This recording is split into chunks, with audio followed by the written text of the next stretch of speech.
so we thought. Suddenly lost control, now you're caught. What is going on? Well, can't you see? You're under the control of Riri. The friendly neighborhood ghost is here to check in on all the lovely souls under her possession, hoping to give herself a taste of what it's like to be not as clumsy. The ghosty girl who goes to game. What she doing, what she playing. Everybody played cool, it's the coolest of the ghouls. Strong will end, a lot of ambition. Can't see through them like apparitions. Determined to bring only the best. Get in the way, be her guest. Riri the ghosty girl steals your body, steals the show. Klutzy and a little forgetful, but meeting her is unforgettable. She's a scream queen that can scare the soul, but guides all wandering souls back home. Give your mind, body, all the more to Riri the ghosty girl. I said it's Riri the ghosty girl. I said it's Riri the ghosty girl.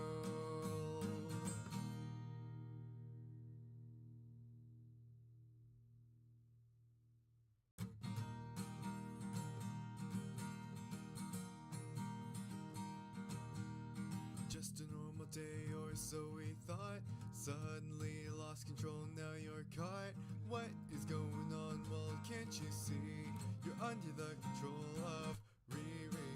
The friendly neighborhood ghost is here to check in on all the lovely souls under her possession, hoping to give herself a taste of what it's like to be not as clumsy. The ghosty girl who goes to game. What she doing, what she playing. Everybody played cool, it's the coolest of the ghouls. Strong will end, a lot of ambition. Can't see through them like apparitions. Determined to bring only the best. Get in the way, be her guest. Riri the ghosty girl steals your body, steals the show. Klutzy and a little forgetful, but meeting her is unforgettable. She's a scream queen that can scare the soul, but guides all wandering souls back home. Give your mind, body, all the more to Riri the ghosty girl. I said it's Riri the ghosty girl. I said it's Riri the ghosty girl.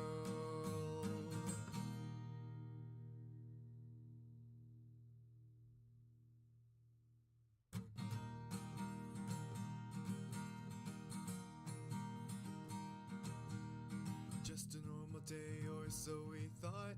Suddenly lost control, now you're caught. What is going on? Well, can't you see? You're under the control of Riri.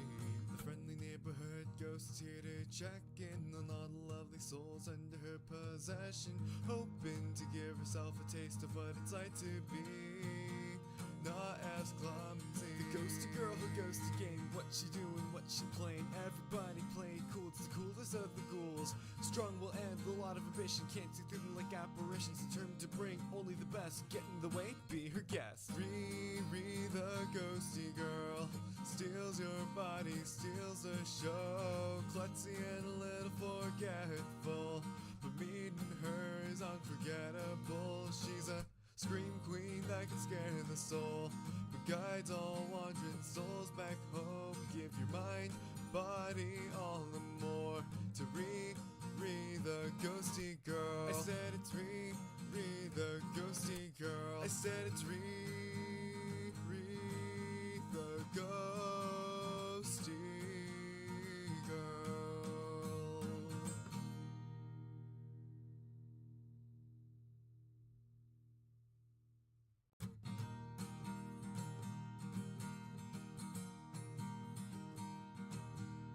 Just a normal day or so we thought.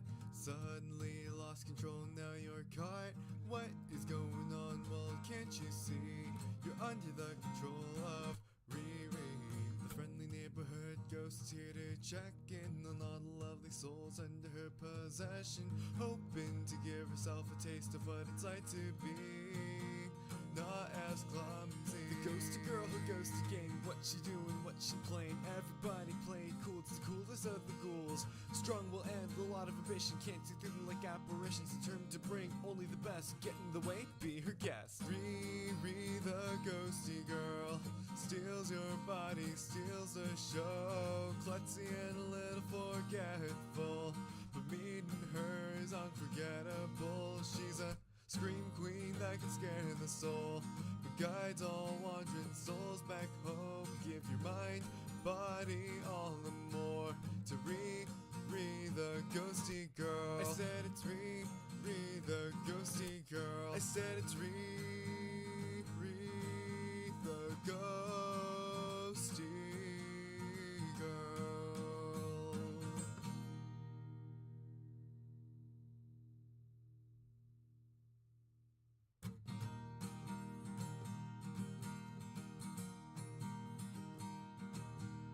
Just a normal day or so we thought. Suddenly lost control, now you're caught. What is going on? Well, can't you see?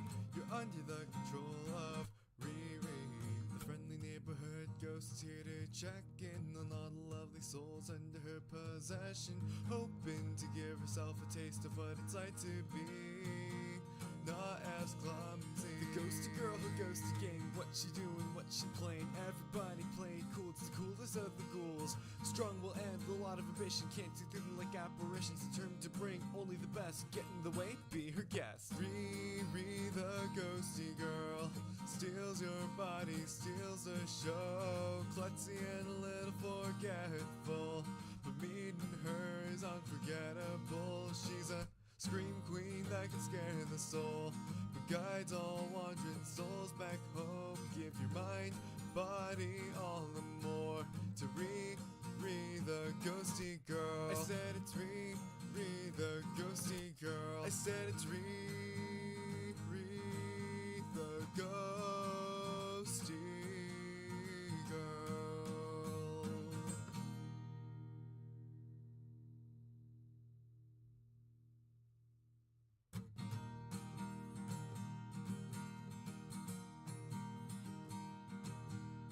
Just a normal day or so we thought. Suddenly lost control, now you're caught. What is going on? Well, can't you see? You're under the control of Riri, the friendly neighborhood ghost is here to check in on all the lovely souls under her possession, hoping to give herself a taste of what it's like to be not as clumsy. The ghosty girl who goes to game. What she doing, what she playing? Everybody play cool, it's the coolest of the ghouls. Strong will end, a lot of ambition. Can't see through them like apparitions. Determined to bring only the best. Get in the way, be her guest. Riri, the ghosty girl, steals your body, steals the show. Klutzy and a little forgetful, but meeting her is unforgettable. She's a scream queen that can scare the soul, but guides all wandering souls back home. Give your mind, body, all and more to Riri, the ghosty girl. I said it's Riri, the ghosty girl. I said it's Riri, the ghosty girl.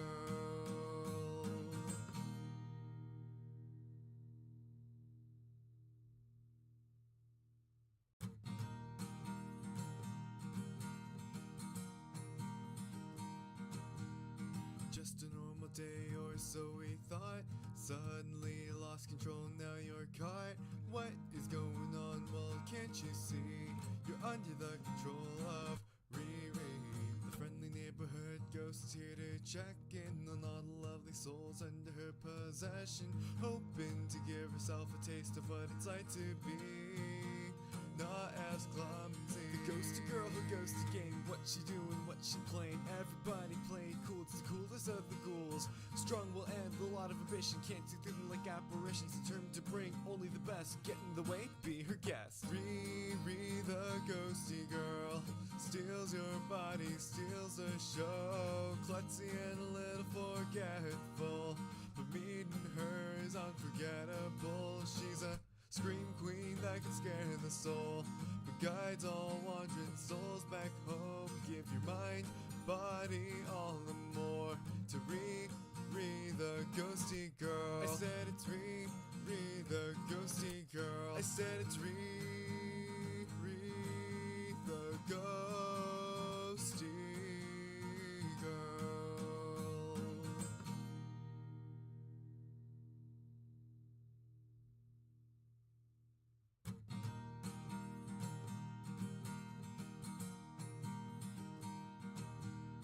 Just a normal day or so we thought. Suddenly lost control, now you're caught. What is going on? Well, can't you see?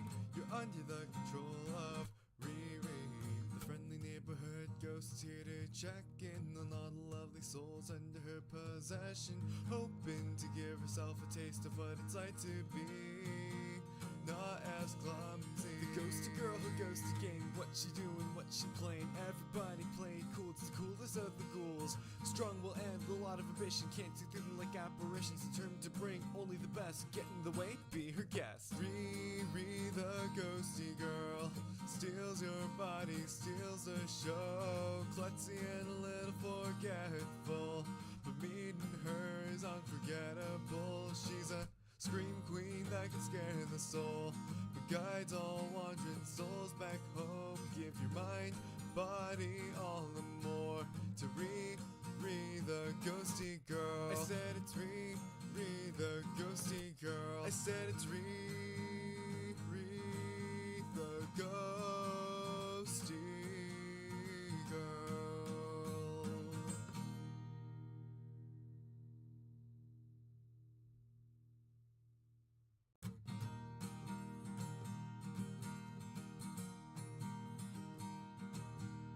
Just a normal day or so we thought. Suddenly lost control, now you're caught. What is going on? Well, can't you see? You're under the control of Riri, the friendly neighborhood ghost here to check in on all the lovely souls under her possession, hoping to give herself a taste of what it's like to be not as clumsy. The ghosty girl who goes to game. What she doing, what she playing. Everybody playing cool, it's the coolest of the ghouls. Strong will end, a lot of ambition. Can't see through them like apparitions. Determined to bring only the best. Get in the way, be her guest. Riri the ghosty girl steals your body, steals the show. Klutzy and a little forgetful, but meeting her is unforgettable. She's a scream queen that can scare the soul, but guides all wandering souls back home. Give your mind, body, all the more to Riri the ghosty girl. I said it's Riri the ghosty girl. I said it's Riri the ghosty girl.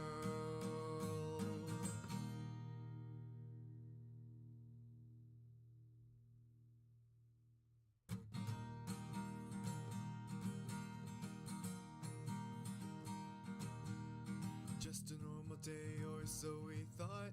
Suddenly lost control, now you're caught. What is going on? Well, can't you see?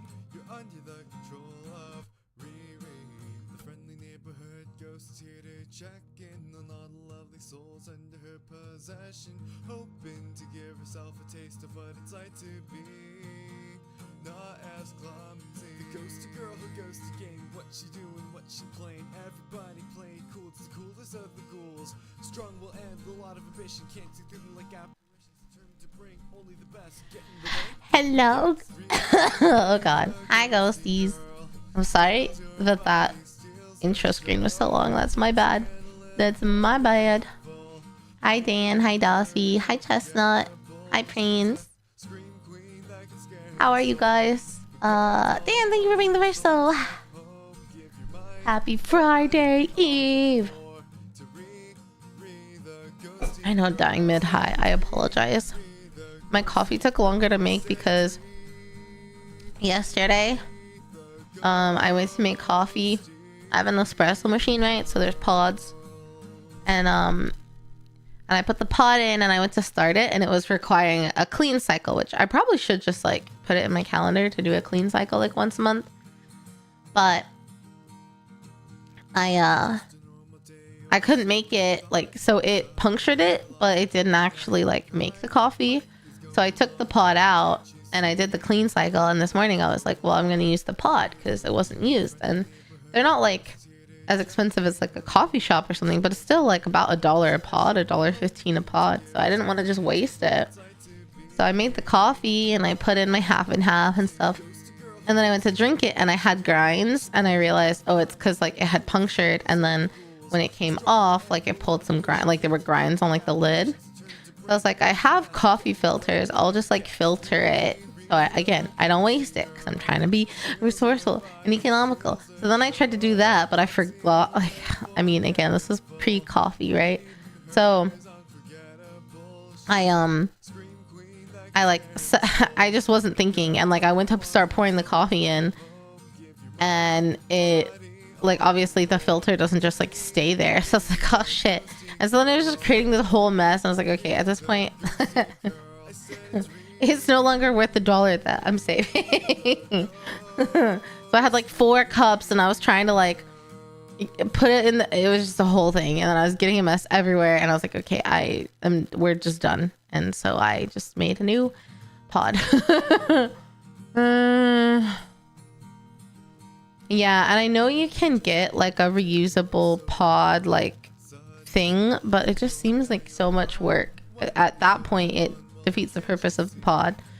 I do try to recycle the pods though. You can like send them back to be recycled. But to be honest, I'd rather just have a Chemex again and do my pour over. The pods are nice. I think I'll keep them around. Come here, baby.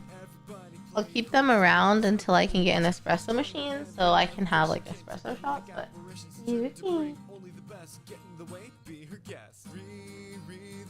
thanks for the alert device.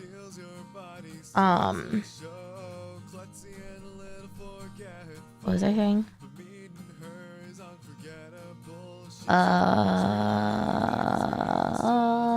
Yeah, I'll keep it around until I can get a better actual espresso machine, and I'll just keep espresso pods, so that way if I want to make a proper latte, I can. But I like pour over, but I need to get another pour over thing, you know. Hi, how are you? Good morning. Okay, let me get some music going for us. And let me see.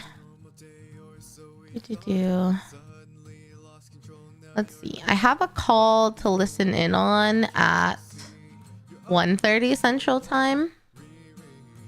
I'll still be here, but I need to listen in on it. It's like our town hall, I guess. Other than that, no scheduled meetings, so hopefully things are smooth. One of my coworkers is out today. Hopefully things will be quiet, you know, so we can just like chat and hang out, and maybe go through the Nikkei event story. I haven't done it yet. Like, I've done it, but I haven't watched it. Okay, music. One thing at a time, Riri. One thing at a time.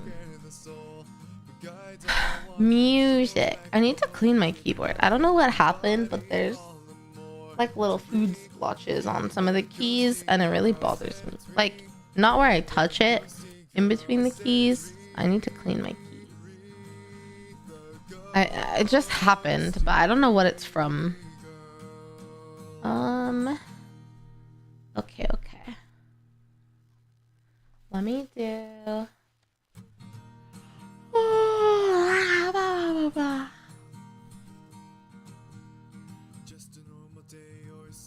Let me do a little... I wonder if this is... I'm scared how loud it'll be for you.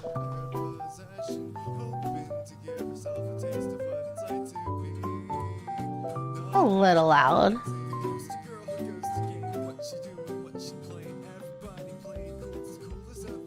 We can do this for a little bit, and then And then we'll probably switch to Nikkei music.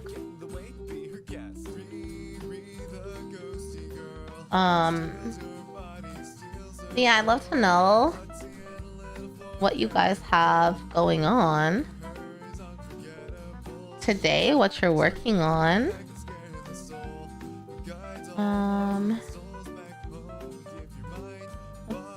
Yeah,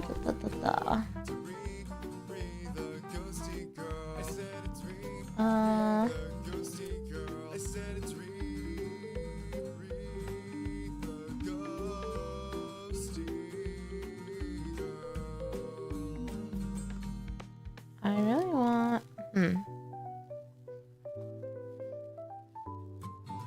Okay.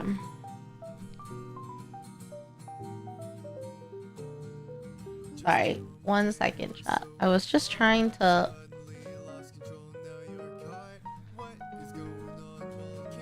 Okay. Oh. I was trying to look up something real quick that came up, and then it was like, oh, this person's account is suspended. My theme song is still playing. You're so right. Thank you. I promise I'm professional.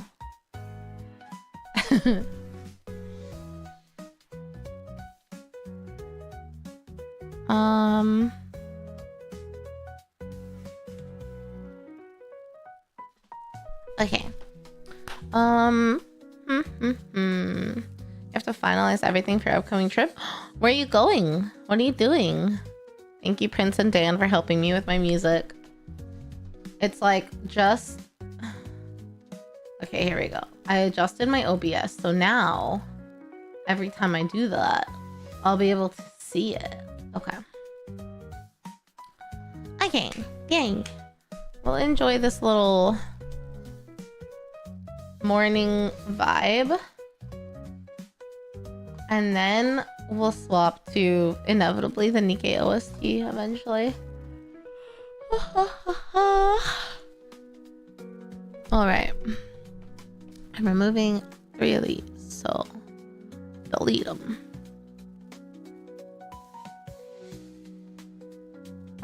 Your sister lives in San Fran, going to California to do Thanksgiving. Aww. Your ex-wife and your family never quite got along and made it difficult to do family functions. Well, see, isn't that just one of those silver linings that really can give you some peace? Like, this is your first holiday since the preceding, like the divorce, right? It's like, you know what? Sometimes I know it's just like literally just human opium to be like, things happen for a reason. But yeah, fuck it. Let's copium a little bit. Like, it's giving you a chance to reconnect with your family and maybe, you know, get the emotional support that you, I'm sure, inevitably need in this kind of situation. I hope you have a fantastic trip. I hope you feel loved and supported. You eat delicious food. Oh my god, see your nephew. Hopefully you can bond with him a little bit. Yeah. He's like 2. That's like the best age because they start to talk, but they can't really talk and they're walking around and they just want to like have fun and look at shit. First vacation since pre-COVID. Live it the fuck up, Dan. I hope you have an amazing time. That sounds so great. I'm happy for you. Truly, truly. He likes trains. Oh my god, he's just like me. You're going to Anime Impulse Dallas on Saturday? Exciting. What? I thought Anime Impulse was a what's it called? I thought Anime Impulse was a LA thing.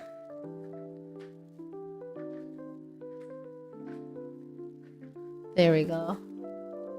I have this thing for the cats. It's like a triple decker, like cone almost. Like it's got 3 levels with balls that go around it.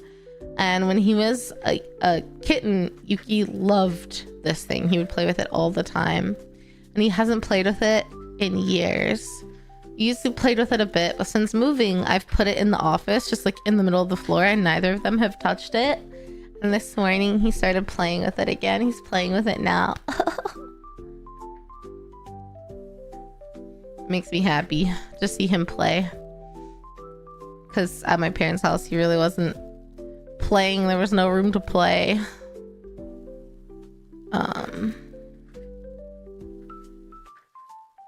Cats are acclimating. Yeah, they're acclimating.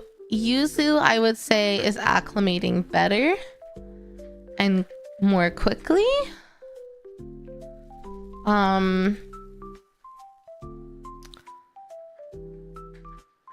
Yeah, I would say Yuzu is acclimating a bit better to the space, or just more quickly to the space. I have the cat tree out in the like living room kitchen area, and she'll frequently go out there on her own and lay in the cat tree because she loves the cat tree.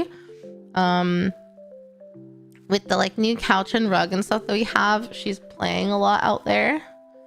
I've got her like balls and crinkle. She loves these tiny little felt balls, but she also loves the crinkle balls. So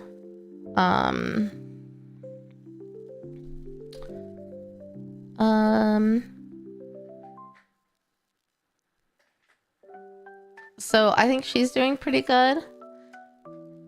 Yuki's not as much. He still likes to kind of hide away a lot during the day. So I'm trying to force him like to stay out of my room, to stay out of Rumi's room, to like be out, but he'll pretty much follow me around, if not be under the bed. I'm rolling my eyes.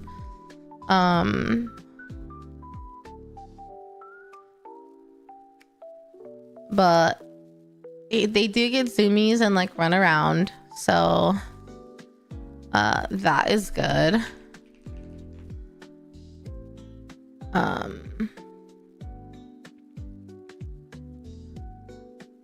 It's definitely like a better space for sure. He's my nervous little COVID kitty, so he adjusts to everything a little bit more slowly, and everything gives him anxiety.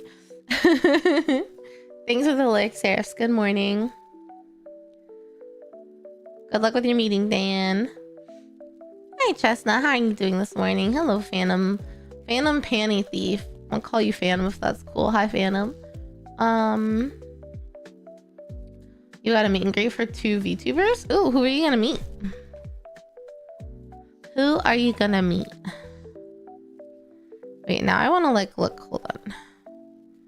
Let's see. Anime Impulse Dallas. Special guests.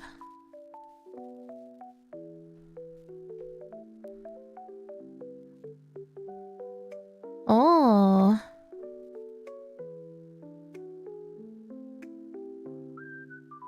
Shibuya Kaho's gonna be there? Dude, that's cool. She does not look like herself in this photo.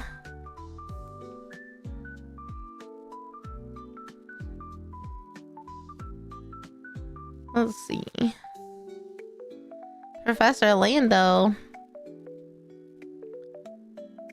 Lots of voice actors.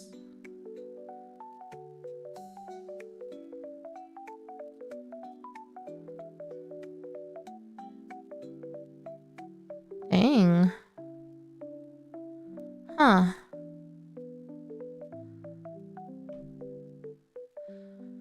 Nichi Sanji. Zentraya and Matata are gonna be there. That's pretty cool. Oh, I see.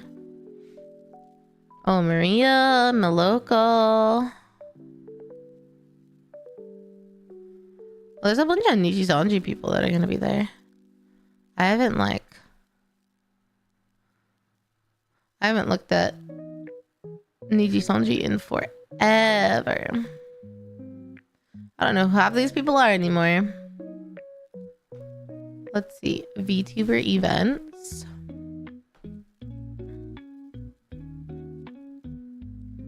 No. Let's see. Matata. Oh yeah, isn't Matata from... I feel like she's from Texas, but I could be wrong. Dang, it's $50? How much time do you get with her? I mean, I love that for her. Go queen, pop off. I haven't watched Matata in a long time, but I loved her from her past life.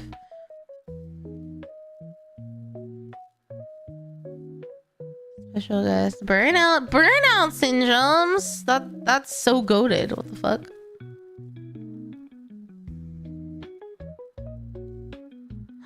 A meet and greet with a photo? Whoa. Whoa. I love burnout syndromes. Sorry, I'm like looking at the Anime Impulse Dallas lineup. Burnout syndromes is goated.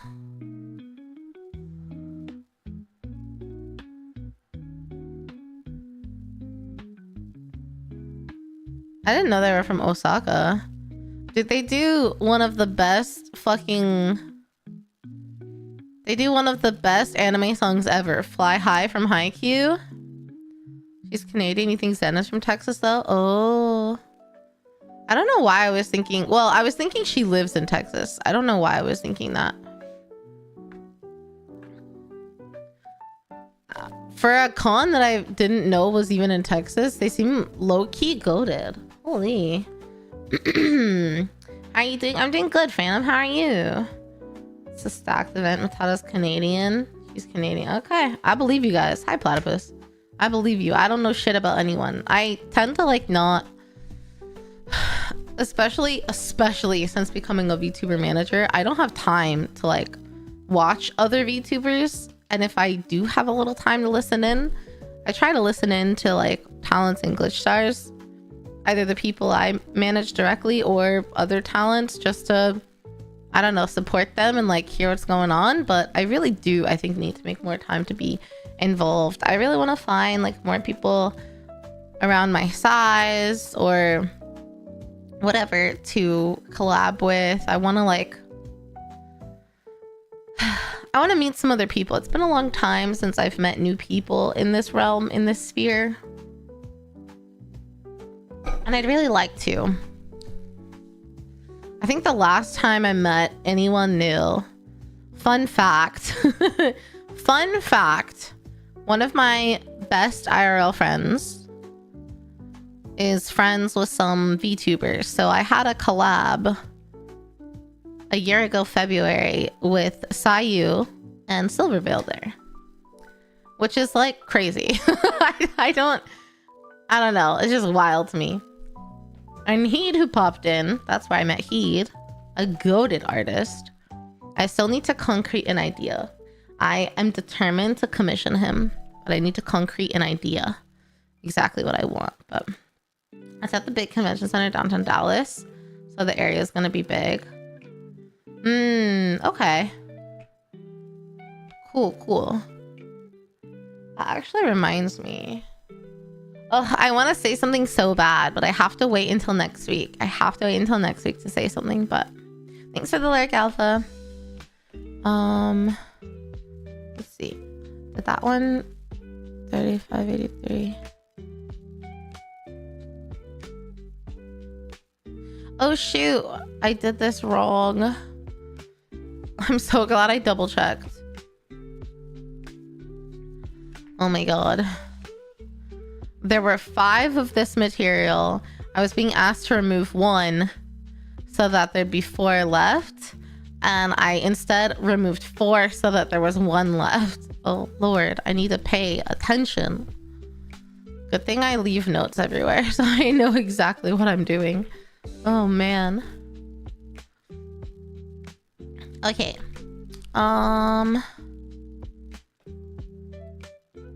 What else?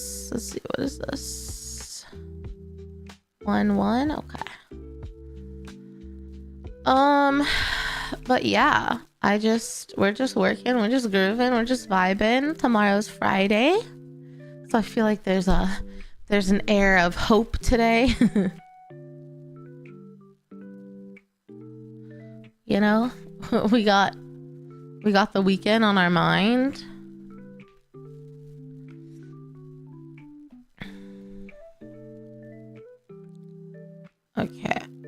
this one, I'm removing it. Okay.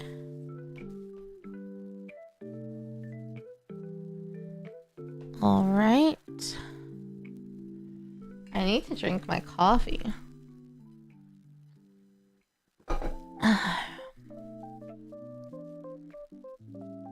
Okay. You guys, oh my god. I have maybe it's not funny, but it's kind of funny to me. So on Monday, I did a workout during lunch instead of in the morning. I said, I'm going to work out during lunch. I'm going to take it a little light so that I can work out Tuesday, Wednesday, Thursday, Friday morning. Maybe one of those days will end up being a break day, but like the goal is all those days, right? So I feel like I've always been decently strong. Like when I was really on my super consistent gym grind like a year ago, I was deadlifting 200 something pounds. I mean like max PR, right? Not like consistent, but like max. Anyway, so I forget that like you lose the ability to lift heavy as soon as you stop lifting heavy. And my workout on Monday, I was doing push-ups. Wait, what was I doing? I was doing front squats. That's where the barbell is in front of your face and you squat, right? And I was also doing push-ups and something else. I don't know why I can't remember it right now, but anyway. It was 12. Was it 12 front squats? Yeah, 12 front squats. And it was 4 reps of these series. So I guess I did 48 front squats. Which, okay, now that I say it like that, I'm like, no fucking shit, you were sore. You did 48 front squats. But in the moment, it didn't seem like that much. And I was like, okay, so the bar itself is a typical bar, which is 45 pounds or 20 kilograms. But the circle weights that you put on the side, don't tell me if they're pounds or kilograms.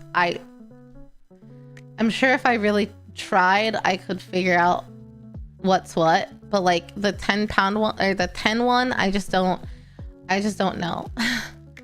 I'm assuming it's pounds because it kind of felt like 10 pounds, but maybe it's heavier. I don't know. When it's that small of a weight, I don't know. I can't tell you. And so I put 2 10s on. So it was either 65 pounds or 40 kilograms, which is like 85 pounds. So it was like,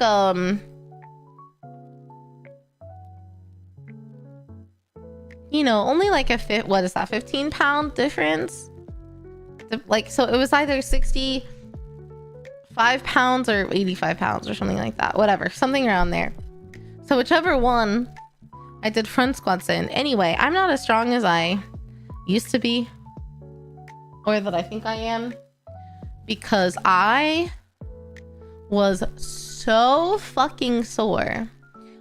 I thought I took it light. I was like, yeah, that workout was like not easy. Like I was still working out, but I was like, no big deal. That was like a good solid workout because then I was going to work out the next morning, less than 24 hours away. So I wanted to keep it light. I could not work out. So that was Monday. Tuesday and Wednesday, I was so sore. So the problem with me, and I think a lot of women run into this actually, it's very difficult for us to activate our glutes and our hamstrings. I think it has something to do with our center of gravity. So for me, squats, there is no hamstring action happening. Occasionally, certain types of squats, I can really really focus and activate those muscles, but almost always in squats, it's my thighs, like my quads, activating. So squats to me do not help my booty. It is gonna make my quads be like the fucking Terminators or something. So on Tuesday morning, I was like, wow, my legs are really sore. And then by the time it was Wednesday morning, I couldn't walk. Like, it literally felt like bricks. Like, if I tried to activate those muscles, it felt like I could not. Like, they were just bricks. So I could not work out Tuesday or Wednesday. And I did work out this morning. My legs are still sore, but it feels more like a typical workout sore and not a I really overdid it sore. But I was like, such good intentions, and then I just destroyed myself instead. So I didn't work out. Like I could have probably just gone and like lifted some weights or something, like upper body, but I was just trying to rest and repair my legs. The idea, like walking, I could barely walk. Ugh. Good luck with your meeting. Kind of easier to remember, the bar weights are equal to pizza slices. Wait, what do you mean by that? Like 10 pounds is 10 pizza slices? Like that's how many pizza slices I can eat?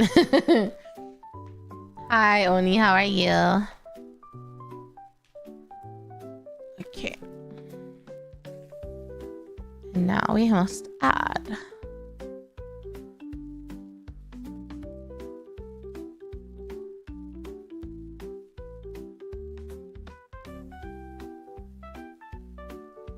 Okay.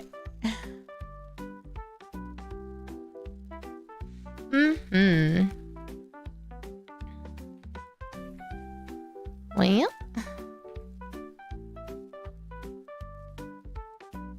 But yeah, so my legs are doing better. I can finally move without wanting to die. Yesterday was rough. Yesterday was real rough. And even still today, I have to like tell my legs to like work. Like when I get up, it's trying to not use my quads. I'm like, no, legs, use your quads. It's fine. 10 pounds is equal to the radius of a medium whole pizza. Oh, that's kind of, let me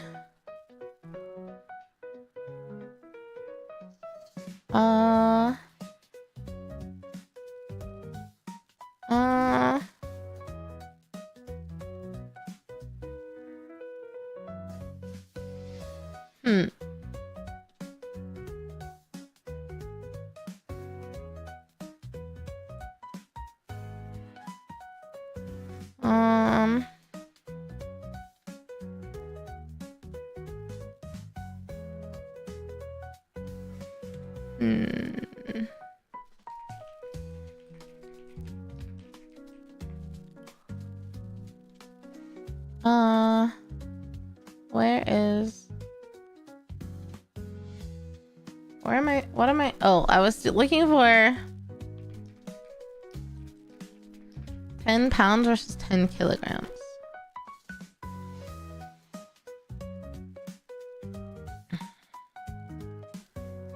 So a 10 kilogram would be 22 pounds. So, it was probably 65 pounds then. I'm sure those are pounds and not kilograms. Yeah.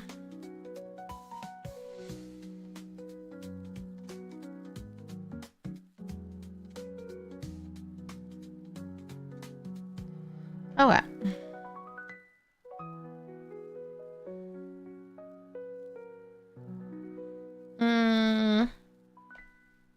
But that makes sense, I guess, typically. It's like the size. I don't even know what a medium pizza looks like. I'm gonna be so for real.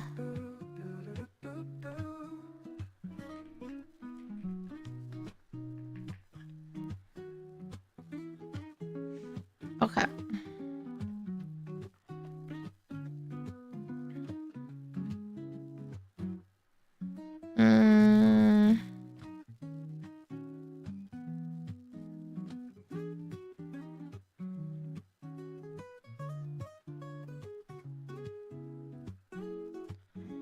Huh.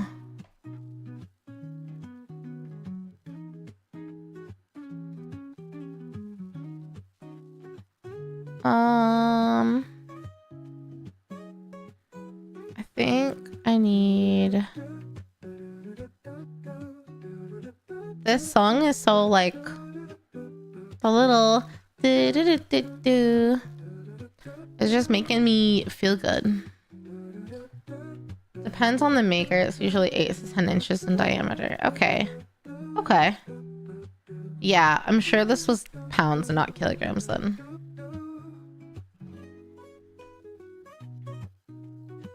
Yeah. I'm pretty sure. I'm pretty confident.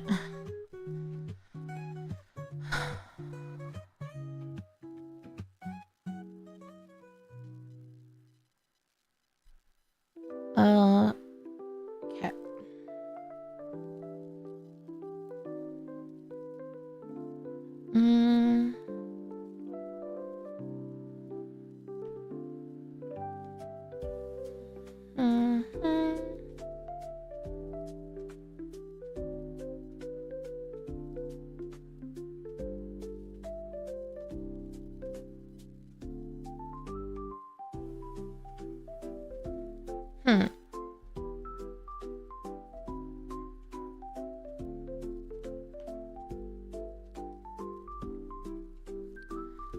I need to...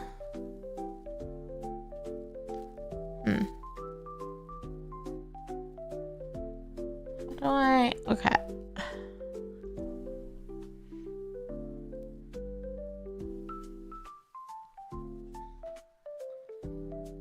I need to finish this. I feel myself already.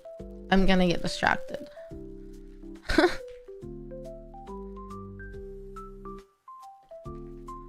Okay. So yeah, that seems right.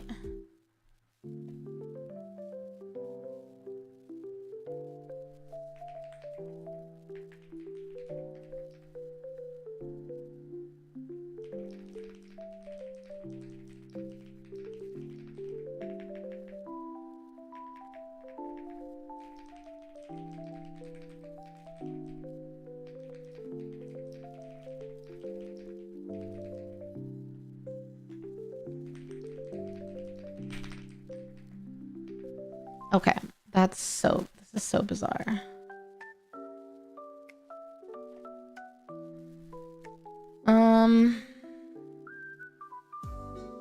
I have an update.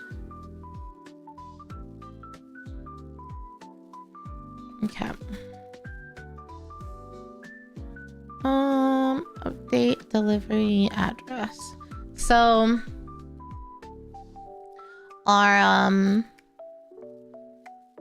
our work, our logistics team is a little short staffed today.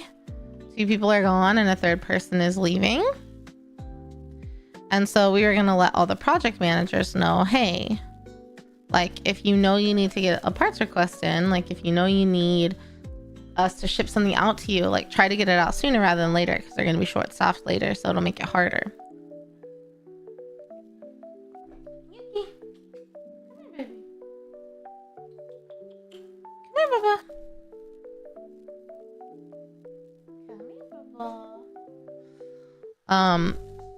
So what are you doing?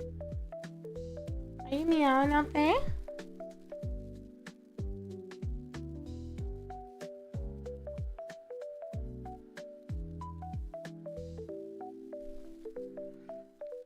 Anyway, so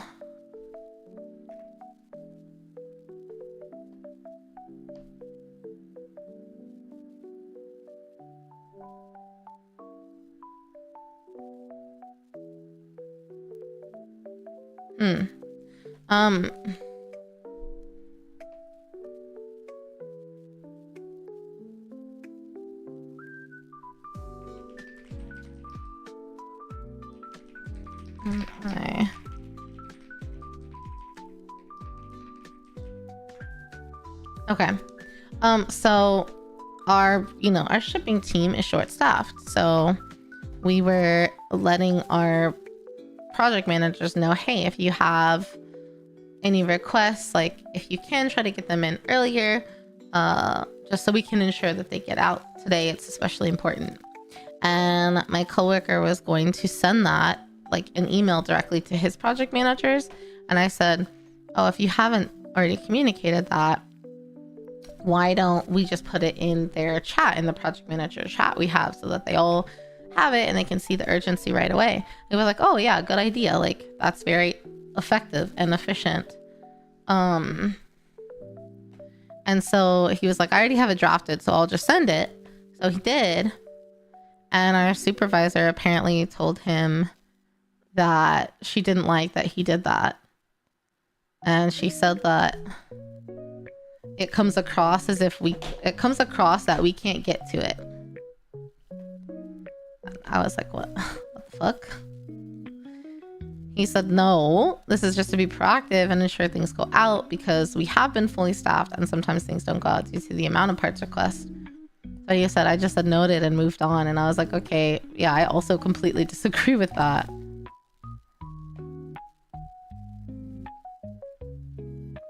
I don't know. She's been in a fucking mood lately. I'm over it. She's so, my supervisor is so bipolar and it's really difficult to work with. And she's also like super picky and micromanagey. And it's like, don't you have your own fucking job to do? Why are you so up in arms about mine?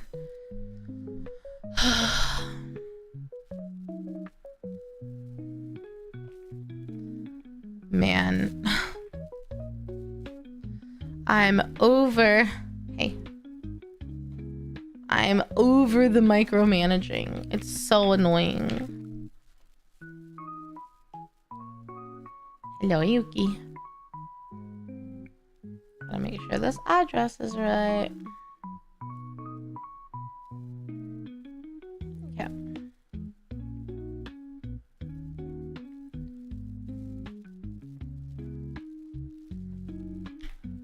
And now Yuki's over here trying to... No, you can't put your paw on. Comes across as if we were short-staffed, but we are though. Yeah, she's saying like, basically, it doesn't matter if we're short-staffed, we have to get it out. And we're like, we're not saying we won't get it out. We're literally just saying, if you can submit them sooner rather than later, it'll be helpful. Yeah, she's really turned into like a micromanager, and it's driving me insane. And I just don't really know who to talk about it to. Like, I don't know who to talk about it to. Because I feel like someone needs to talk about it, but I don't know who. And it feels like if I say something to her in like a one-on-one meeting, like it'll backfire on me.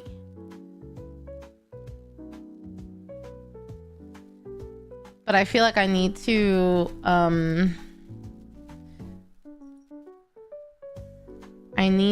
really like get a bunch of examples to present to her or her boss, he was our manager for a while when we didn't have a manager, so I'm fine talking to him about it, but talk to her manager about it. It's just also hard because like you also, I don't know, I want to give someone a chance. I want to tell them like, hey, I don't like this. I want to give them the chance to change before I tell their manager about a problem, you know? But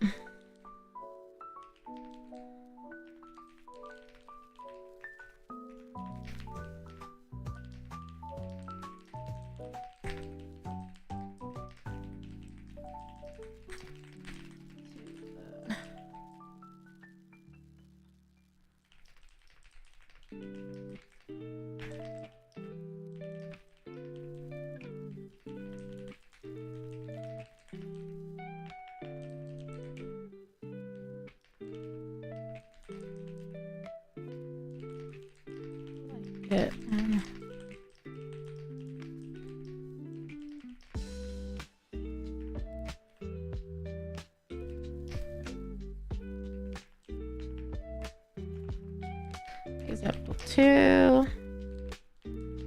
asked us to on our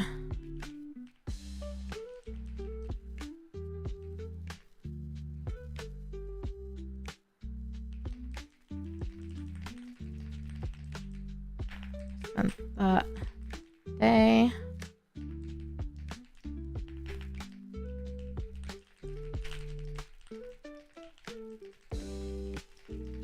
point out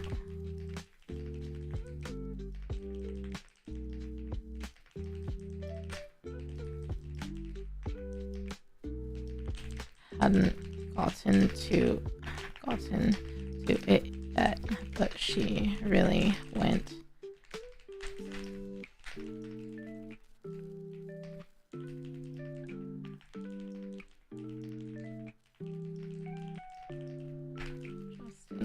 To do what you ask for use of time. All right, I got my two recent examples written out. I'll like try to think of more and maybe discuss. Some people are not so receptive with feedback. Yeah, that's true. She always asks for feedback. So, and she does, I think, take it well. Whether she implements it or not, I'm not sure. But it's kind of been like a growing problem. And I just really don't know how to address it at this point.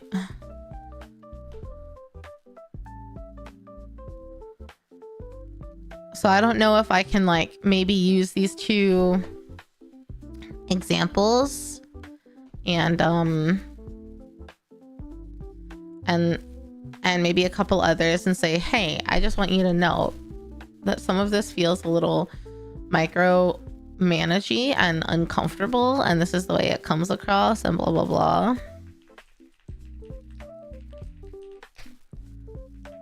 So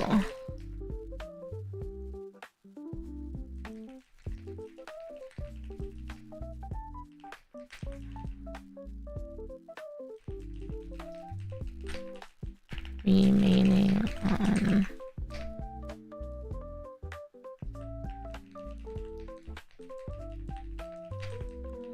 parts. Okay. I just don't know if it's also worth the point, because you know I'm trying to find a new job anyway, and she is gonna be on leave starting in like a month. She's gonna be on leave for a month.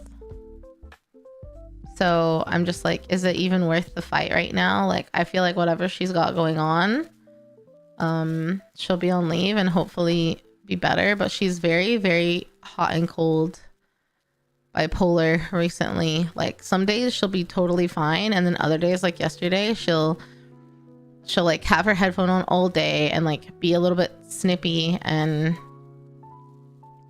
I don't know. It's just like very uncomfortable for everyone, like, and it brings the mood down, you know? Like, if we have to be there, at least pretend to like us.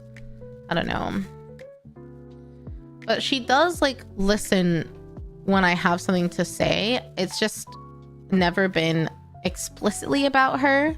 We had one conversation a couple weeks ago in our one-on-one, because she was like getting ready to leave. She had to leave early, and I noticed something weird in the system, and it felt weird to me because it could have been easily explained as human error, like I made a mistake and didn't input the date.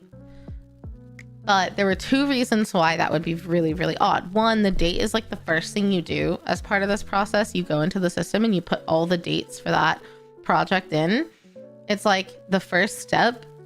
And it's so ingrained to always make sure the date is there that it's hard to believe that I would like miss it. The other thing that made it difficult to believe that I had not input it is because the dates were completely wiped out and blank. And typically when a project in our system is created, there's a couple random dates in there from like the salespeople and from the initial booking. They're never right, but there's always something in there. It's never just blank. And I came across a situation where dates were just blank, and I was working on a different, like, I was working on something, and it came up, and it just felt weird. Something about it felt off, and I was trying to explain it to her, because I hadn't quite like figured out in my head what was quite weird about it, or how I could try and even begin to figure out why it was weird. And she just immediately wrote me off and was like, well, it was human error. You just didn't put it in there. Like, the system isn't messing it up. Like, it's just you, is essentially what she was saying. And I was like, well, I really don't think it was me because of XYZ. And she's like, but just because you did this other step doesn't mean you did that step. So you just, you just missed it. And she wasn't like blaming me in the sense of being like, slap on the wrist, you did a bad thing. But she's more of like, it's not, the system didn't just like not put them in there. Like, you just didn't put them in there. And then she left. And then I talked to the person who trained me, who happened to be in the office that day. And I was like, hey, could the system wipe out the dates? And she's like, it's definitely possible. And I said, okay, because I found this where the dates aren't there and it just feels weird. And she immediately was like, yeah, there's no way you didn't put the dates in there. That is weird. Like, let's try and investigate this. Here's an idea. Here's how we could see if there are other things like this to see, so we can identify it's not just one thing. If it's not just one thing, then it's probably not you, right? Turns out she found all of us had a bunch of stuff where the dates had just been wiped out. So it wasn't me. It wasn't a human error. It wasn't that. But what was upsetting to me about it is, in the moment, instead of your manager like trusting that you did your job and saying, hey, let's investigate this thing that feels weird. Maybe it is you, but let's see if, there's any other possibility it wasn't. Or see if you did something to create this issue, right? She just immediately blamed me. Whereas the person who's not my manager said, yeah, there's no way that you missed that. Like, let's investigate it. Like, she was acting like you want your manager to react, not my actual manager / supervisor. And so I was going to bring that up in our meeting, but before I could even bring it up, she brought it up. And she did apologize. And I said, look, I know part of it was you weren't listening to me because you were about to go out. Like, you were about to leave. So you weren't listening to me. So I shouldn't have brought it up in a moment like that when you're about to leave. But you should have listened to me. Like, and I told her, you want your manager to trust and support you. And in that moment, it didn't feel like you trusted me or were supporting me. So whether or not she took that to heart, I don't know.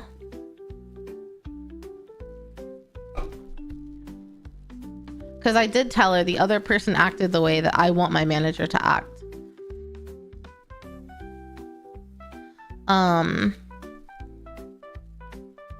But yeah, I don't know. But the conversation was fine. So I feel like it would be okay to bring up this like micromanaging trend with her. I just don't know how to really phrase it. And I feel like I need a lot of examples for her so that she understands what she's doing that feels weird,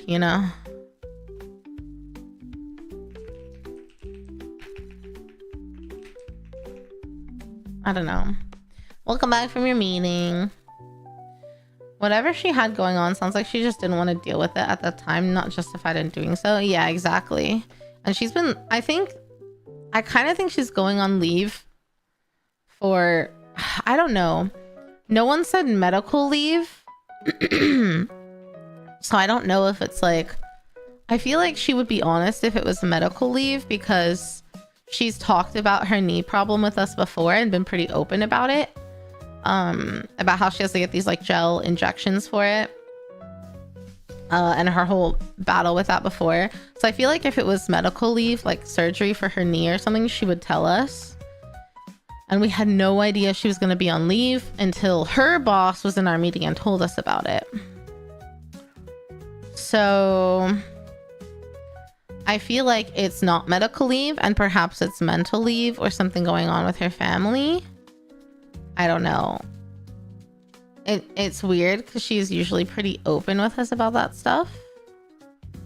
And I wonder if that is part of why she's been like in such a weird mood, and she's leaving early all the time, like because of stuff going on. And I understand that, and I always want to understand, because guess what, there's shit going on in my personal life too that's gonna affect my mood and stuff. But like at the end of the day, I can always still be professional and tell people like, hey, today I'm having a rough time, like please bear with me, like call me out if you think I'm being like extra negative or something. I mean, I fucking my grandma died and I was still like working and smiling, and like you have to be able to compartmentalize. So I kind of feel like it's maybe something like a mental leave, or I don't know, because she's not telling us what it is. But some people's managers are more concerned with their ability to fall on their sword or accept criticism than actually resolving the issue. They see you doing pushback as some sort of issue to be resolved. Either you're not a team player, you can't accept criticism. Exactly. And it's more of like, I don't know. And just the way she reacts all the time to our asks. Hey Joshua, how are you? Like, I brought up with her about, hey, can we let people work from home the day after Christmas? And in our one-on-one meeting, she was like, you know what, I will ask about that. I think that's a totally fair ask. And then when it got brought up in a meeting by someone else, oh shit, hold on. Pinky baby. Pinky baby.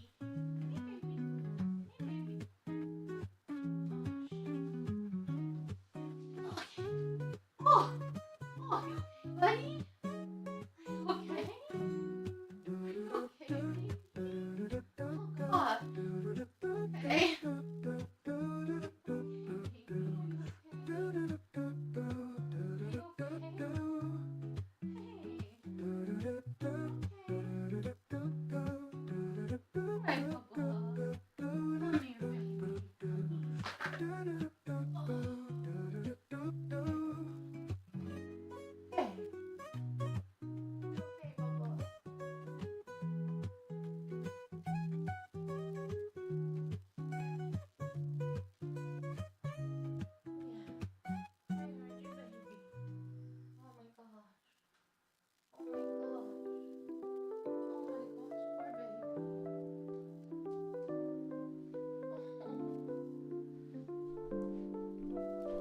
Oh my gosh, I heard a commotion through my headset.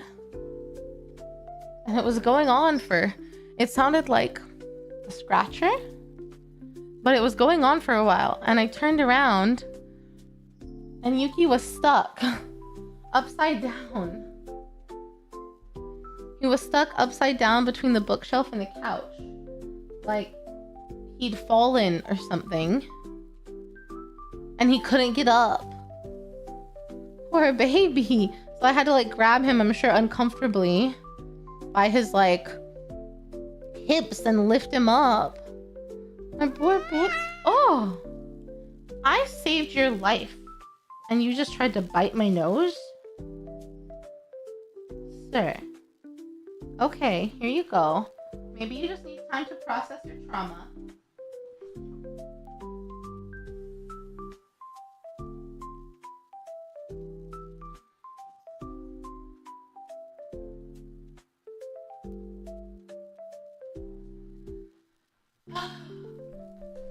But now I'm thinking I need to like move something around so that they can't fall in that corner like that. Like maybe I need to move my bookshelf out a smidge. That way if they go into that corner, they can't like fall and be stuck upside down. Because holy shit, if he'd gotten stuck and I wasn't here, he would have died. Okay, he's fine. I can calm down. Oh my god. Because like he could not get up.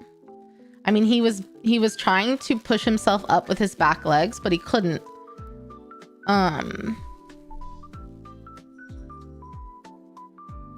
Yeah, oh my god, that's so scary. Okay, I've never had a situation like that before. So I'll have to think about how to protect that. I'll have to protect, I don't know, figure out how to eliminate that as a danger spot.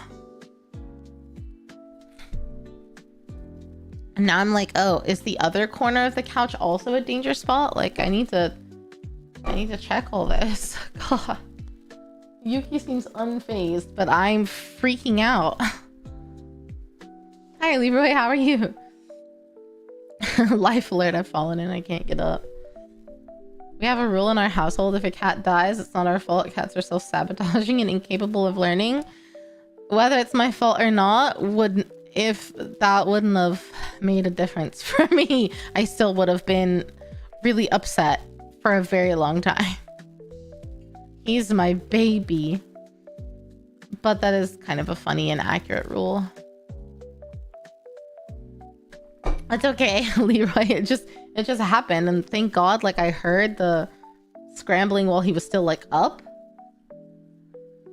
With this headset on, like, I can't usually hear sounds outside, so.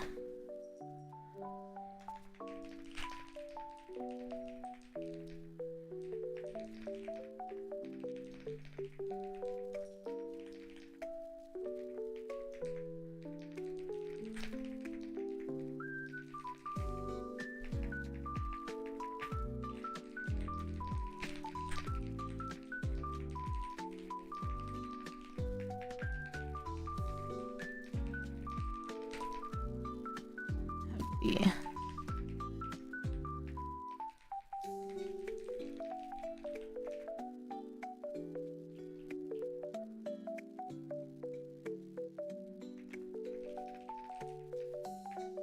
Tracking for this.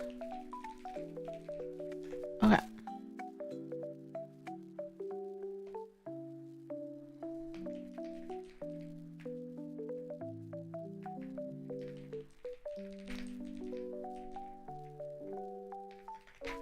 Okay.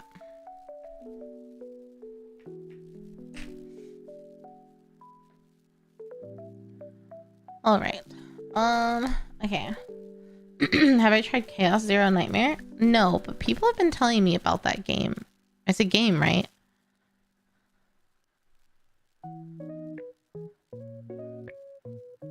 I'm pretty sure. I feel like people have brought it up.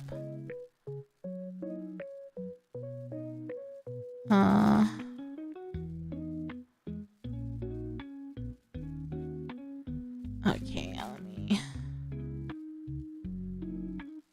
Wait, did he do this one?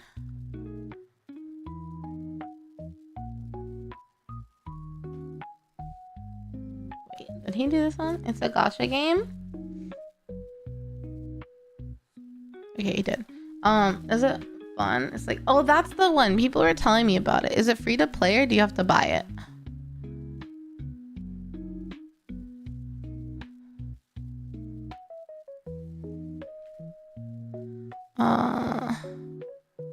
Okay. No, I didn't actually want to move that there. Hold on. Come back here. Go there. So far, it's been free to play? Okay, okay. You know how sometimes, like, you have to buy a game even though there's a gacha element? I just wasn't sure. I've never played Darkest Dungeon, and I think I've only played Slay the Spire, like, once.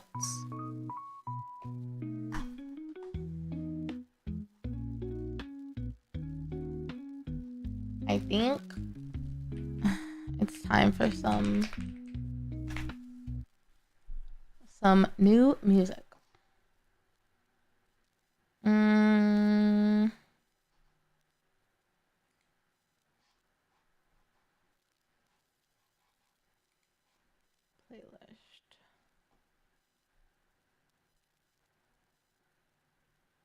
It's so weird. I swear the official channel had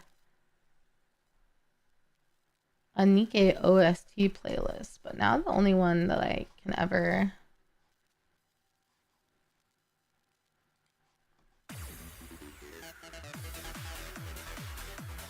Does that feel loud to you guys? It feels loud. It's not loud. It's just me.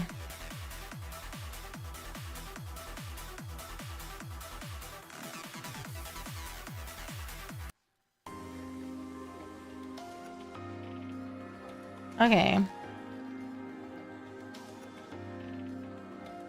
Sounds normal? Okay, that's good. It was a little loud to me.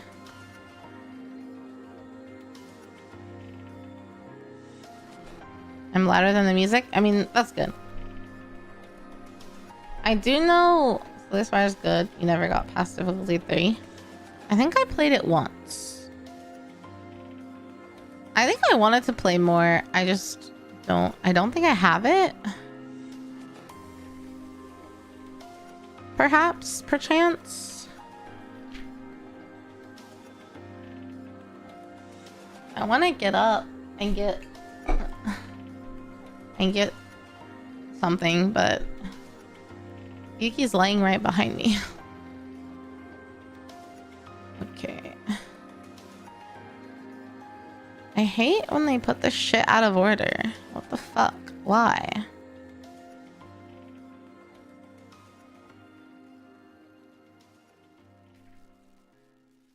So this one's the same. This one's the same. Huh. This is all the same. What do you mean?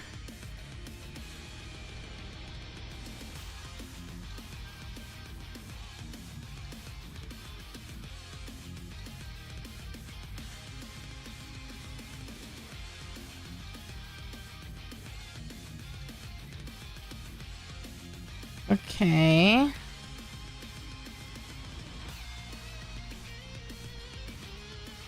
Whatever.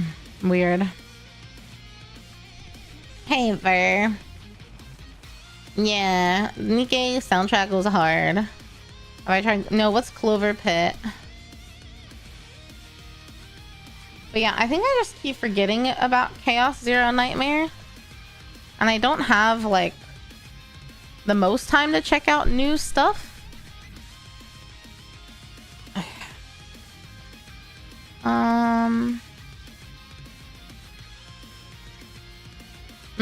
Yeah, the Nikkei music is insane. So I frequently listen to the Nikkei music when I'm co-working because it doesn't get copywritten on YouTube. And it's good. So Clover Pit is a game similar to Balatro. It's a slot machine. Slot machine roguelike where you rig the machine. Oh, interesting. I only played Balatro once. I don't know. Like, should I just try more games?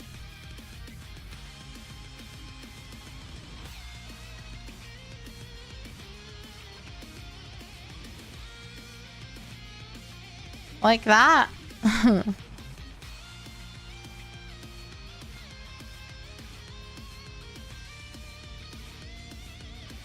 Okay. The variety gamer who loves watching other people experience awesome experiences. Yes. The problem with that, Ver, is a lot of people will say, hey, try this out, or we want to see you do this, and then they don't stick around and chat with me while I do it. That's the problem. I would like to try more things and be more variety than I have been lately, but the problem is people don't show up. So, you know, if people don't show up, then I do want to check out Space Marine 2 sometime, but I don't know about Expedition 33. I don't know if I would do that, but Space Marine 2 for sure. Because again, it's not a game I typically go for, but now it's in the realm of like me figuring out Warhammer, so. Expedition 33. I know a lot of people liked it, but I feel like I missed the hype on it, so I don't think that I should play it on stream at this point. But I can be wrong. If you think it's kind of one of those like cult following type of games.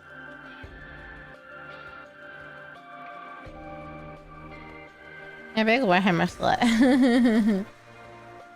Game of the year. Like personally or professionally? Like, you think it'll be voted game of the year? Or regardless, you're saying it's your game of the year.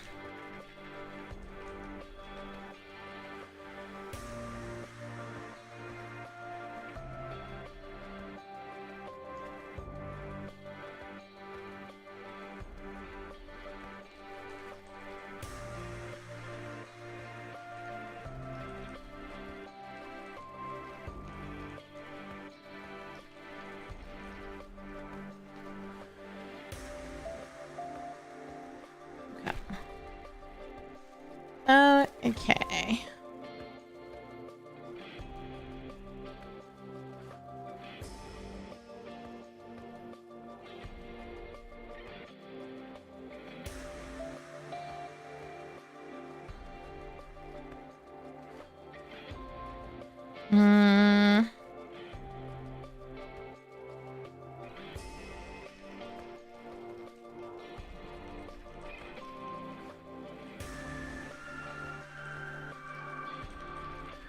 Anything.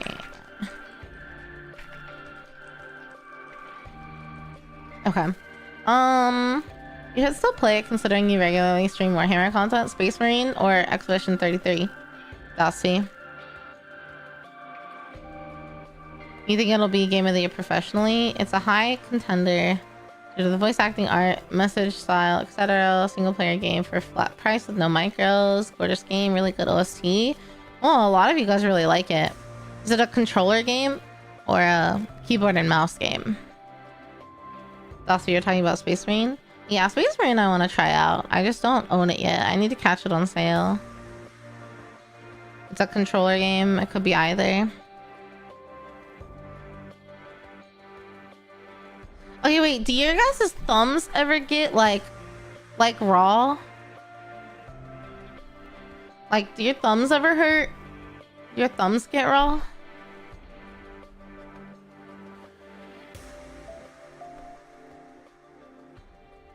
No. When you're using a controller. So you know how like you're using a controller and then your thumbs are on the two joysticks? Do they ever get like not the thumb but like the skin? Like the skin gets tender and like raw from the controller. Not like your actual thumb, but just like the skin of your thumb pad. Only playing fighting games or using the airbrush. Like kind of like pre-blistering or pre-callousing or something.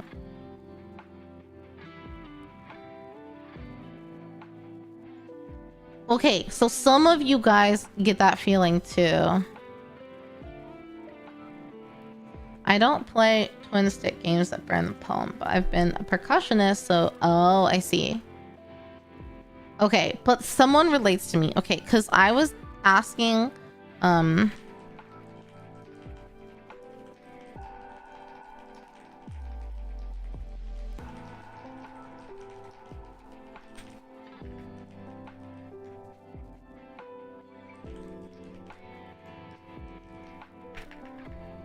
they might not post out until okay.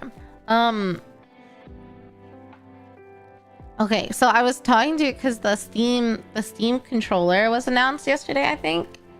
So my friend showed it to me and I was like, oh, it looks really thick, and also controllers always make my thumbs sore. And he was like, what? What do you mean? I've never heard of that in my life. And I was like, really? Is it I mean, I've never talked about it, but I just figured other people experienced it. I was like, maybe I just have like little piss baby thumb skin pads. I don't know, but there's a couple of you who relate to me, so I can go back and be like, ha, I'm not weird. I like the I've always been a PlayStation girly. I grew up on the PlayStation, so I got gifted the PlayStation 5 controller, and that's the one that I use if I need a controller for a computer game. But I don't have a system anymore, so. Are his thumbs callous from playing games and not touching grass? I don't know.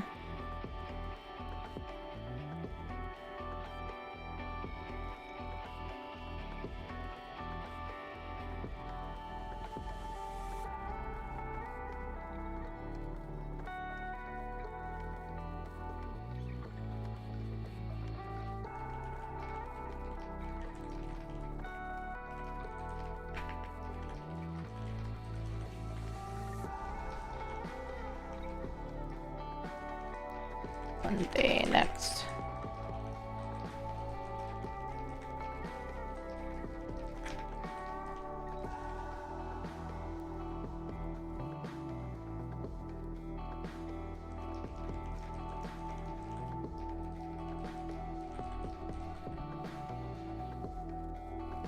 Okay.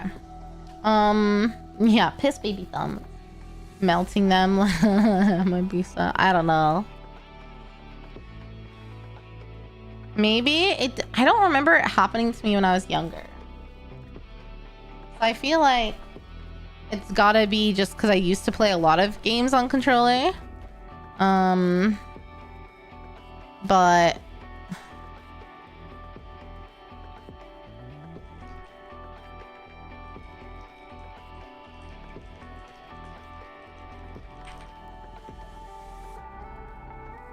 and then I stopped, and I was a computer gamer, and so now my thumbs are delicate, perhaps. Anyway, let me take a small. Let me take a small break to get. I really want to get more coffee. I'll be right back, chat.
Hey, I'm back. No, Yuki. So Yuki's being a little piss baby. So I want to make him this little toy.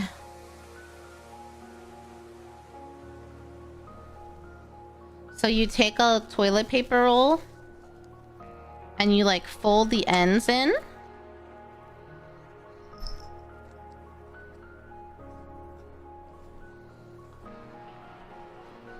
And then you cut holes in it. And they have to like get the treats out.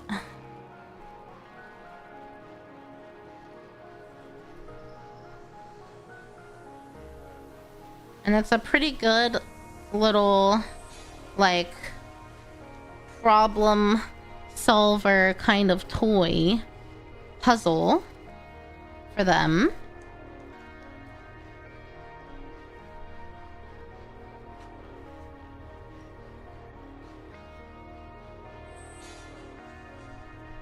Yuki, please.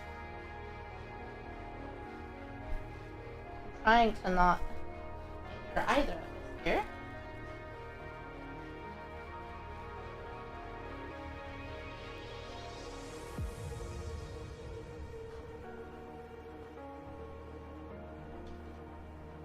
I dropped them.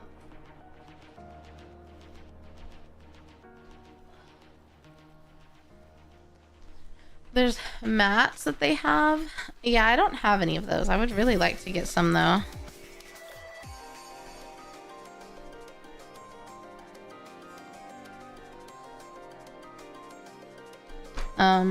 Because Yuki is... I'm really trying to not let him in the bedroom to just like hole away. I'm really trying to not let him do that and force him to be like out and about. But he just keeps crying that he wants to be in the bedroom under the bed, and I'm trying to not let him do that.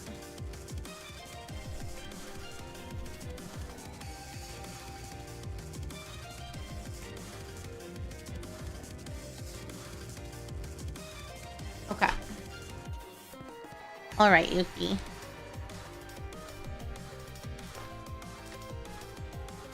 Okay, come here, dude.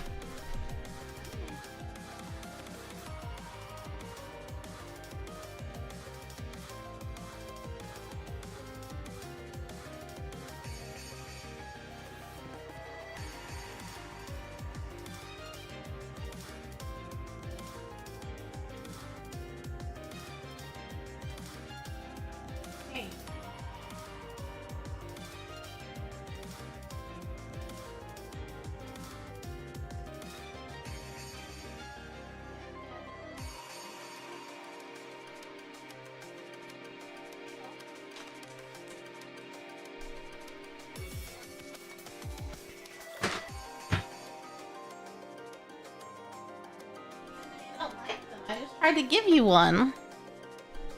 Okay. Block off access to under the bed. I don't know how to block off access to under the bed though. Like I don't have a way to do that right now, and I don't know how else to do it unless I like take all of my bins down and put them all around the bed so we can't get under it, and I feel like he'll still worm his way. So in the meantime, he's just stuck out here.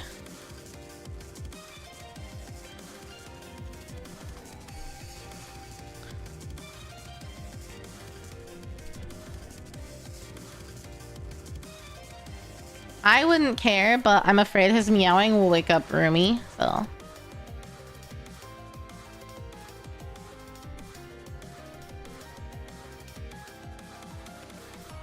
Now we've got a problem solved to get the cat treats out of the toilet paper.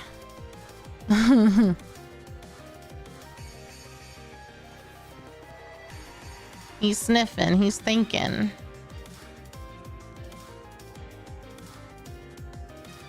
Yeah.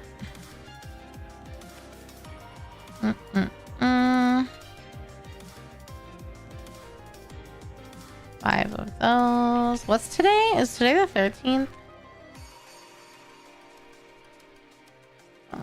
11.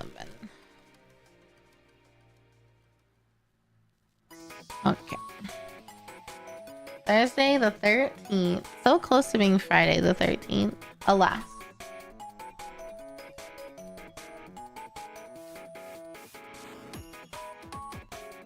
But I would like to get a mat like that. I need more like stimulation for him, I think.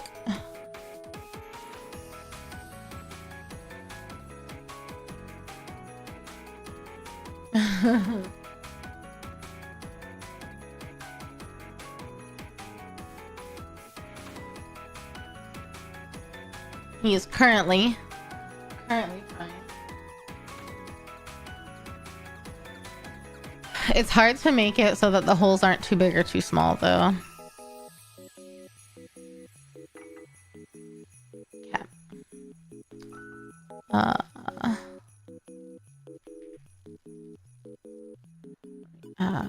Huh?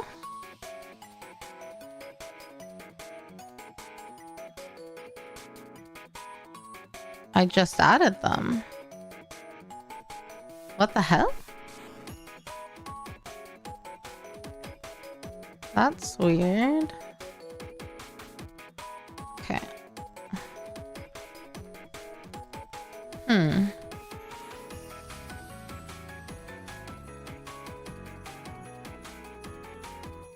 Okay. Huh.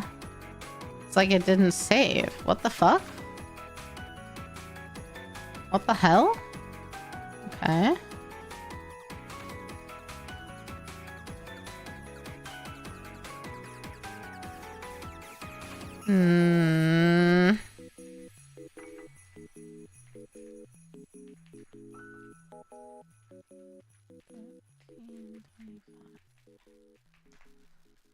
Okay. Save. Oh, okay. Does not exist. That's why it didn't work. Okay.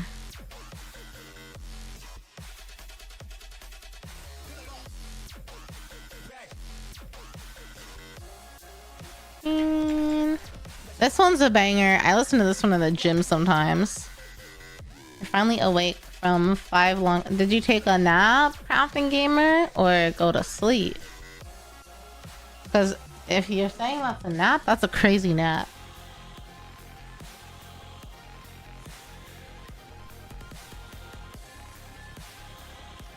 There is... Oh my god, speaking of things to excite Yuki, there is a...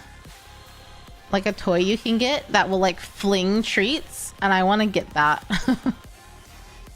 So that I can fling treats for him, like if I'm working or I'm not home. Yeah.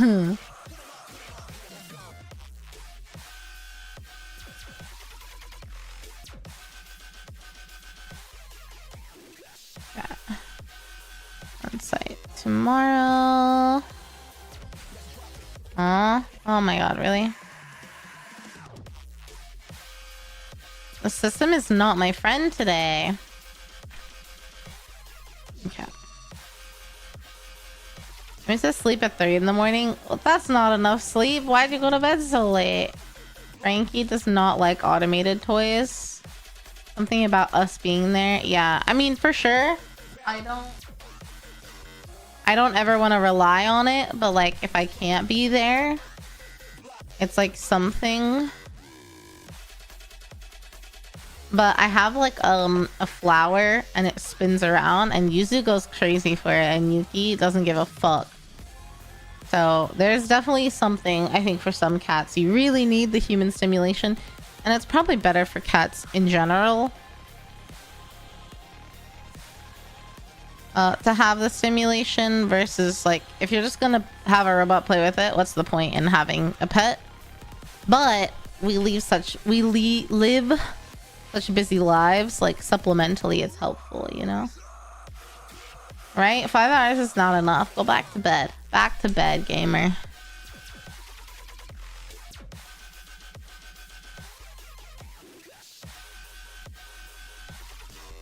Um.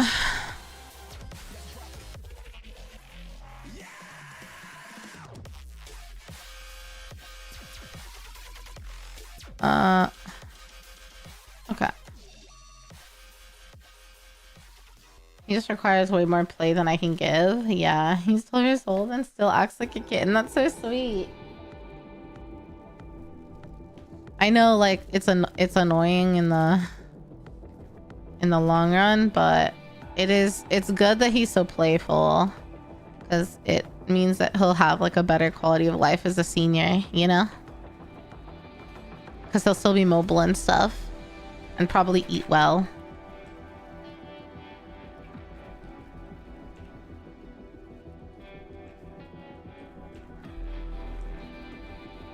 MD is Maryland, right?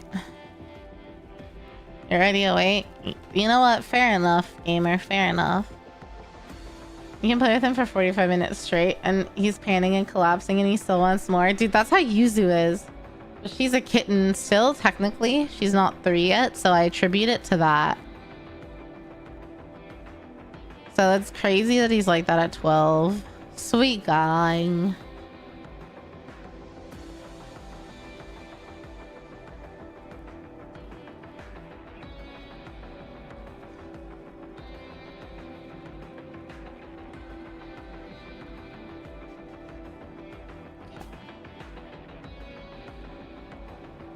We think he got separated from his mother. Does he do the thing where he needs biscuits and like suckles? Because that's like the tall tale sign of...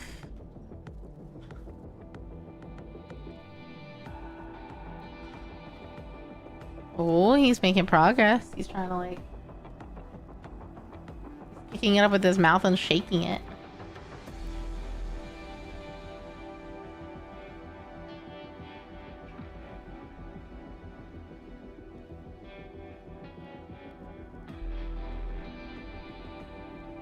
Oh, he finally got it open.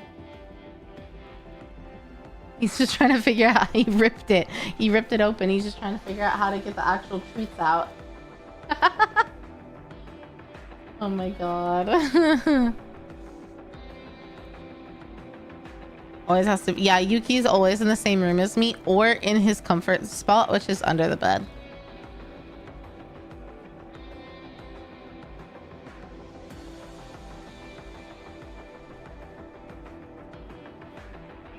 And yeah, he makes biscuits and like suckles on a particular plushie.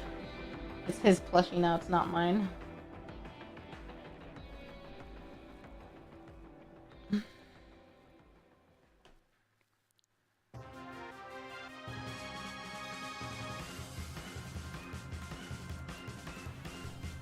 Okay.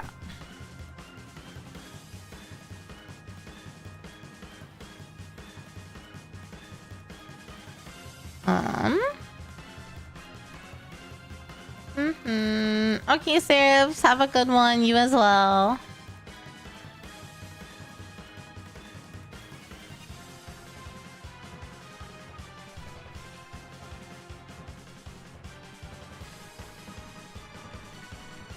Wait.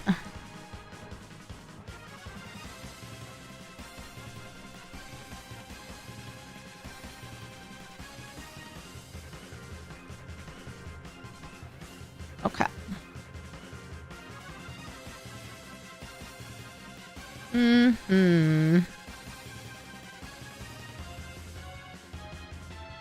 Alrighty. That one's done.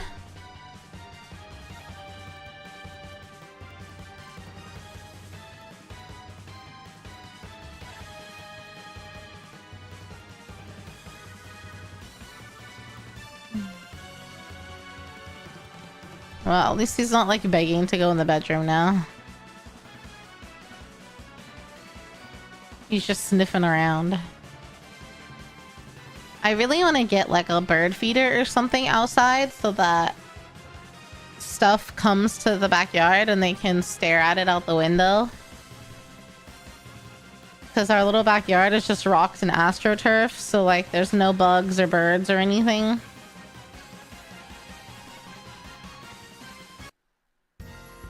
Does cat TV work? I have used it before.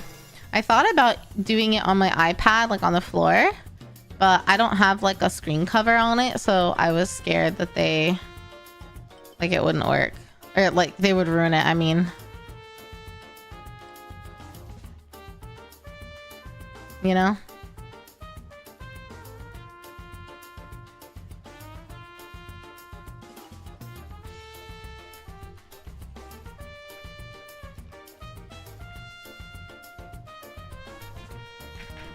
You know about.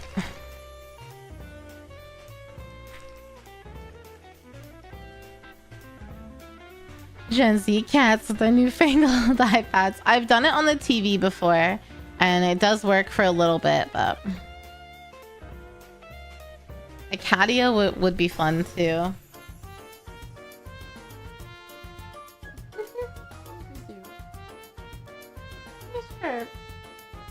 She's laying on my sweatpants on the couch. Okay.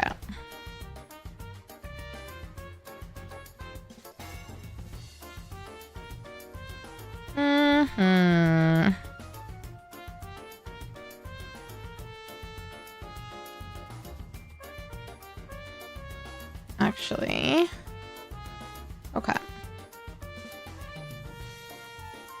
Let me finish all of these.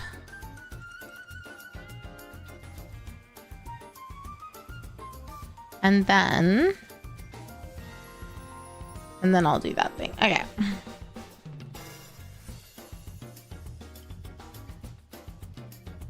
Hey, Bubby. He's enjoying the sunspot. Yeah, good boy. Preparing for trips is exhausting. You haven't had a vacation. You don't have a lot of the stuff needed for travel.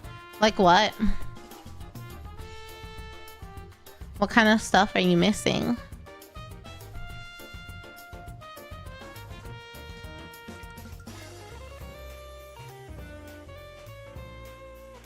Is it like little bottles and stuff? You only have a carry-on or overnight? Oh, so you needed a suitcase? Or are you just taking the carry-on and dealing with it?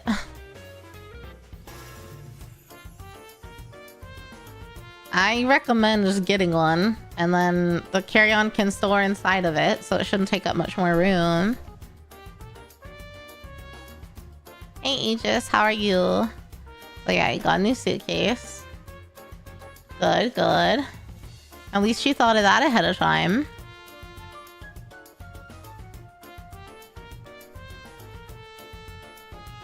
Travel size bathroom amenities. Honestly, I get annoyed having the travel size stuff. So I've kept some, or I just have little like jar, like little twisty jar things, and I just put it in there and I label them.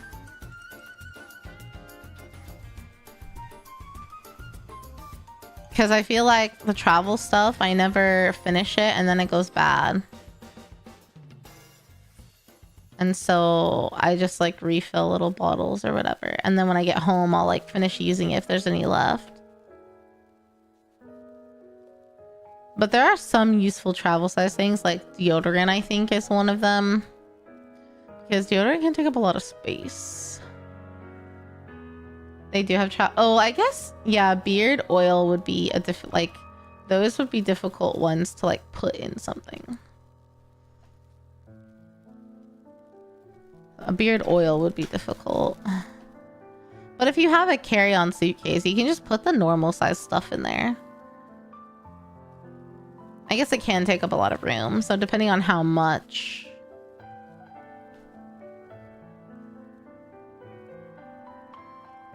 Depending on how much, for sure.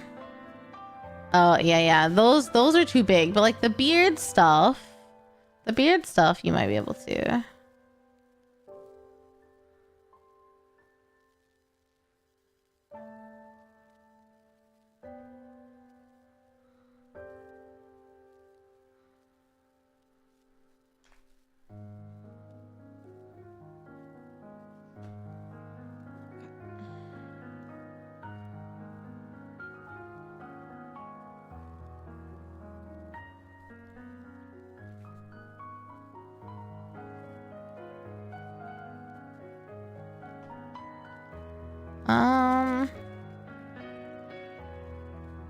I don't think any of these are. Oh yeah. Filter that. You still need to buy some blue. Oh, yeah. Wireless headphones are game changing in travel. I don't do the big headsets. I'm not a big headphone person. Maybe I would like it while I travel specifically. I don't know. Like, I would like to try them out. But I have my like Bluetooth. I have AirPods now, but I had a different brand before. I like them just the same. You don't need AirPods. I just got gifted them, so I'm very thankful for them, for sure. They obviously work really well with my iPhone. And they're definitely a little bit nicer than my other ones, but just any wireless like earbud that also has like the spatial awareness or whatever, because then you can just leave them in your ear and turn on the spatial awareness, and then when you're playing music you can turn it off or watching something, and you don't feel like you're plugged up and can't tell what's going on around you. That's what I always struggle with, and I do find that it helps with some of the overstimulation of travel.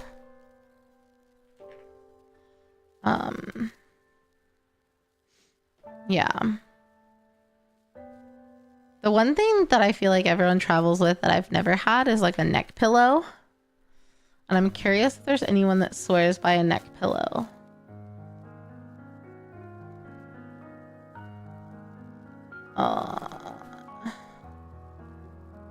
You want it for your phone? Oh, for sure. For sure. I mean, yeah, earbuds are just smaller and easier to travel with, and they're less like, I feel like they hurt my head less. Big headphones hurt my head.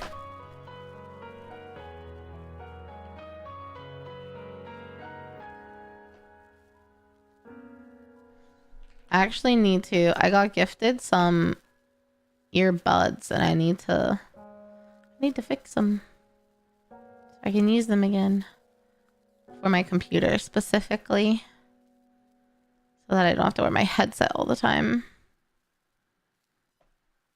which that's like one of my favorite gifts.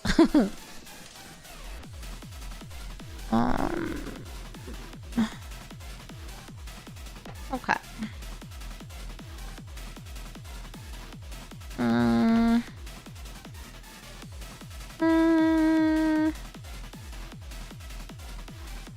Just plain no headphones, hard blast, knee capers. Oh my god, the bursts would be bad. Those would be dangerous.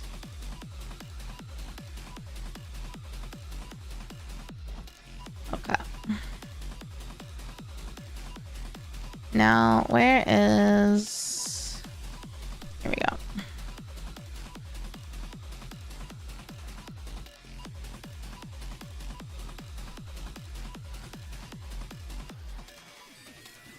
Alrighty. Oh, it's already 11:30. Dang. This day is flying by. I'm thankful.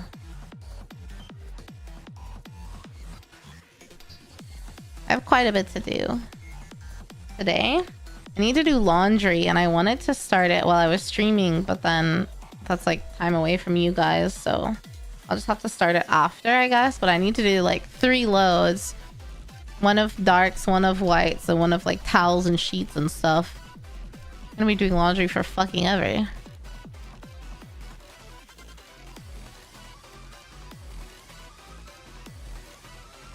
Okay.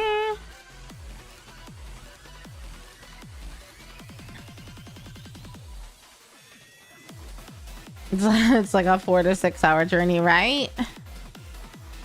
So maybe I will start it like after lunch. I'll do like one of the loads, and I'll just like fold everything after.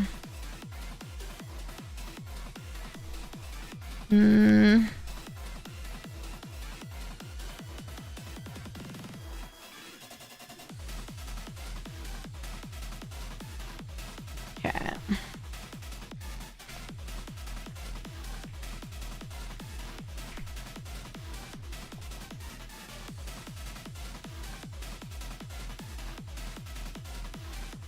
Mm-hmm.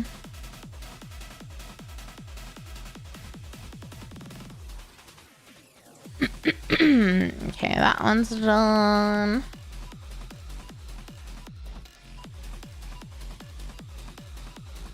This one.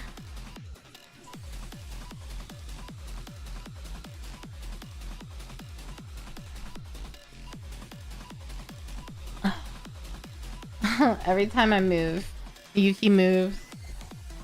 He wakes up because he doesn't want me to roll over him, which is fair.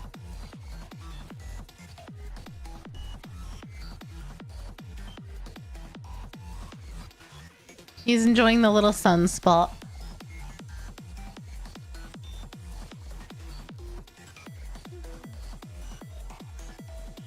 Good boy. Oh, sweet boy.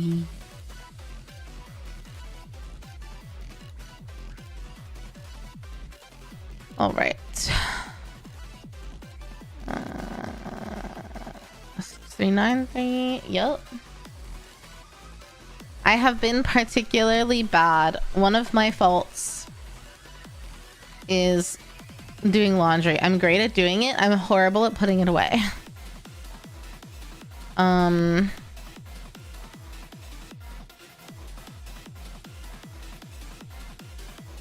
And so I'm working on that. I'm working on that.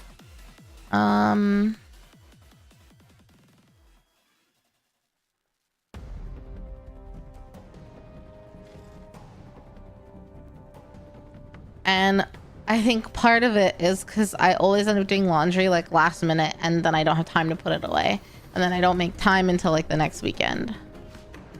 So one of my goals is to get better at that over the next like 2 months. And part of that would be helped, admittedly, if I had a motherfucking dresser. So I need to look for a motherfucking dresser. I'm so over it. I need a goddamn dresser. And if I can't find one that I like on Facebook Marketplace, I just need to give up and buy the one from IKEA. I don't want to. I'd rather buy one used that I can just get from someone else, because it'll A, probably be cheaper, and B, probably be better quality. But there is one I really like at IKEA, and I'm so tired of my clothes just like being thrown everywhere in the closet. I need a motherfucking dresser. You may have taken a month to finally fold 2 loads of laundry on Tuesday. Leroy, I'm so proud of you. You're bad at cleaning showers. I know there's like that steam wand. I actually need to get... Actually, thank you for reminding me. I need to get... There's like this cleaning scrubber thing, but it's like a Swiffer, so it has like a pole you can extend. And I need to get...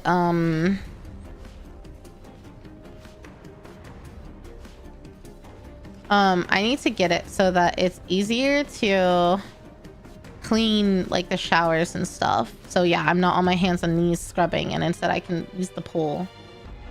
There is like a steam thing though. I wonder if that would be better. Like a steam cleaner.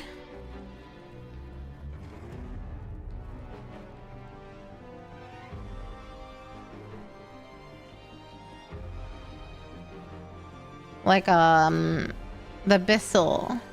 The Bissell Steam Shot is the one I always see people talking about. For tile, grout, windows, bathrooms, kitchens.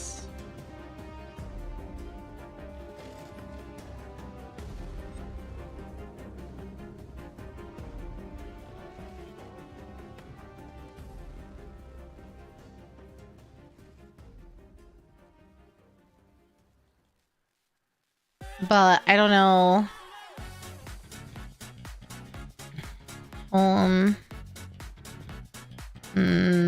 Home improvement. I feel like this thing, it has like a little brush with it.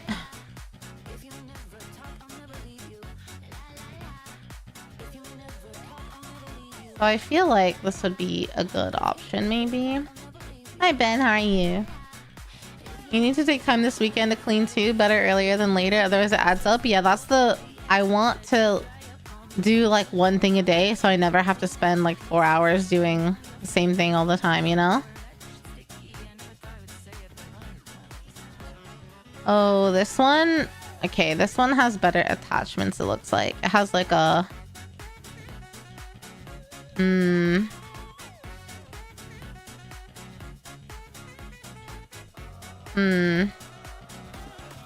Ooh, glass top stove. Huh.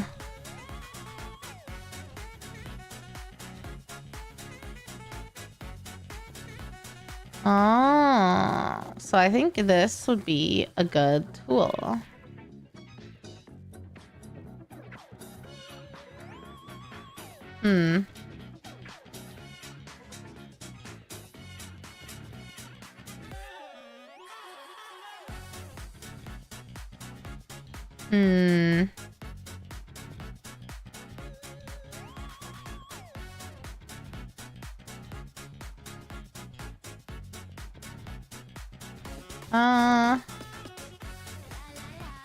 But yeah, I kind of want to get the Bissell Steam Shot, but there's one that's the Steam Shot Reach.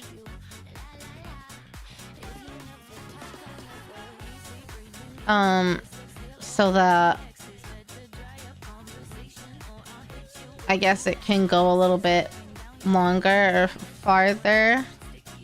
It has some other attachments, so, but it is like $15 more. They look the freaking same. It just doesn't have the like what do you call it? Like a hose. It doesn't have a hose.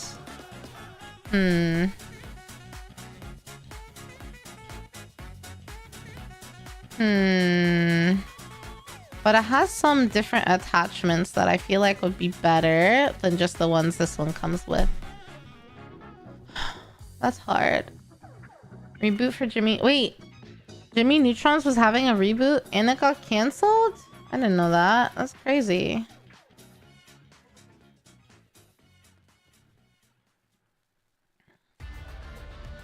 Anyway, that Steam...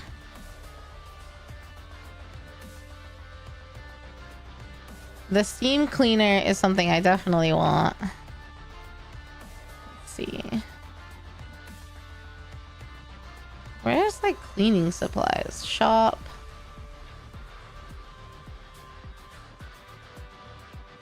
Is it not everyday essentials?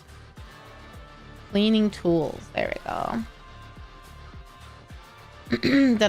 Did I watch the film or TV show?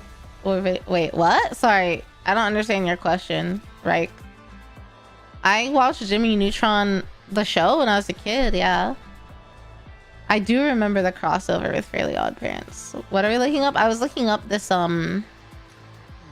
this Steam a steam cleaner for like what you could do anything. I'm sorry, there's a Wicked Edition Swiffer and it's pink.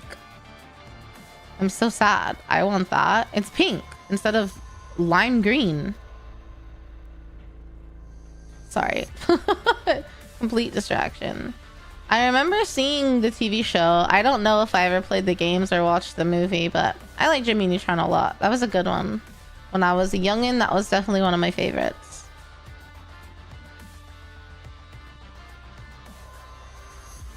But yeah, it's the Bissell Steam Shot.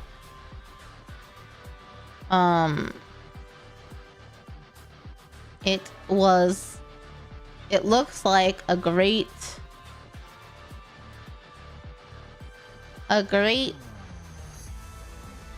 clean, fuck, what am I trying to say? It looks like a really useful cleaner, but I don't have it, and I kind of want it.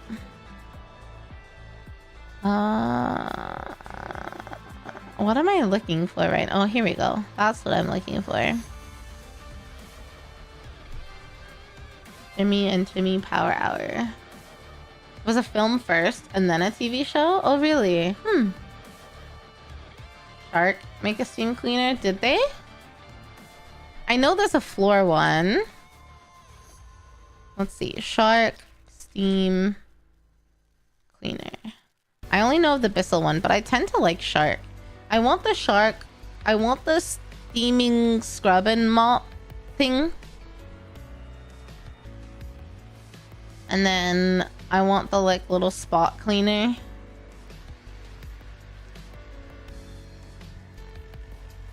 I wonder if you can use that kind of stuff. I don't know.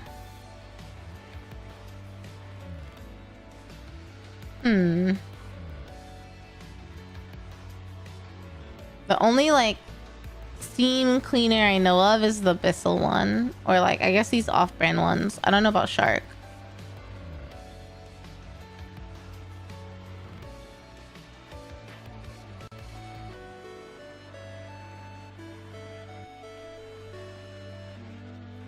Thanks for the follow. Yum ya. Ah, thank you. I appreciate it. Yeah, I recommend it, Dan. I think they went viral on like TikTok or something like during COVID, but they seem actually very useful and not that bad. Like $35 to $49 or something like that on Amazon, depending on what is like a better option for you.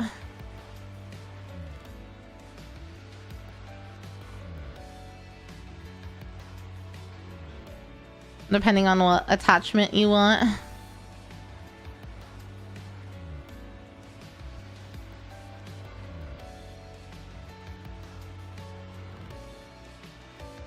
Mm-hmm.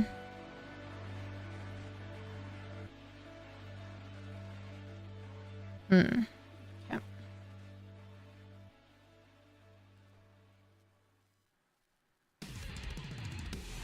Okay.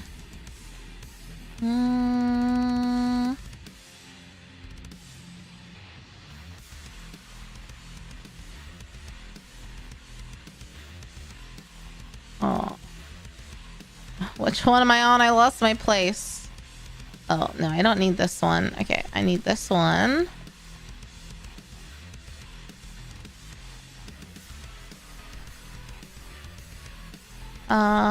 Fairly Odd Parents and Jimmy Neutron had a collab. Yes, they did have a collab. You have a walk-in shower, so cleaning the glass is also a pain. So my apartment has a walk-in shower, and I feel what is very useful and helps keep it clean and not build up the scum is to have a squeegee that I keep in my shower, and every time I'm done showering, I squeegee all the glass walls. And it's been, what, like 2 months since I've been here, basically. And it still looks very clean. Like, there are some watermarks, so I do need to go in with, like, some Windex, probably. Some glass cleaner. But I don't have to. And there's no buildup. Because I squeegee it every single time. I might skip, like, once a week, maybe, if I'm, like, in a rush. But yeah, I have like there's like a fan thing that runs when I shower, and I squeegee after 95% of the showers, and like it's so simple. There is, I noticed, like a Rain-X for shower doors that you could possibly get that might help. I need to get some Rain-X and put it on my side mirrors because it's so humid here. And those side mirrors get like moisture on them, and the defrost doesn't make it come off, so in the morning it's kind of annoying to drive. You need a new shower curtain. So the other bathroom has a really cute shower curtain that I found. It looks like, you know, the blue and white china, like the old school like blue and white, that classic china. It looks like that, but it's cats. It's very cute. There's a matching rug you can buy that I really want to get, but it's like $40 something. So yeah, the porcelain. Yeah. It's really cute.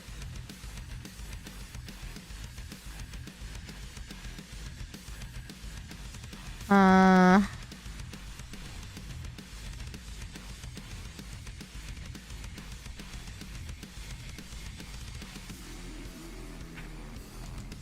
does this one go to? Shoot.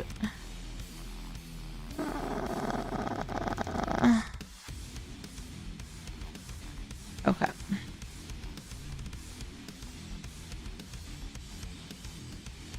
But yeah, I've had the same shower curtain since I was like in college, so it was nice to get something new. It's the first shower curtain I'd seen in a long time that I really, really like.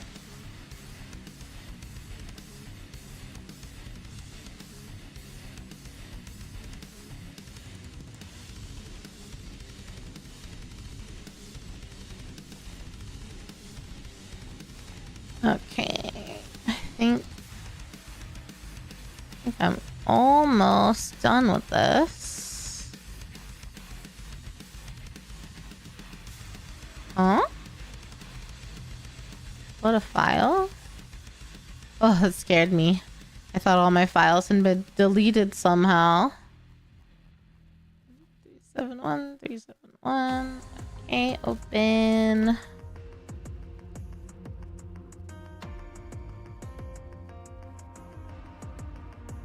Okay.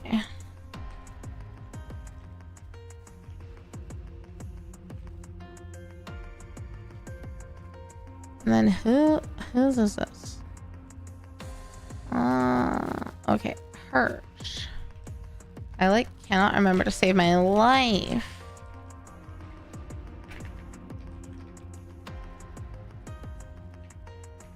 Okay.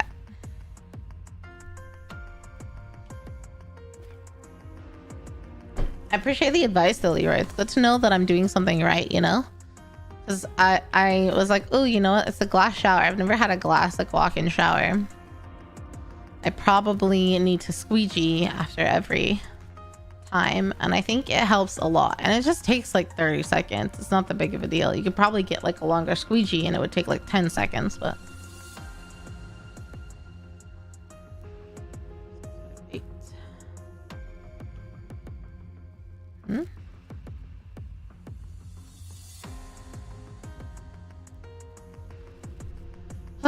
It's not responding. Respond to me, website.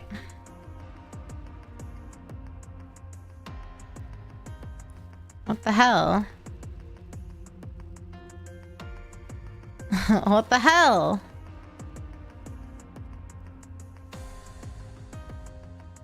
I'm telling it to let me upload a file, and I click upload and then the pop-up doesn't come up.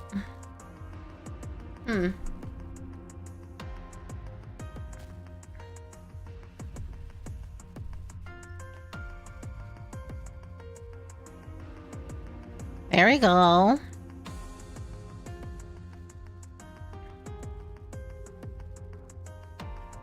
Goodness gracious.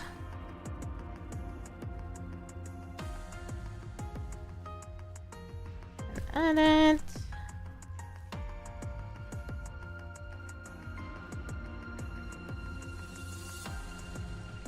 Port. Ugh. Port. 17.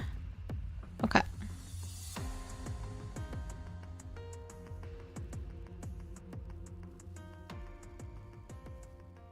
Okay.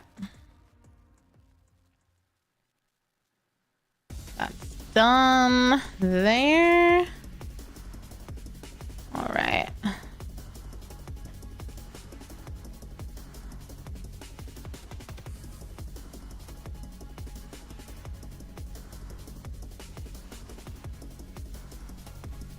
All complete.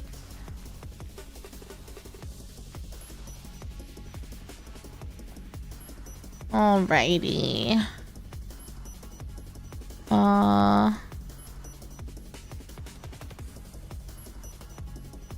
1809.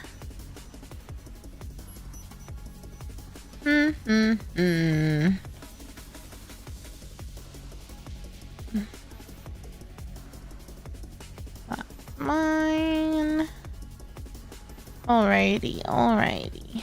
Let me do this login real quick.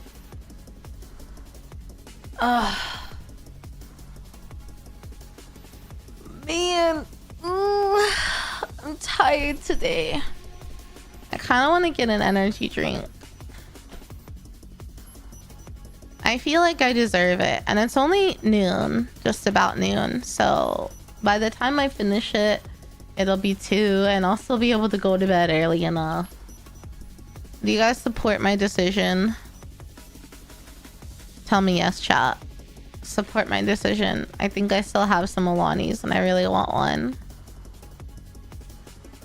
Coffee greater than energy drink? Yeah, I already had my morning coffee. I like a morning coffee in the morning. I like a hot coffee in the morning. But it doesn't hit me the same way that an energy drink hits me. More coffee is greater than coffee and energy drink. But it's hot now, so I want an energy drink. Okay. Reducing my stress. I think I'm doing a good job. Let me check into my goal. Because I am, in fact, just ignoring all of the bullshit that my manager is spewing. And I'm like, well, whatever. I don't care. So, you know, that feels pretty good. Alright. Let's save that outbound. I guess. Okay, see, that's all I needed. I just needed a little support.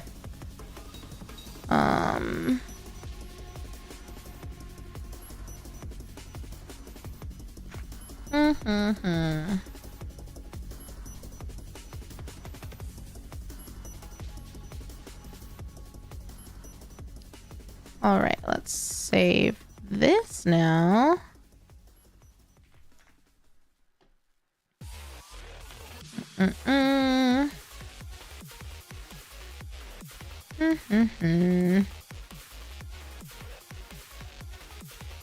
Okay. Save that. And go get the energy drink, baby. I'm so ready.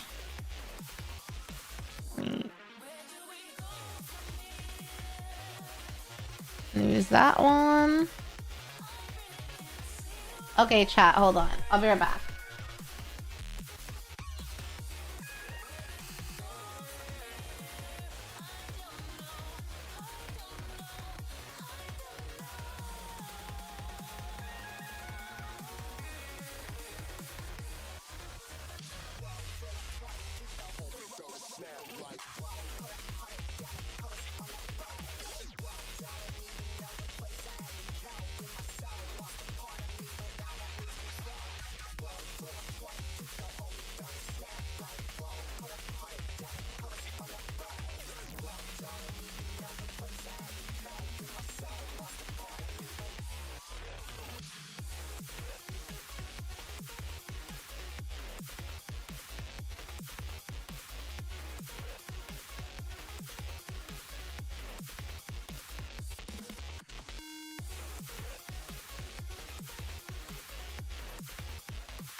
Okay, I'm back. I've returned with my Witch's Brew Alani that I will slowly sip on.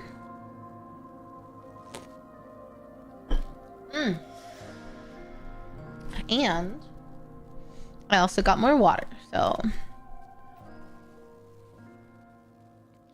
no one can be mad at me. I'm also hydrating. Ugh. Okay, you know what? Oh my god, why do I have so many emails? What the fuck happened?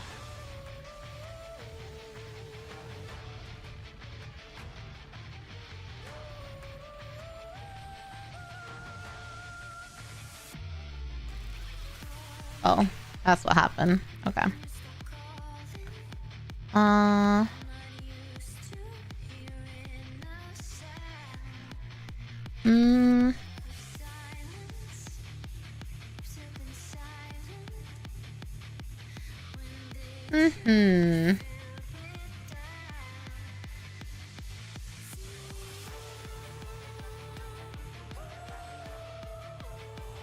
Oh my god. What the fuck?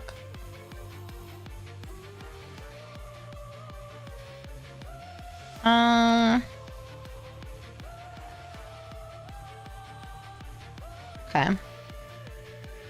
Let me see.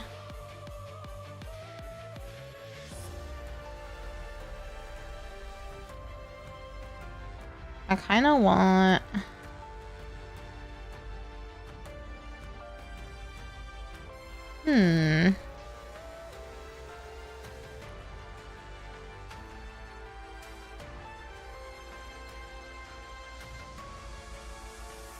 Let's do that.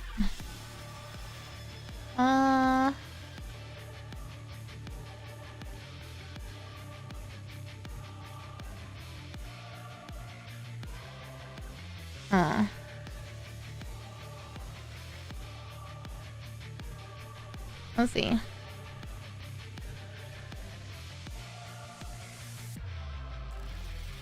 What?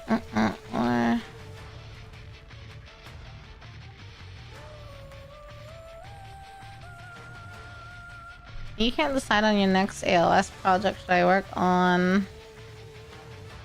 I say the Bone Reapers, but I have not Googled. I probably should Google.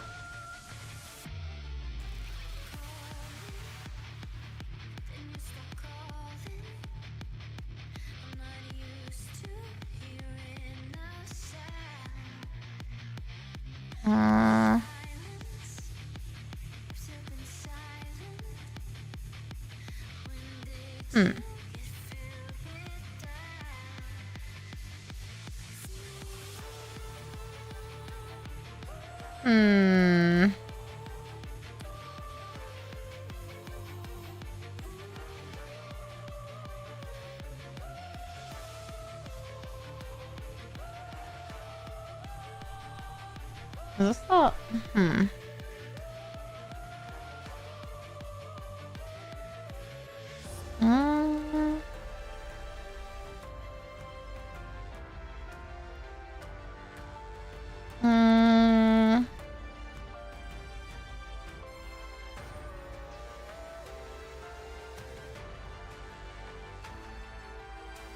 Okay.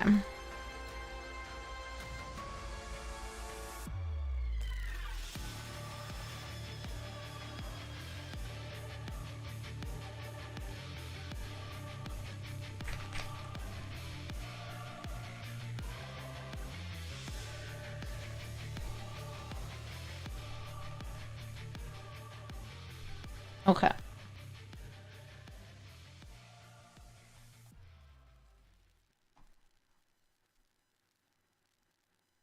Sure.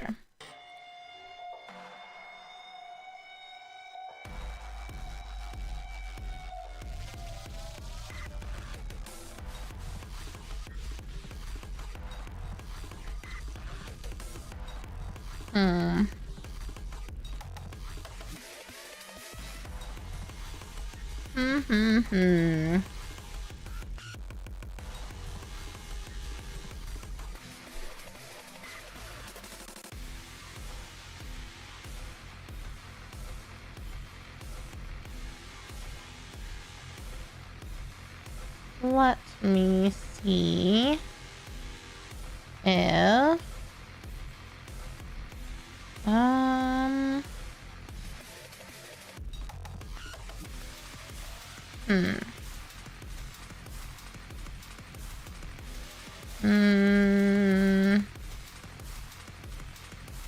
okay. Hey bud, how are you?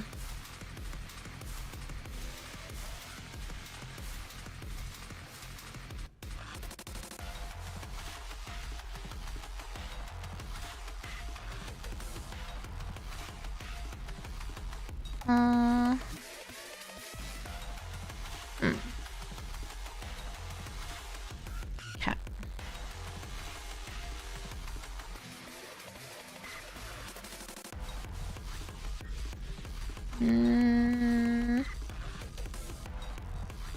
Oh geez, that's insane. Okay. Just enjoying an off day. Oh, what are you off today for?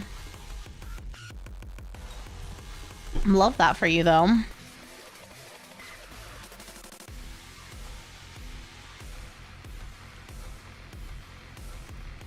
Definitely love that for you.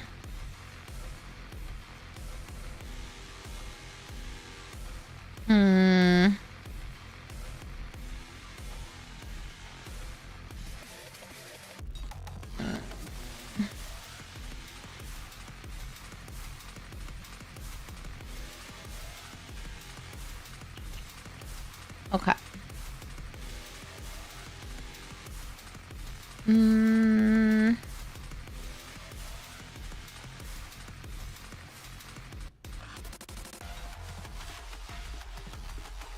Okay. You just don't do... Oh, okay. So do you work a weekend, Bob? You have good news. Your cat came home after being missing. Oh no, Volgray. I'm sorry to hear your cat was missing, but I'm so glad that they're back. Jeez. That would like destroy me.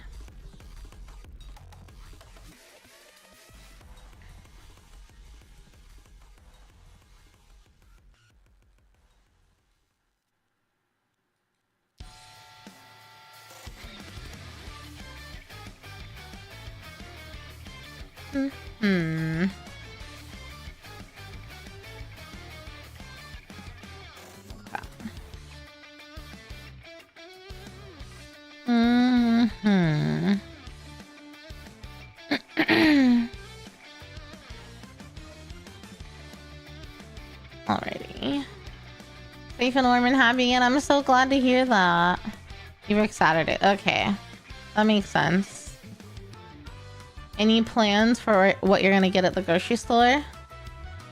Any specific needs?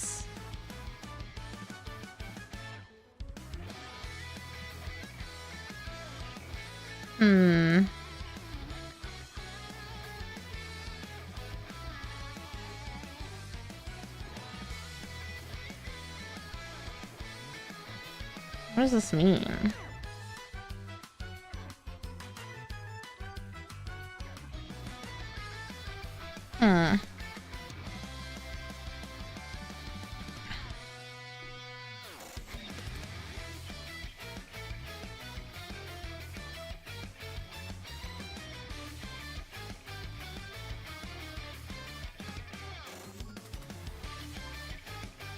Okay. Getting some stuff to do. Cookie test bakes. Ooh, what kind of cookies? Cause I have been in a baking mood.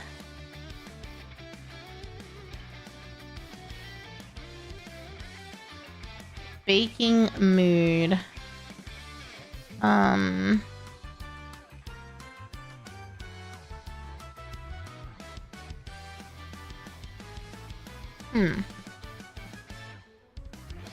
And I have to actually do quite a bit of baking and stuff, so depending on what you're doing, I might be inspired, you know?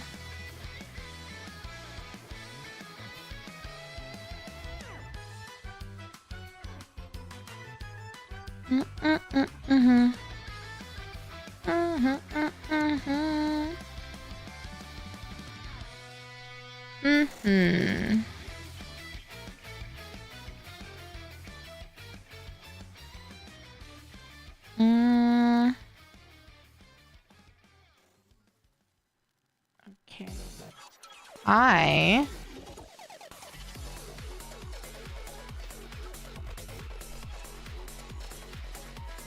I need to finish what I'm working on.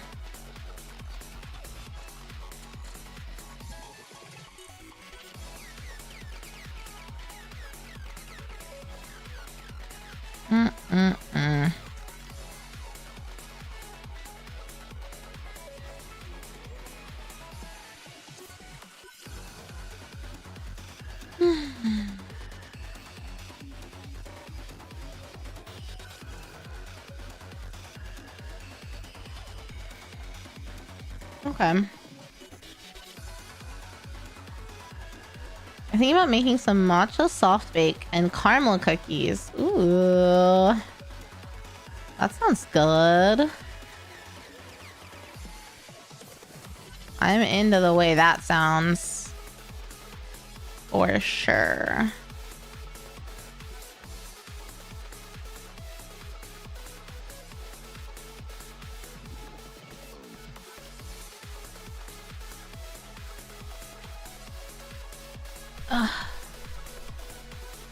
Yeah.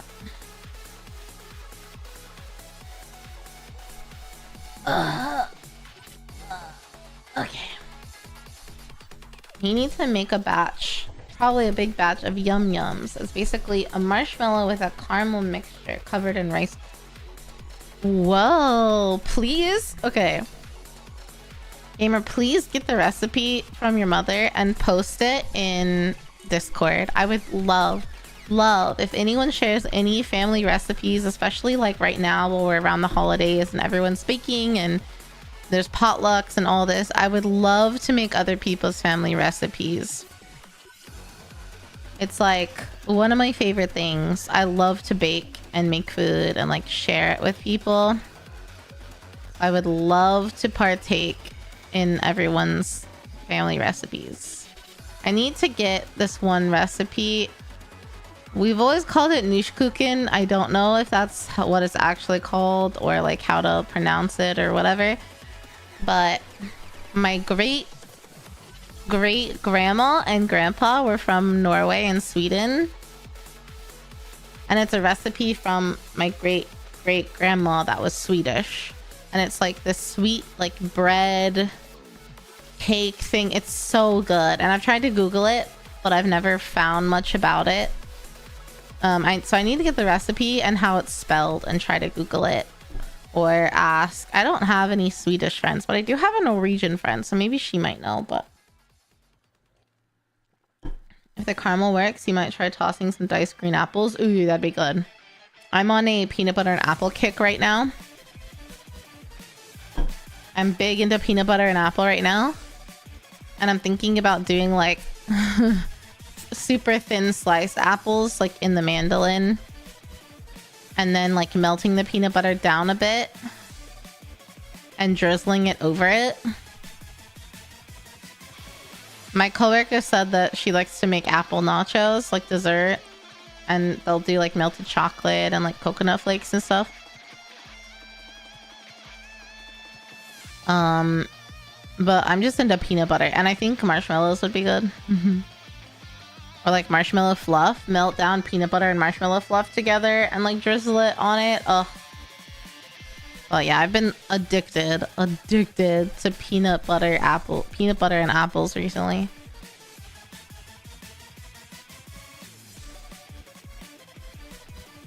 Okay.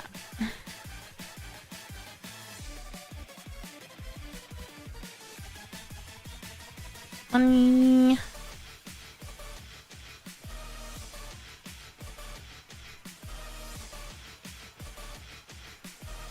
Okay. Cable.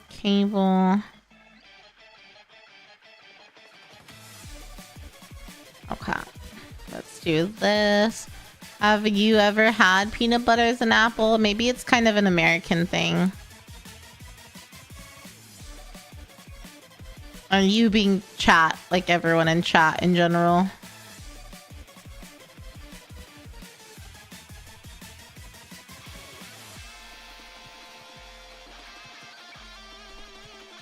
Okay. So this one is -12.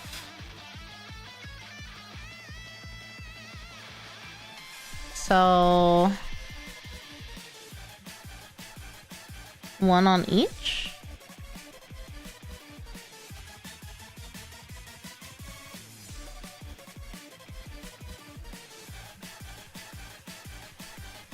Okay.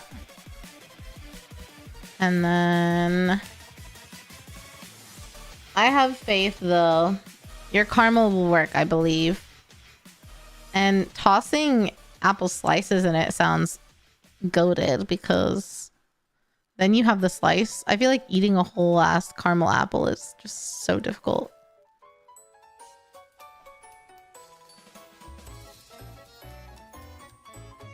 Because, like, I don't know about you, but it's hard to bite in, and then you get all the caramel in the early bites instead of with the apple, and then it gets all over your face, and then it's falling apart. I don't know. I hate eating an apple, like, just eating the apple. I always slice it up.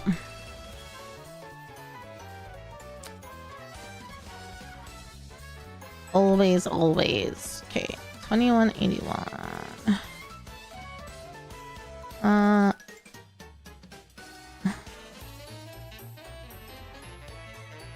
And 4.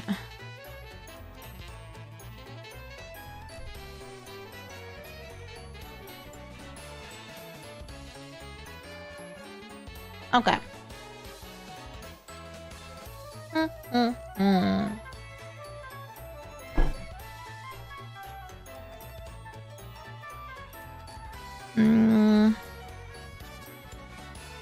-12. -12. So each one will have 2.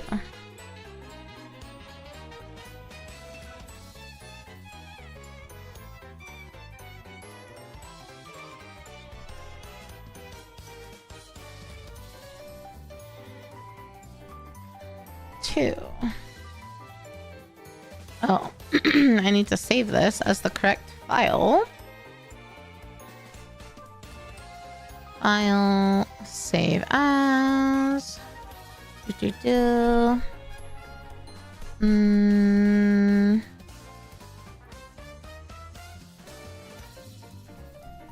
Okay.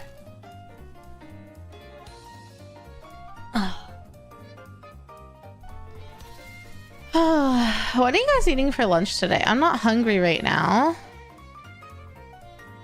I made a quiche yesterday and I ate a little bit of it earlier, so I'm not hungry yet. But I might like go heat up. Actually, I have a bunch of cheese. I might just have a little like cheese plate. Cheese and meat. I have some chicken salad I need to finish. Or I could make just some ramen. Choices.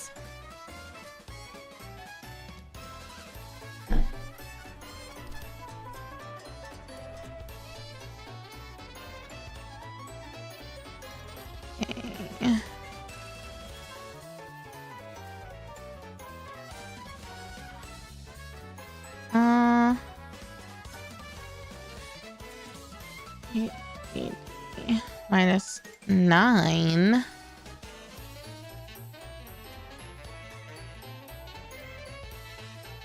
So 3, 8, 3. So 3. Okay, and now this.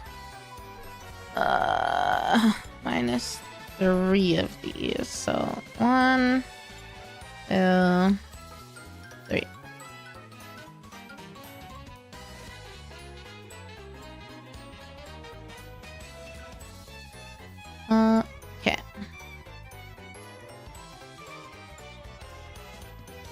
Okay. So that was easy. Now we have to do one at a time. Basically.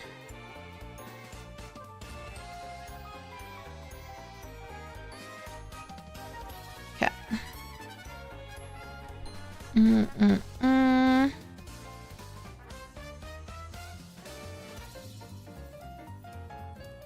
So 1, 2, 3. Delete those. Yes, yes. Okay.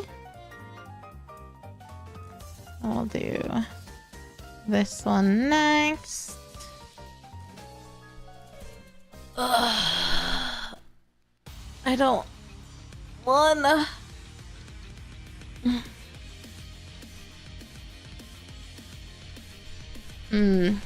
What would be a better...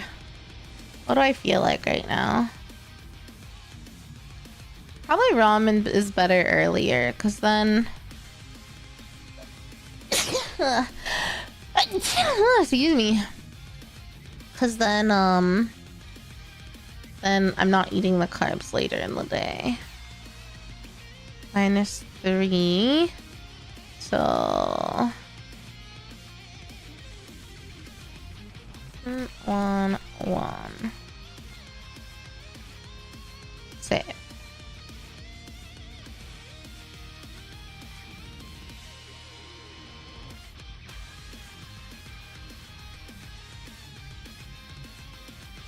The update? Okay, it did. Okay. And then... Let's see. I think only one more of these weird ones.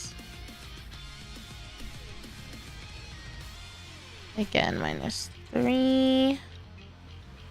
What is that? Huh, interesting. So...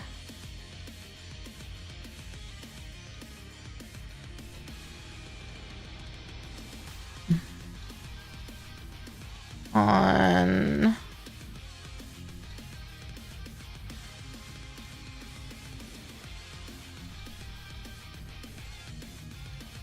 This is 7, 10.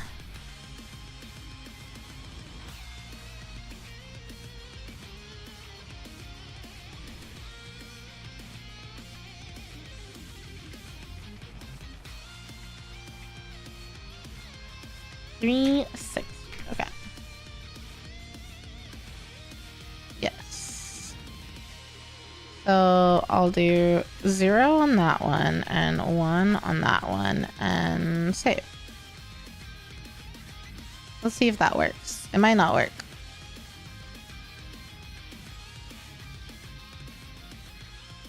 Okay, so how about I delete that one? I think that will solve the problem. That solved the problem.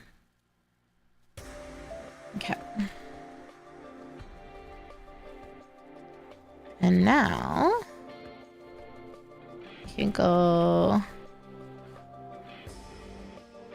What do you mean all input data will be deleted? Okay, we're fine. It's saved. So what the fuck?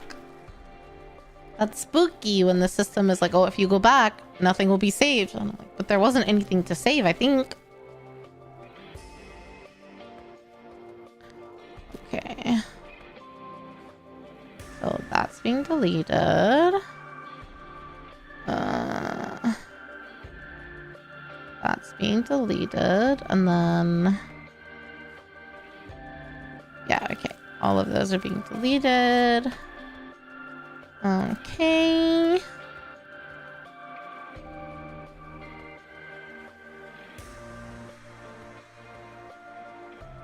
Alright. Well. Last 2 on here.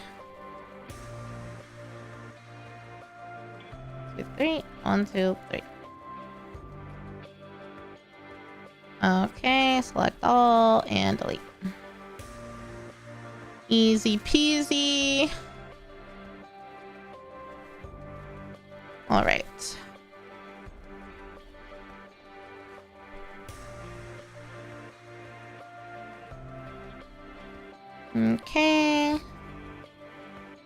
confirm this.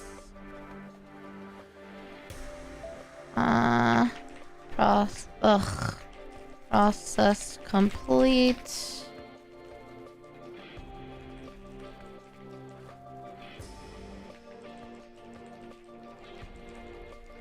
That's about any remaining.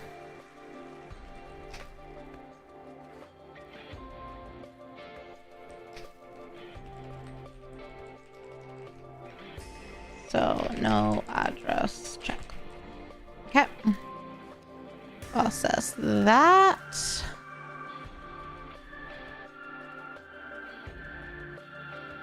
Okay.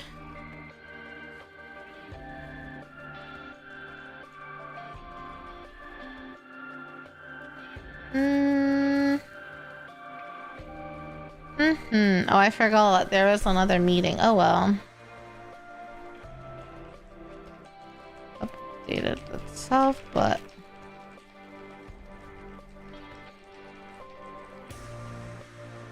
was the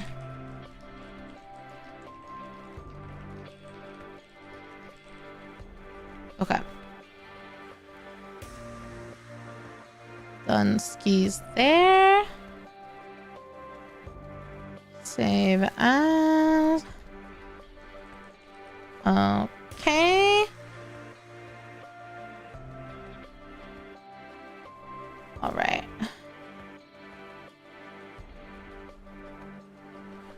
Whew. Okay. I think we will perhaps watch a video during lunch. I'm not sure what I want to watch though. So I need to figure that out.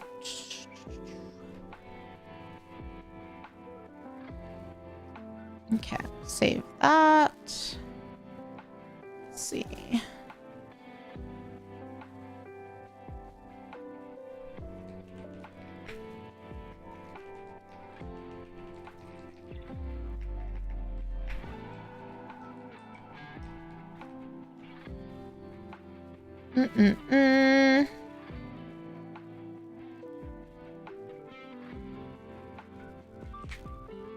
Going to take lunch shortly. Let me see if there's like a short video I would like to watch while we eat lunch. Actually, let me first boil some water. Hold on 1 second.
Okay.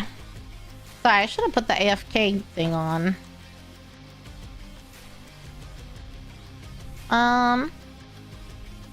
Alright. So, welcome back. Thank you. I will need to go again in a moment to collect...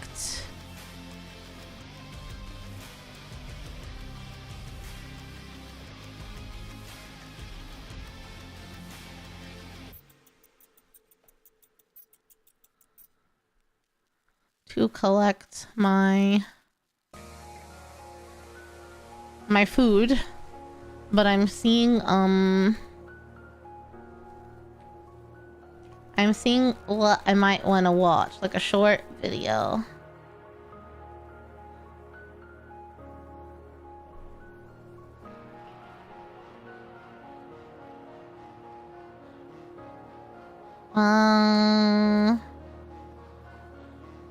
I'm looking for a short video that I want to watch.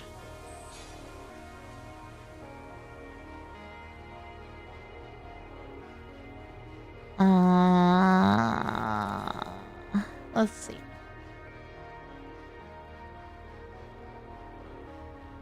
Hmm.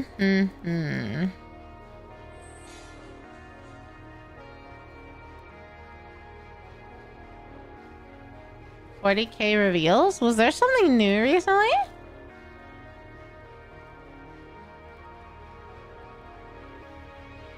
Like new models? Oh shit. Okay. So it seems that Dimitri and Tyson. Let's see. So the World Championship preview. Unity Cup is sucking you into the game again. Oh, is it Uma? Cause I've also been. Oh, I see. I've been playing Uma, like not like really seriously or anything, but I've been doing my dailies and like playing a bit. I don't really understand how the Unity Cup works, but we be playing it.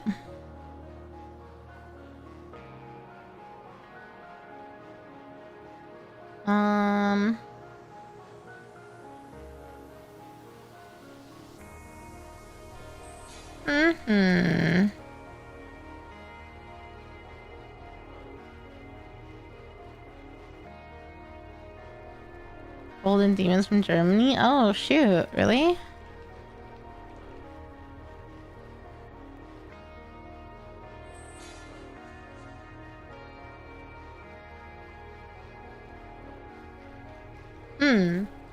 Your summary, you just train? Okay, that's what I'm doing. The best Warhammer miniatures at Golden Demons Spiel 2025.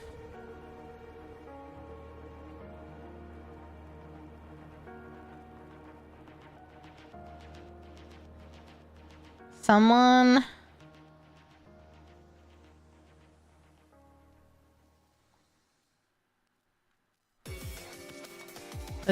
There are a lot of people talking about the 2025 winners.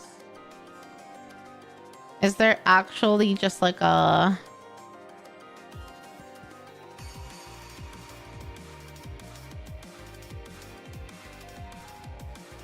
Okay, hold on guys. Let me get my food. And then we'll watch something.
Okay.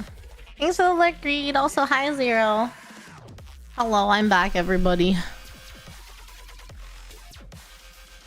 I was just looking for a video to watch while we eat.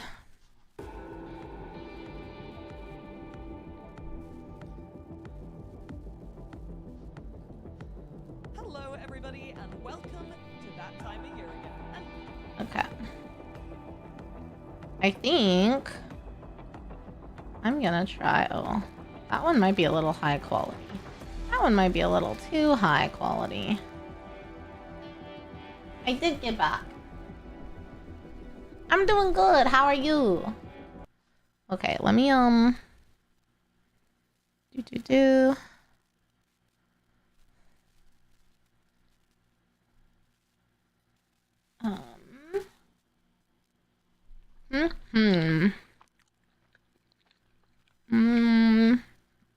Okay. Oh, got a little kick to it. Let me get this. You have a slight cold dealing with stuffy nose? No, I'm sorry to hear about your cold on your stuffy nose. Okay. Let's do this.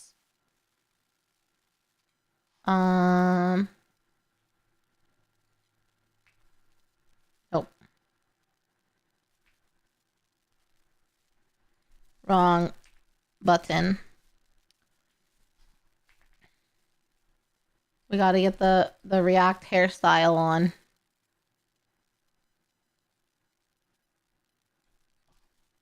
Okay.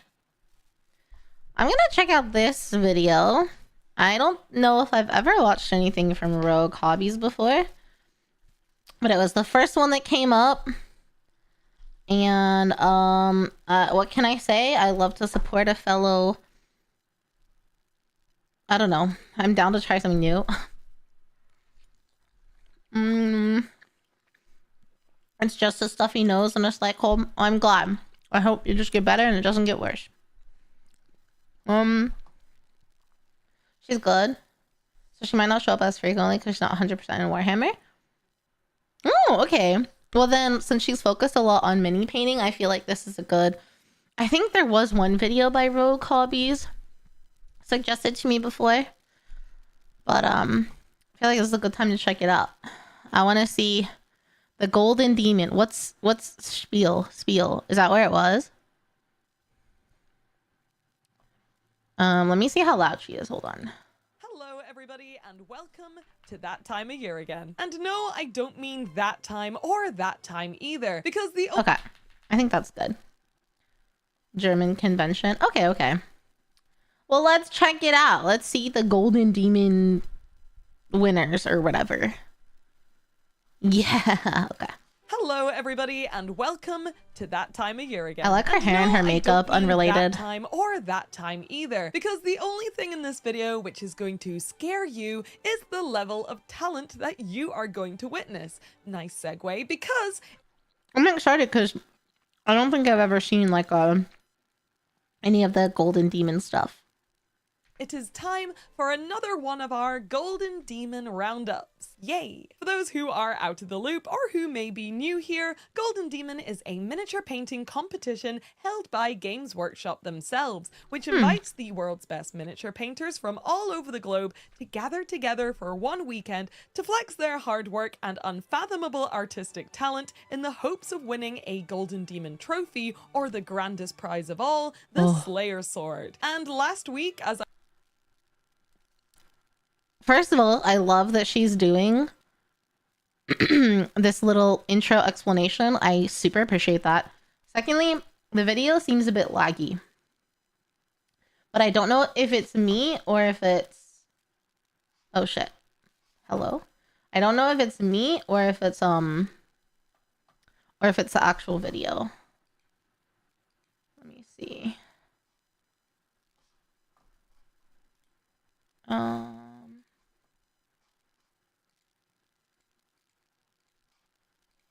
Sorry. I see it as laggy as well. Yeah, but if I'm seeing it laggy, then you guys will too. So that's why I'm trying to figure out if it's me or you. I lowered the quality. Let me see if that's better. I'm filming this video now, this absolute power horse of a painting competition was held at the world's largest board game convention, Spiel Essen. So I decided to haul my butt all the way over to Germany to get a slice of the action, and so I could see the whole Golden Demon competition in person myself. And I have discovered a reason to go to Germany because I would love to see this in person. Oh my gosh. as usual, in this video, I'm going to show you guys all of the biggest, smoothest, mind-bogglingest, and of course the most well-painted miniatures which won big at the competition, as well as reveal the overall winner of the whole event who went home with the Slayer sword. And I know I say this like every year, but this time I really mean it, and in a minute you guys will see why for yourself. But I do think that this may have been the most impressive Golden Demon competition that I have ever seen in my life. So settle in with a warm drink, put your feet up, and allow me to show you what it looks like when some of the most talented miniature painters in the entire world compete against themselves and also each other to make some of the most stunning pieces of art I have ever witnessed on display. Whoosh. Let's go.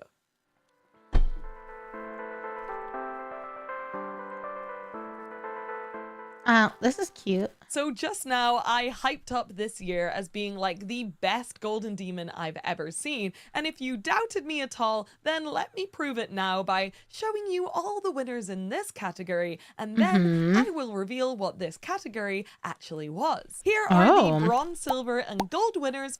Okay. Bronze, silver, and gold. Well, look at all the details and like the grass and stuff that they added.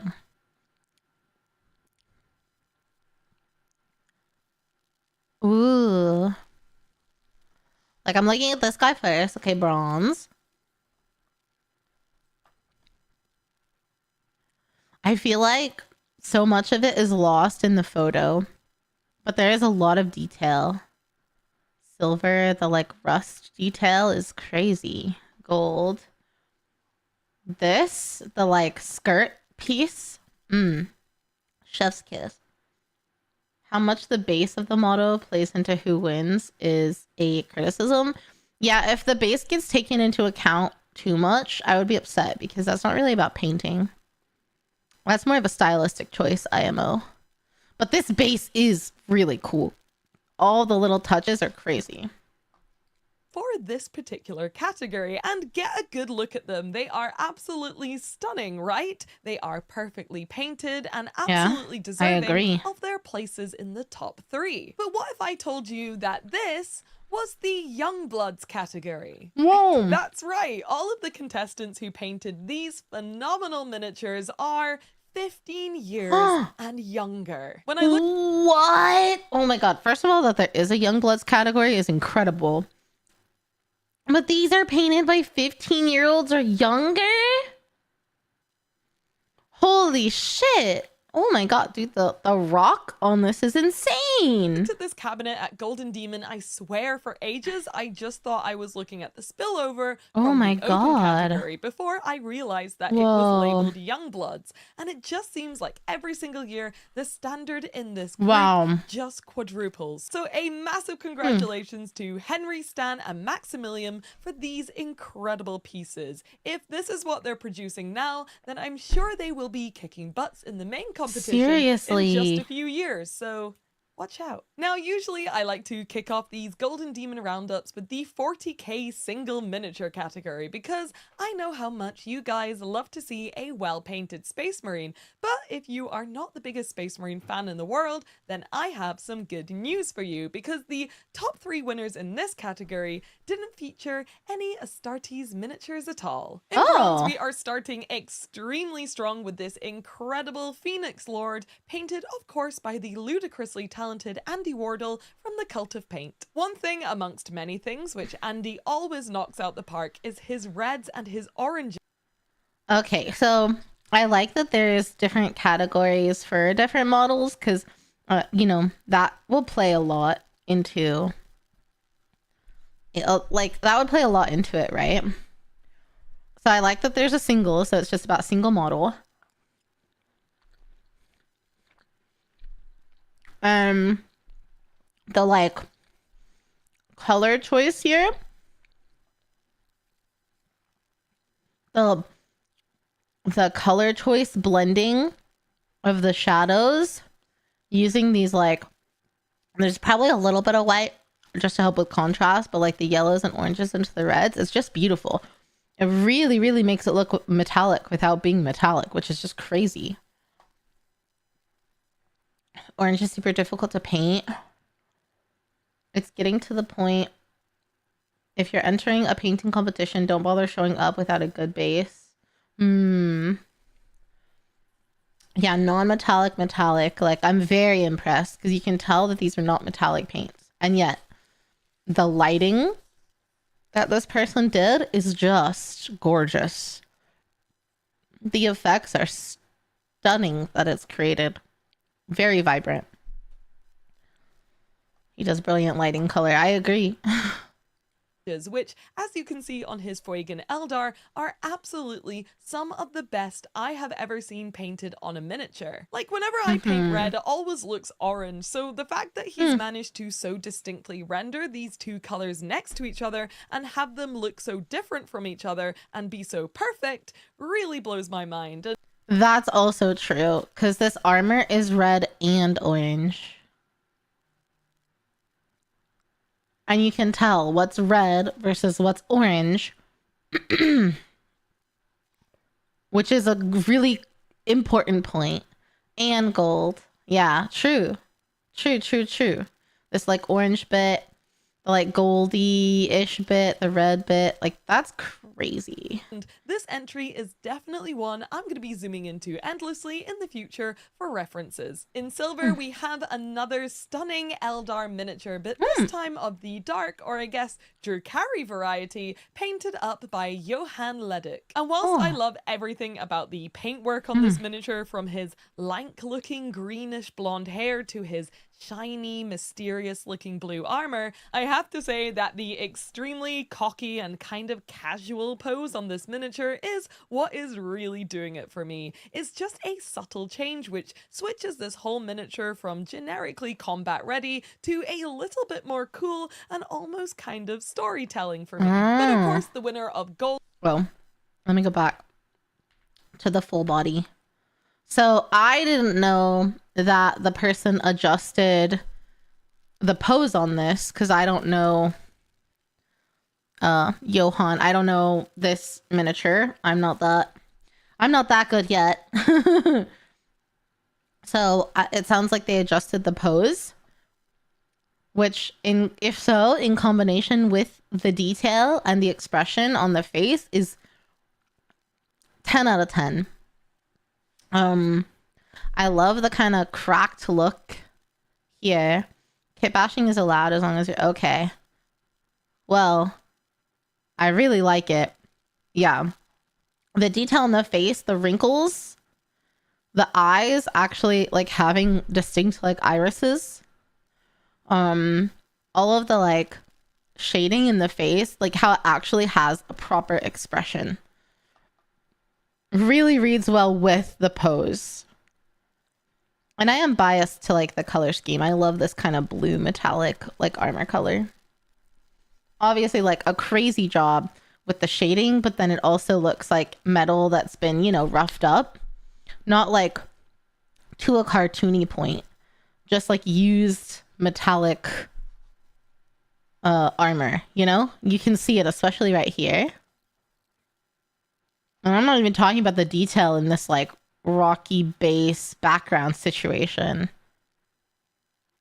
But the face alone is enough to win me over.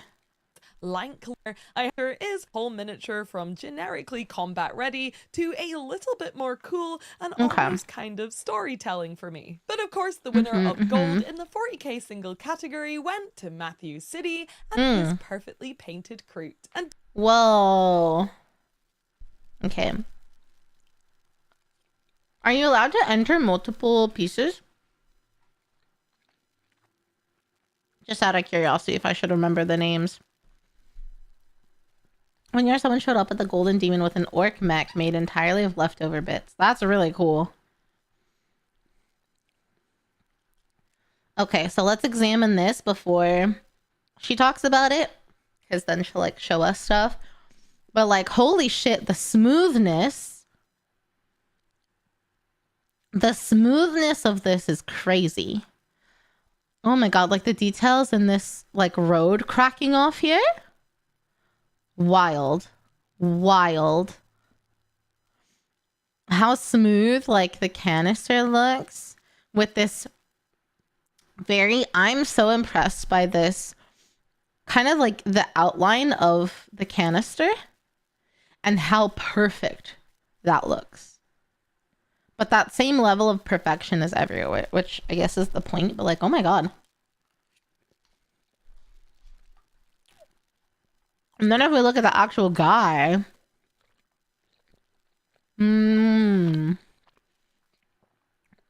why does it look like it doesn't even look like it was painted to me. I love the color choice. The detail on these like leather knee brace things and belt, like this, like that, the leather detail is really stunning to me. You can have one entry in each category, but entries usually take a year, so people probably only enter one. That makes sense. Yeah, the highlight blending, Matthew City's highlight blending here is really, really impressive to me. Like, it truly looks like different materials. I don't know. Wow. Okay, let's see what she says about it. Don't you just love to see it? The crew are always a fan favorite within the 40k community in general, so it's amazing to see this miniature being done such justice with this paint job and then being celebrated too at this level. The skin tones are so well shaded that it almost looks like a 3D render, no matter how much you zoom in on it. Even the lighter skin tones around the... Yeah, look at this. Like,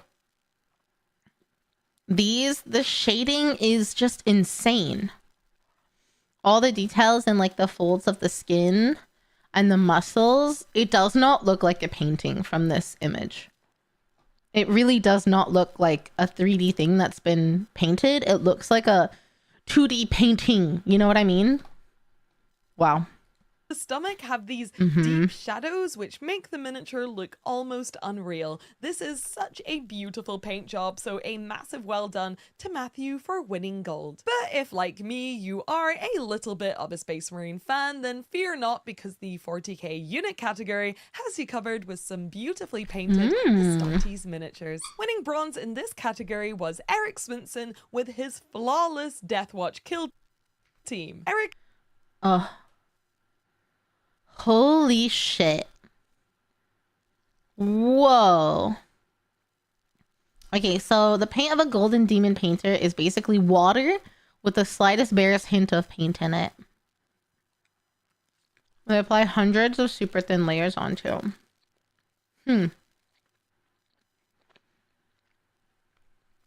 Platypus, did you see some of these in person? They almost look printed. Well, that's what I'm saying. Dude, this one's crazy.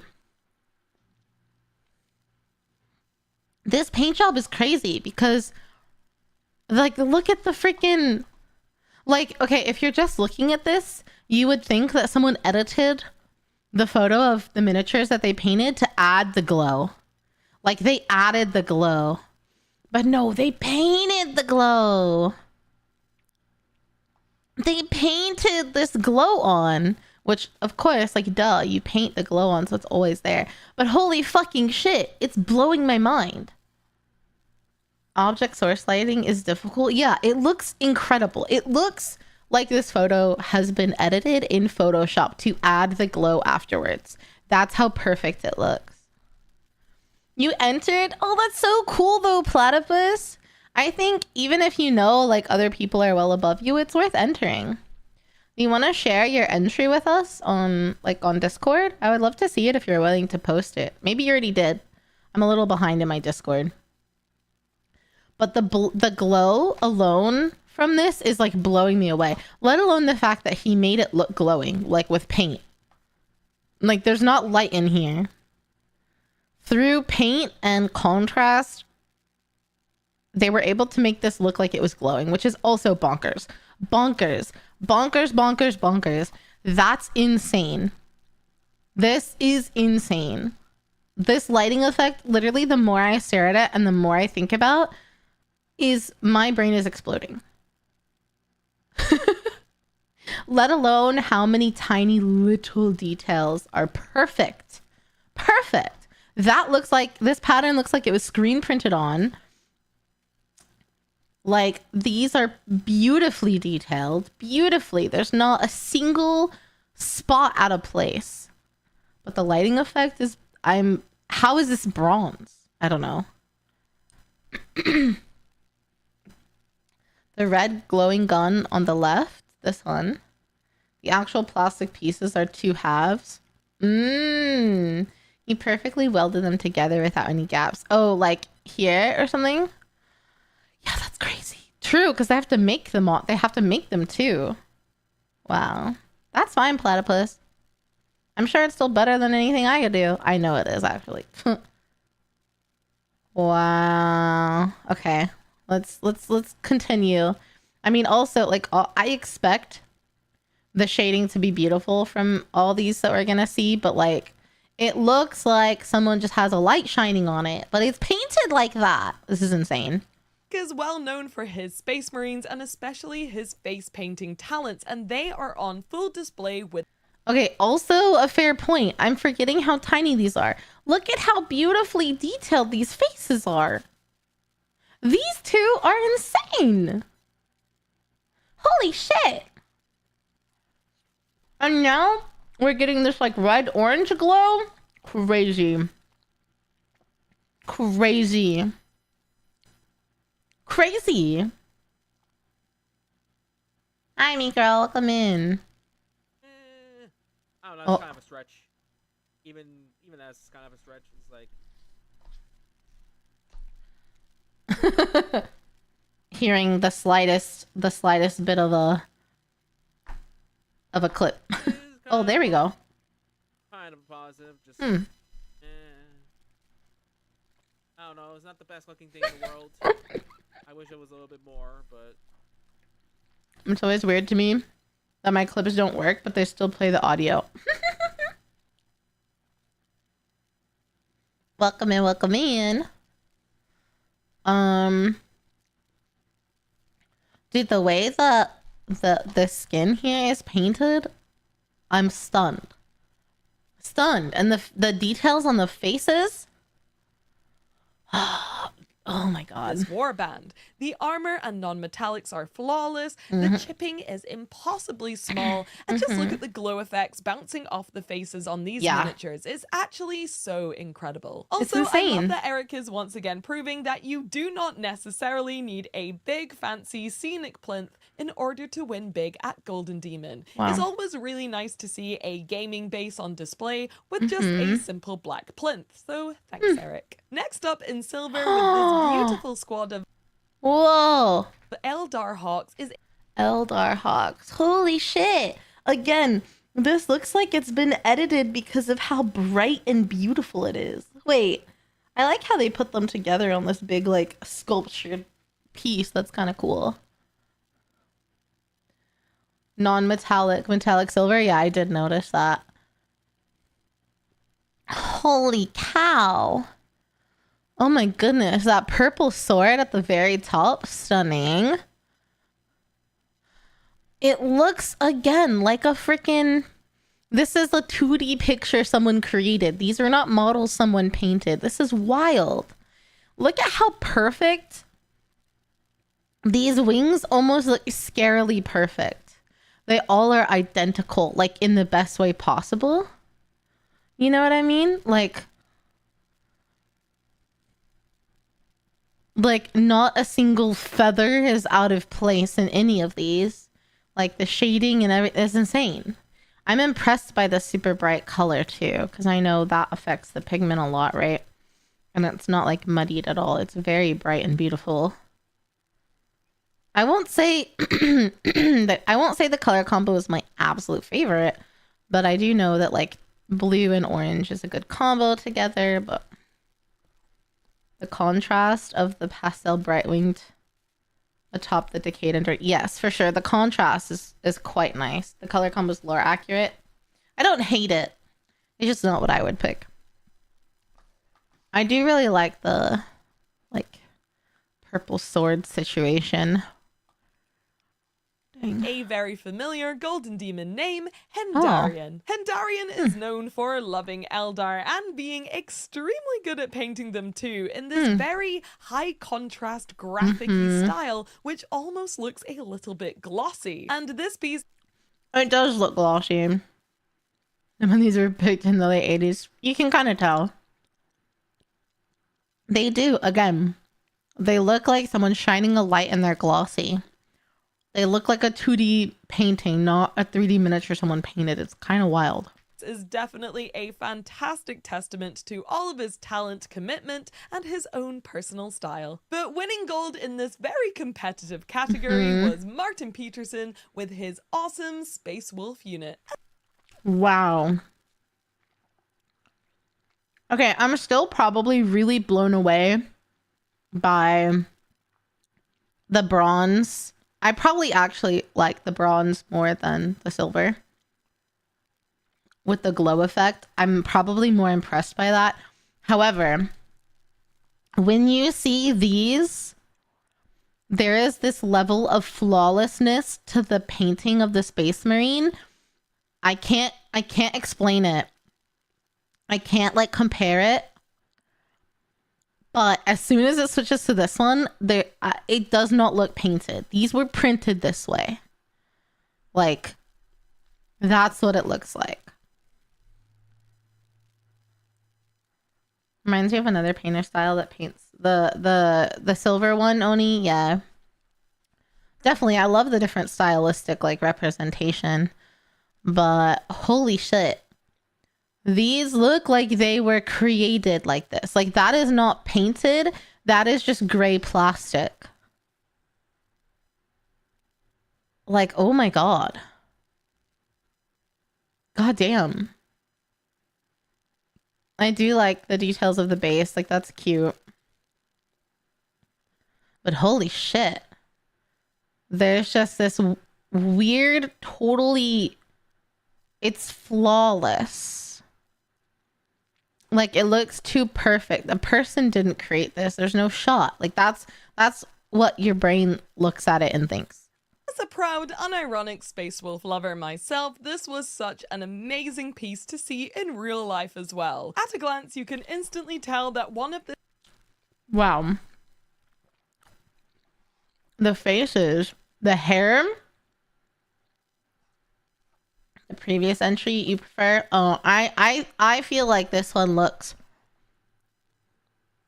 more skilled than the other one. I can't explain why, but I prefer the bronze over the silver. I would have put silver in bronze and bronze in silver.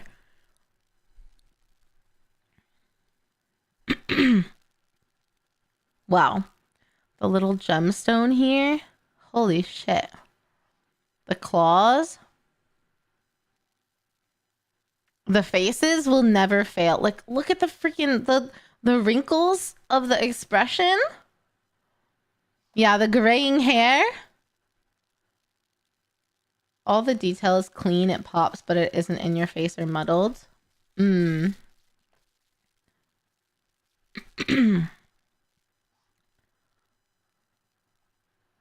Wow. This entry's huge strengths is just the cleanness of all of the miniatures. They're all perfectly painted, but if you take a closer look, you start to notice that the level of details on each of the miniatures goes into the micro, with all of those impossibly small scratches and chips covering the ceramite. This is just... Yeah, all of the little scratches too. Insane. Insane level of detail. Wow. Just a beautiful entry, so a massive congratulations to Martin. Next up is one of my personal favorite categories because it usually has a lot of big hench Warhammer guys in it, and that is of course the Horus Heresy category. And in particular, I want to draw attention to the winner of gold, which was this dark and spooky Iron Warriors Saturnine Terminator painted by Duan Henlong. Wow. Wow. Painting is like magic. You turn a gray piece of plastic into a real thing.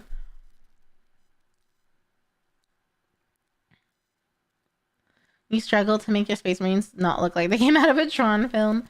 A fine balance of all the detail flowing together into a cohesive scene, but looking at any one bit of detail super clean and apparent. Yeah, that's totally fair.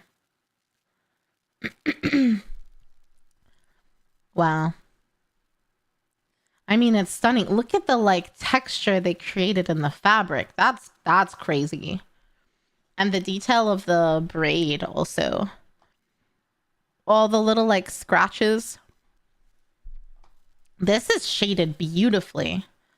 The like bronzy metallic of this is shaded gorgeously. I love their use of dark browns to shade it, and again, it looks so metallic even though you know it's not. Yeah, metallic and war-torn, but they didn't just use the metallic paint. The metallic is created. Wow. Dang. It's like I don't even know where to look. Wow. I think when these Saturnine Termies came out, they got a little bit of stick for being a little too stiff and unposable. But Duan has knocked it out of the park here by giving this guy so much cool and threatening personality with this almost... I didn't even notice the like glowing red eye. That is such a nice touch. Relaxed and just out of combat pose. And yes, needless to say, the paintwork on this guy as well is absolutely flawless. The yellowy sepia-toned mottled black armor, the non-metallic metallics, the hand-painted backdrop, and the menacing but subtle OSL glow effect coming from his eye lens all comes together so wonderfully on this miniature. And speaking of grimdark, let's take a little look at some of my favorite entries in the whole competition as we step into the grimy yet characterful world of the Necromunda category. First up, we have Nicholas Rubens Mortensen, who to my delight won bronze with one of my favorite Necromunda miniatures ever, which is this gorgeous little exotic pet stealer. I don't know who this little miniature is, but I love him.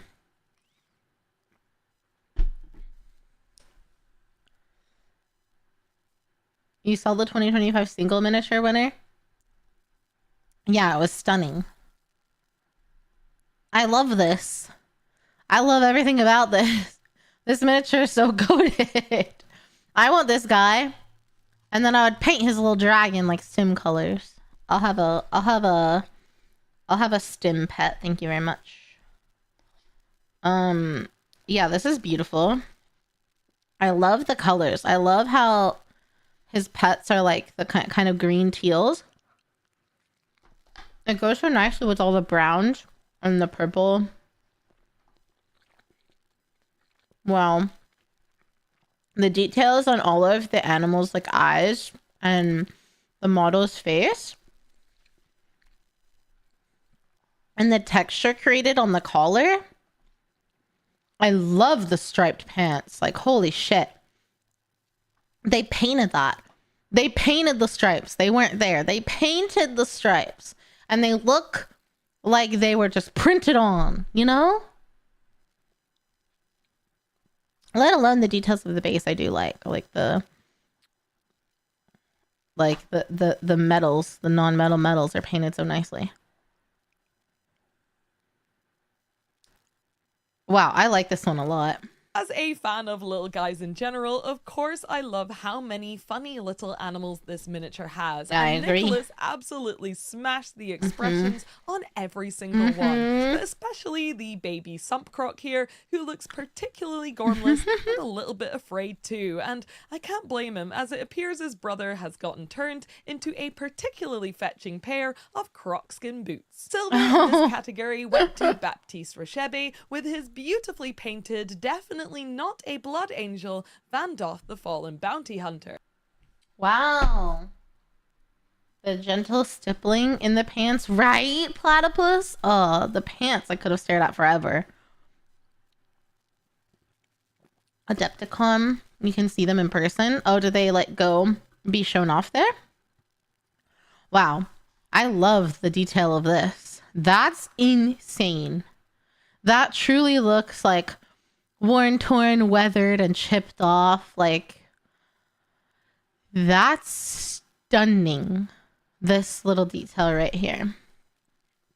I do like the bullet shell casings on the base with whatever this is, like cracked and bleeding or something. I mean, the flesh is amazing. All of the details and the muscles and everything. The vials on the belt are crazy. Holy. And like the facial details. Wow. Adepticon hosts the NA. Oh, they were just talking about that. Okay. Where is Adepticon? Where is it? Yeah, I know this one's from EU in Germany. I would love to go see in person. Milwaukee. Why is it in Milwaukee? What the fuck? Who wants to go to Milwaukee? I don't want to go to Milwaukee. Any glass effects are done with paint. Holy shit, you're right. It's not clear. It's a piece of plastic. Oh my god. I'm blown away by this. What the fuck? My mind can't comprehend. Oh, thanks, Crafting Gamer. I appreciate it. My mind cannot comprehend. I love how there's so many different textures.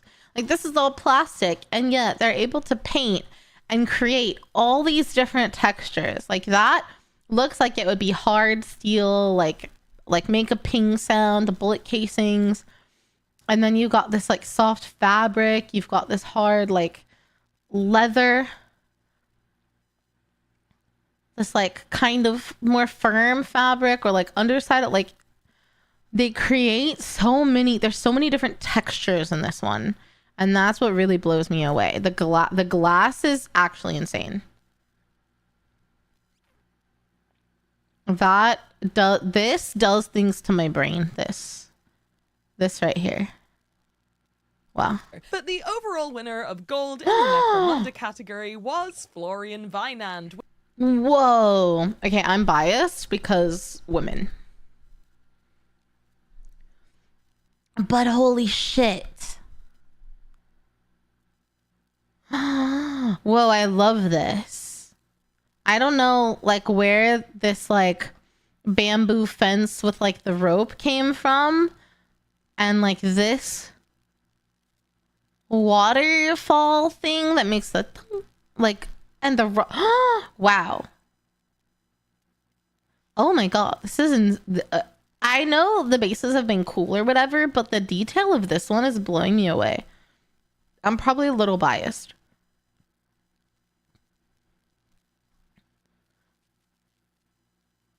But I love that. And then holy fucking shit, the patterns. The patterns on these outfits. I mean, I'm definitely biased. I like these miniatures for sure. But the patterns on the clothes, the dye job on the hair, the hair is stunning. The pattern on the clothes and how like down here, they make it look dirtied a bit. Like, that's crazy. Like, this looks like it just was a piece of fabric that got dragged through some dirt, you know? Oh my god. Oh my god. Again, the detail on the faces, the eyes are insane. They look like eyes. I'm just so blown away by this pattern on the fabric. Wow. With their absolutely stunning tie on Myodo coven gangers. Again, Necromunda always knocks out.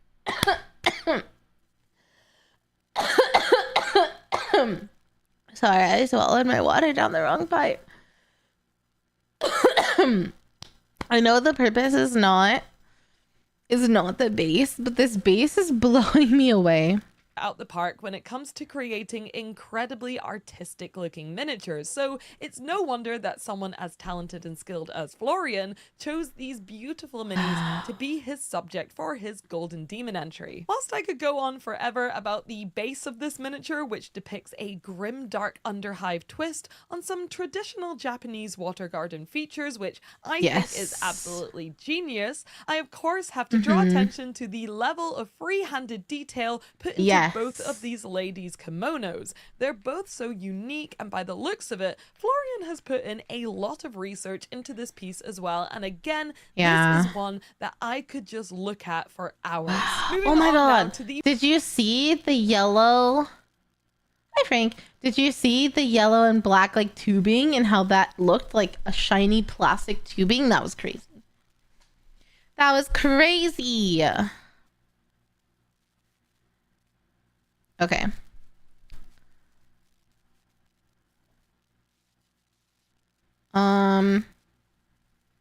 Let's finish this category.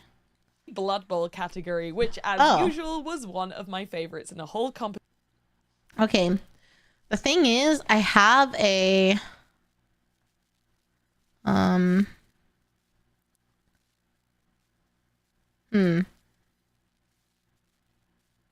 I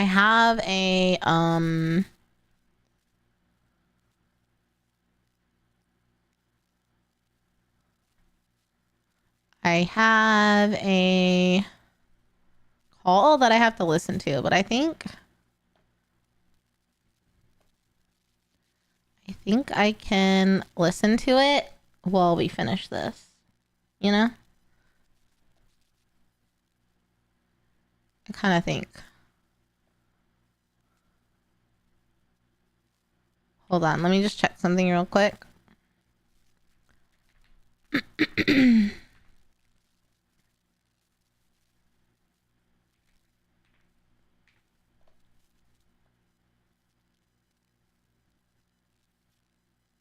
Yeah, okay. Okay.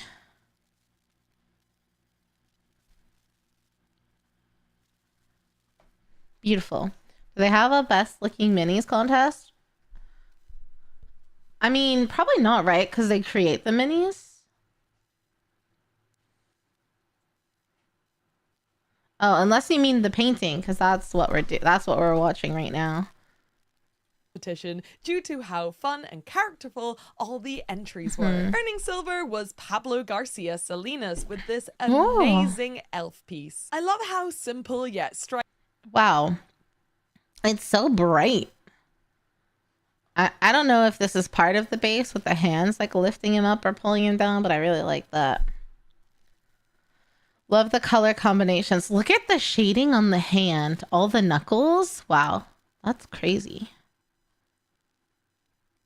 That's crazy. It's a kit bashed base. I really like it. It is very simple, but some of the details are able to really shine in the simplicity, like the laces on the shoes, the shading on the shoes. The hand is really blowing me away, to be honest. Wow. And obviously well painted this whole miniature is. But the thing which really blew me away about this guy is the contact point between the ball. Holy shit! It's literally just like barely glued. Whoa. I mean, the ball itself is like beautifully painted, but like, that's crazy. Whoa. Oh yeah, maybe he used the pin, huh? That's wild. and the miniature's finger. Like, it has to be pinned or something, right? I crept to the cabinet after this winner was announced to have another look in real life, and I really can't work it out. This has to be the smallest connection point I have ever seen on a miniature. Truly amazing. But gold in the Blood Bowl category went to Jordan Toner and his beautiful Black Orc Blitzer. Apart from the fact that this orc is clearly a perfectly... Well, again, I love I love the little like zombies in the ground. I don't know. I love the little zombies. Oh my gosh, look at the eyes. Wow. The detail in the face and the inside of the mouth goes hard. These like tusks are insane. The fingernails. The fingers. Dang, I don't even know where to look on this one. Dude, the pattern on the pants is crazy. Wow. Of course, all the like markings and stuff. You don't recognize this model. It's a Blood Bowl model, I guess, but maybe it's like super kit bashed or something.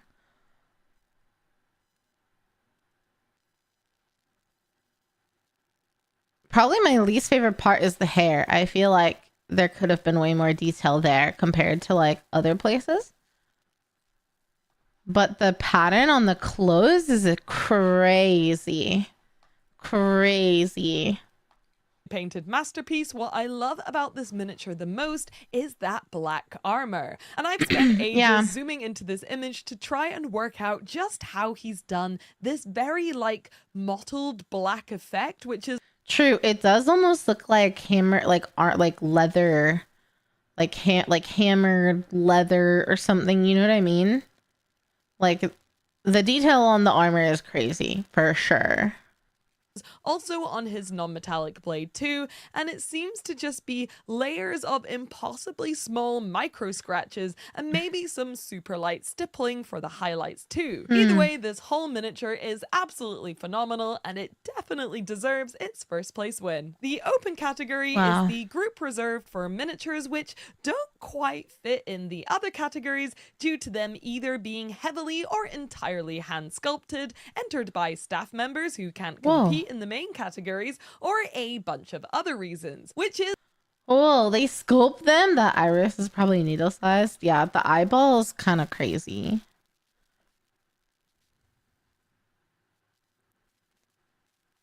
Hold on, let me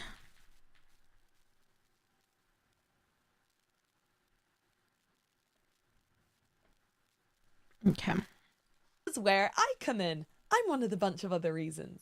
Yay. If you watched my extreme orc makeover video a month or two ago, then you'll know that I made an entry for this year's Golden Demon, which was a restoration of a very old Citadel miniature from 1983, which predated all the modern Warhammer IPs, such as 40k, Fantasy, and Age of Sigmar. And this means that when it came to me actually entering him into Golden Demon, he had to be put in the open category, and I'm just really glad that he made it into the competition. Part of me was a bit worried that maybe he wouldn't be Golden Demon legal, so I'm really glad I entered him without a hitch. Either way, I'm extremely pleased to announce that I managed to nab myself a commended pin for my old 40-year-old-ish orc restoration project. And I am absolutely delighted with this. That's so cool. Aw, I'm glad she got a commended pin. That's really cool. Wow. I love the color choices. Also, it was metal, right? Wow. Wow.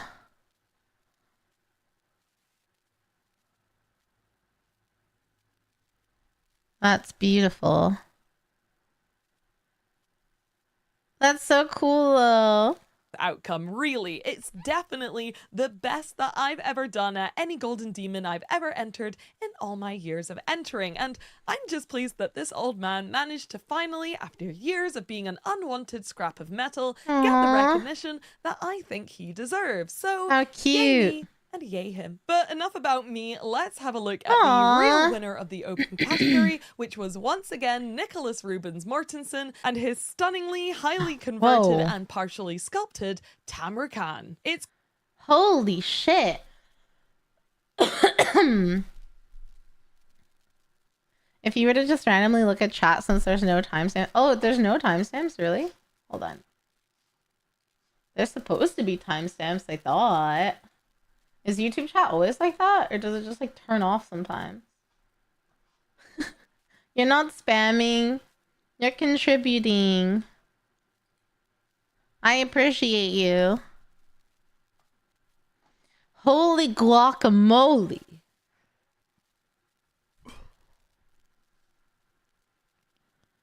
Wow. Wow.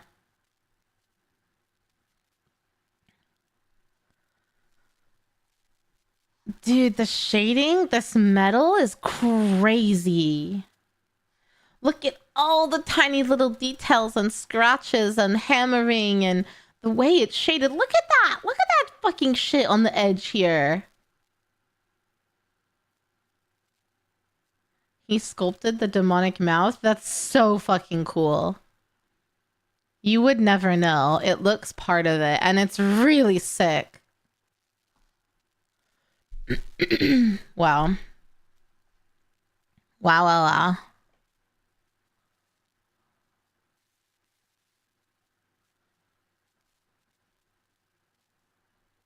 Wow.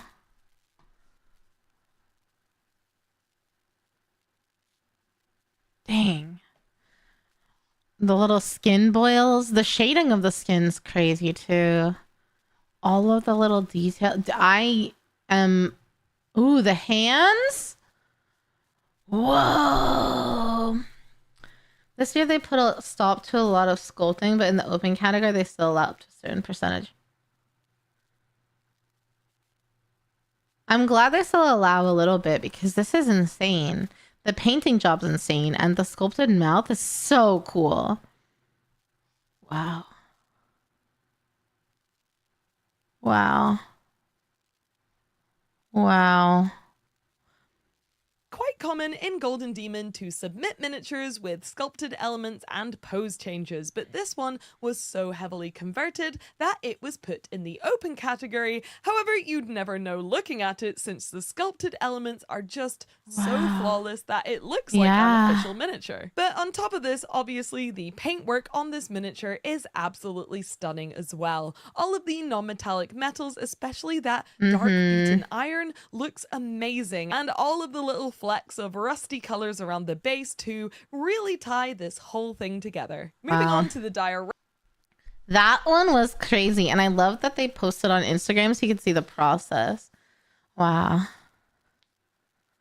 Wow, wow, wow. Blown away. Drama category now, and starting very strong with Etu Tarkamo's silver-winning Deathcore and Sororitas piece. Whoa.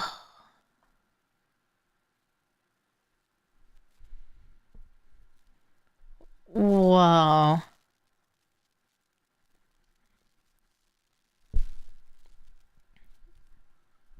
Oh, this is beautiful. This is a whole ass scene.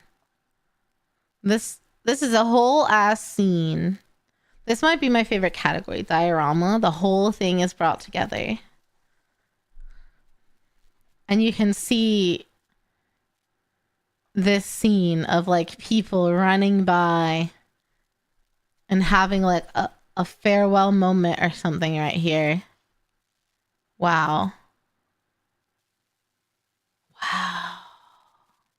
This is one I'd seen posted online quite a lot before the actual competition, so I'm really happy that I was able to see it winning big at Golden Demon because it is absolutely stunning. I always say this every single year, but I do love to see these kind of non-combat scenes in these categories, and this beautiful and sad scene of a Death Corps of Krieg's guardsman reading a fallen sister of battle her final rites certainly does it for me. But I loved that.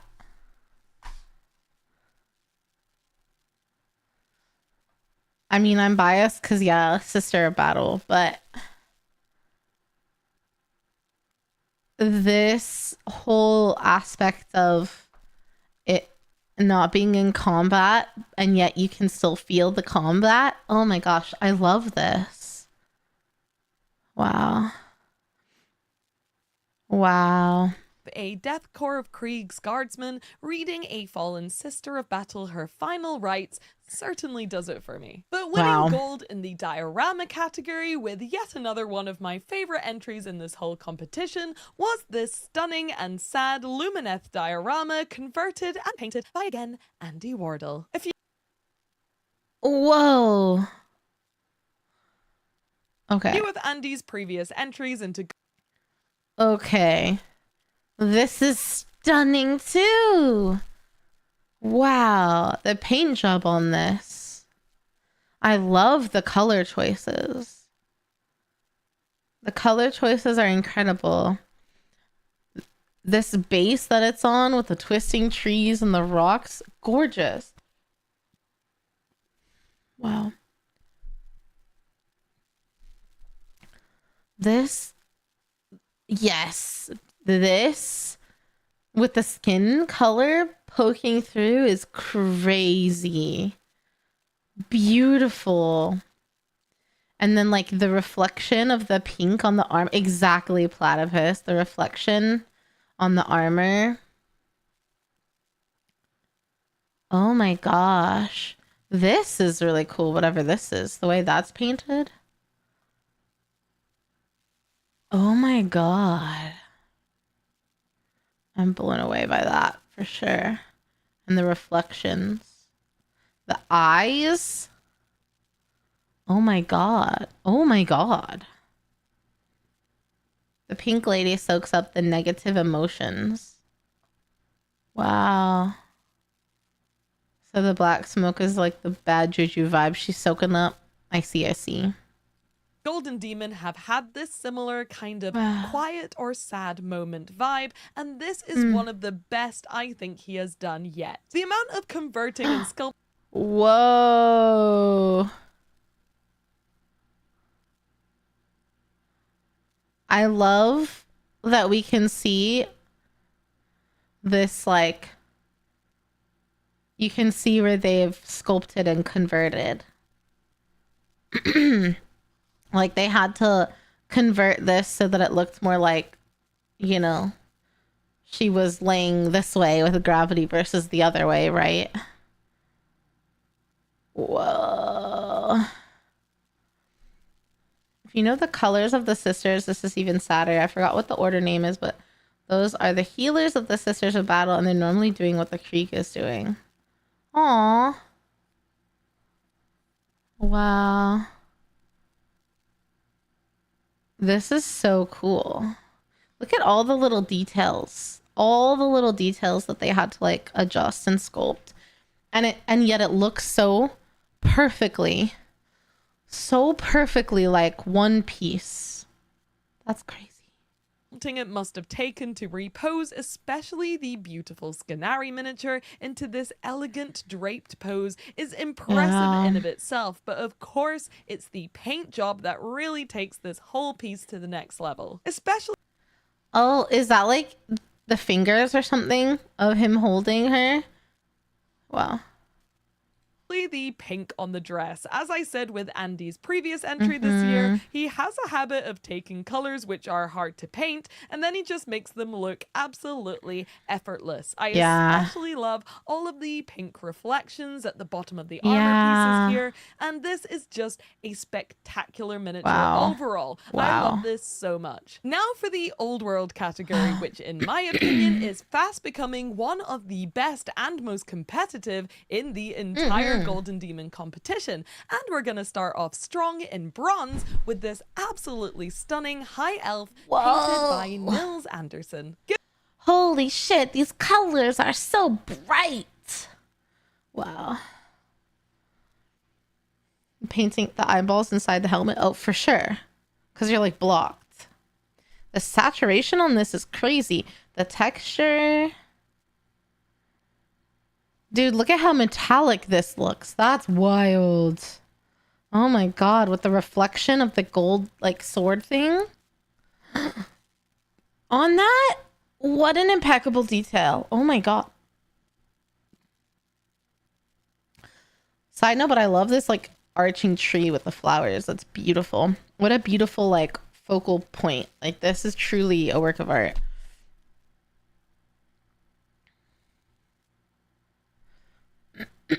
Wow. The texture on the wood here. Wow. Wow. I'm like blown away. I mean, obviously the details of the face, the shading, the shadowing, the saturation to me is just blowing me away.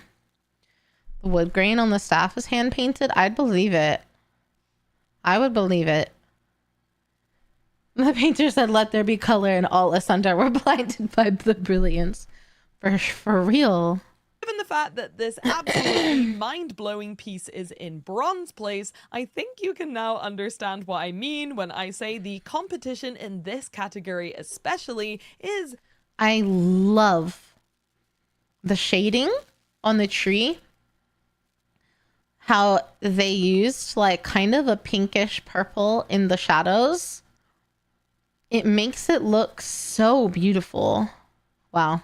very fierce, because just look at how beautiful this miniature is. And yes, if you're wondering, somehow it is actually this saturated in real life. And as someone Wow. who loves using saturated colors, seeing this piece basically glowing in the cabinets was such a treat. I especially love all of these subtle pinky tones which have been incorporated into the tree and the stonework too.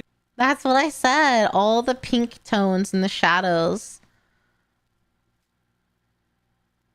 It's so nice. It's all just so masterfully done. In silver, we have this classic and iconic orc shaman miniature. Whoa. Dude, the fact that they're able to make this like fire look like it's glowing, like it right up next to this like black dark red is crazy. That is not muddled at all. That's crazy.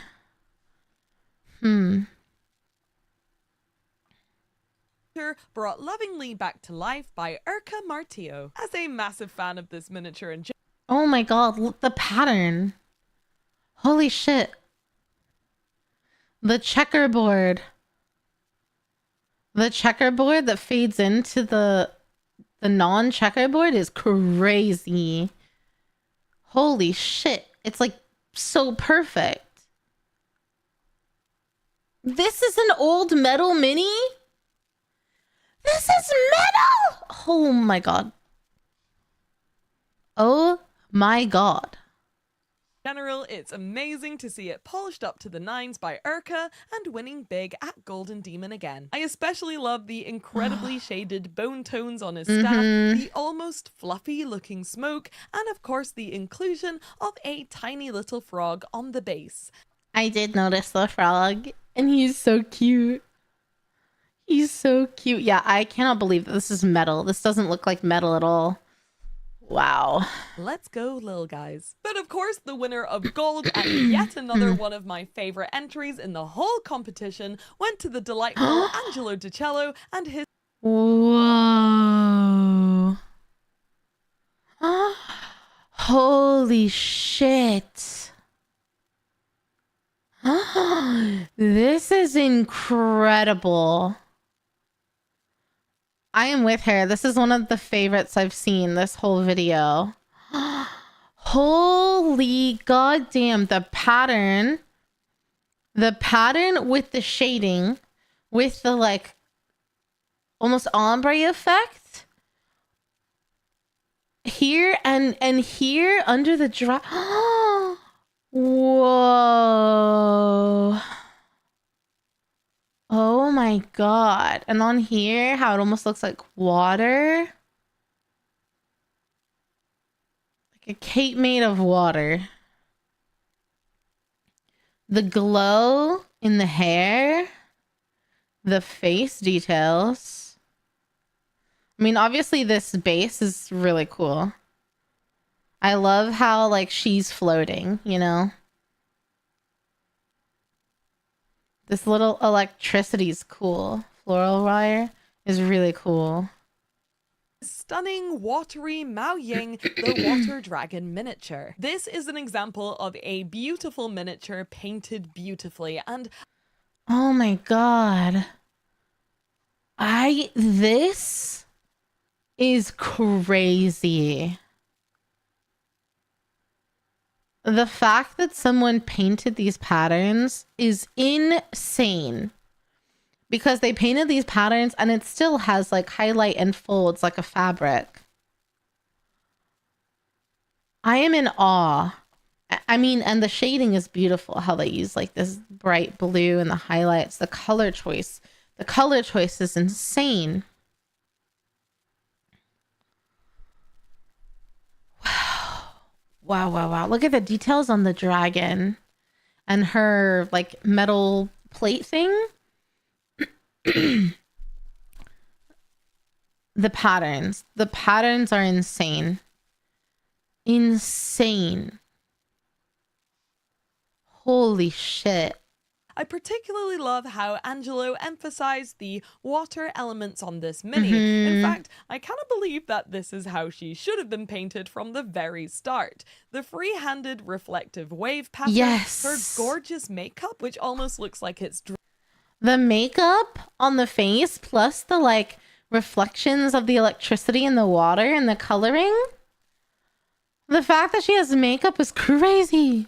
dripped down her face a little bit after becoming wet, and especially Yeah. the watery magical effects on this piece really come together to make Oh what I my think is one of God. the best entries in the entire show this year. I And agree. speaking of the most competitive I agree. categories in the entire competition, Wow. it's time to take a look at the Age of Sigmar ones, starting Ooh. with the single miniature category. Taking home Yeah, I was gonna say Age of Sigmar is probably crazy, right? Okay, AOS single mini bronze. Ooh, I love the way they painted the rocks. And the like head buried in the sand. Wow. The shield's crazy. The skin shading. You know he hasn't showered in days. True. True, true, true. The bones. The bone horns are wild. Wow. bronze Wow. in the Age of Sigmar single miniature category is another very familiar Golden Demon name, Richard Grey, with his shining and hulking Coronate Deathbringer. As usual, when it comes to Wow. anything that Richard Grey decides to paint, this guy is just perfect. And whilst the usual corn color scheme on this miniature is normally I love how the gold is. Like, it's so bright in gold, but all the detail and the color choices for shading, how there's a little bit of the green, like oxidization. Also, this like glowing, fiery eye. Wow. dominantly red, the warm tones on this mini Wow, wow, still wow. radiate out in a very coronate way due to all the Mm-hmm. luscious gold and yellow tones that Richard has put in across the entire miniature. And again, as usual, all of the non-metallic metals on this guy are absolutely on point. I am so blown away by non-metallic metals, non-metallic metals that people paint. You have to have such a good understanding of like color to pull that off. Like, again, I don't believe you that this is a 3D miniature someone painted. This looks like a 2D painting someone did right here. That's crazy. God, I love the horn tips. Damn. But of course, it wouldn't be Golden Demon without a Oh. How? How did they do that? What the fuck? Oh, is there? I thought it was like flat here. I thought it was like playing with my eyes. Okay, clear resin makes more sense. I thought they gave it the effect. Holy shit, this is beautiful. But still, they could just put clear resin over it, I guess. Fair. Oh my god, the glowing on the tree. Wow. Dude, the detail on this tree and all these little twigs is throwing me. Throwing me. Okay, let's zoom in. A good old-fashioned, perfectly executed resin pour water effect. And I'm resin pleased pour. to say that Silver in the Age of Sigmar single category gave us just that with this mighty and stoic raven-like Cities of Sigmar rider. And yes, the resin pour is just a small element of what makes this piece beautiful, because the first thing that anyone else would notice is just how well painted that horse and the rider. Wow. Okay, I know not what she's saying, but this little bird. He's painted so cute, so pretty, so perfect. This little eyeball. Dude, the horse is crazy. The heads here on the horse, crazy. So much texture in this one.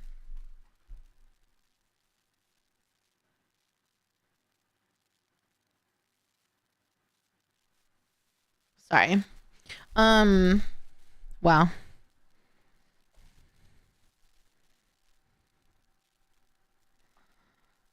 Huh. The texture that they created, like the fur texture on the horse is crazy. Yeah, Dan, the subtle fur texture. Again, like I was saying, all the textures, the wood texture on the tree. I know the moss is added and not painted. The fur and the hair on the horse. The metal, like that sounds like you'd smack it and it would clang. The chainmail underneath it. The skin, the leather. Like, goddamn. I'm always impressed by the texture, all the different textural elements. This like worn like paper leather situation. I cannot believe that this looks like fur. This is a piece of fucking plastic and this looks like fur. Is. As someone who loves a little bit of color in their Wow. non-metallic metals, all of those pink and yellow tones in the wing element here. And look at how they've shaded these with the green. Like a bit of the glow from the atmosphere, you know? Is absolutely non-metallic gold. And again, Wow. this is another miniature that I Wow. will definitely be going back to for reference when I do my own non-metallics later. And now moving on to the Age of Sigmar large miniature category, where I am delighted to announce that YouTube's very own Lucas from the Squidmar channel earned bronze with his Oh, congrats, Squidmar. Wow. Oh my god. Look at the feathers. The texture on the feathers compared to the skin. Like, I feel like, oh my god, all the... Okay, let's zoom. gnarly winged demon, which for a while now I've been trying to work. Look at all of the little details on that little hand. Oh, there's a lot of kit bashing here. Oh my god. Dude, the glow from the eyes and the fire about to come out of its mouth. The glow. Oh my god, that's crazy. That's crazy. I love the shift, like it's pinker and warmer near the hands and the feet, and then gets a bit grayer in the inside of the body. The texture you can feel. You can really feel the skin here.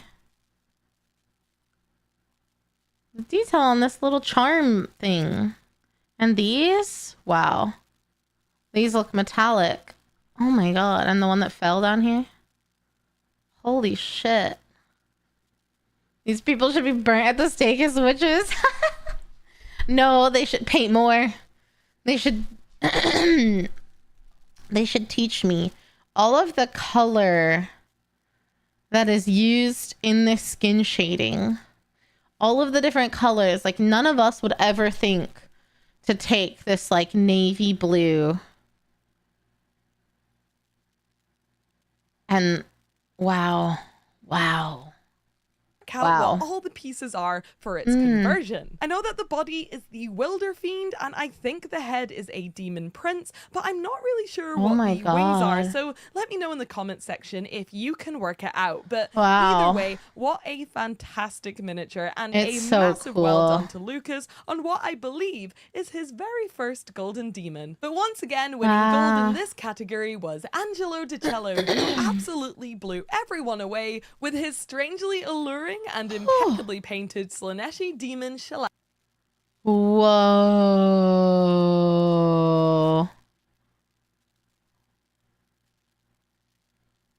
Every time there's a pattern in fabric, I'm stunned. Actually stunned.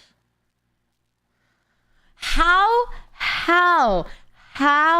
did they make this look like latex? That is latex. Oh my god. And the like reflection on the skin, almost like water. Holy fuck. This is so cool. Oh my god. Look at all of the colors. Look at all of the different colors used in shading this, like, I don't know, these like leather pieces and the metal like arms. Like, look at how many different colors. There's like purple, maroon, yellow, aqua, white. What the fuck? And then the like arm guards are like yellow and green and like maybe like a dark purple. And yet it all goes together and looks somehow like it's the same color. This person's mastery of color is insane. Insane. This is beautiful. And somehow this fabric almost looks see-through. Slanesh models are hard mode too. So it's fitting that this level of work was done on a Slaneshi model. Yeah. And the skin, the shading in the skin, how it looks like there's like water reflecting on the skin.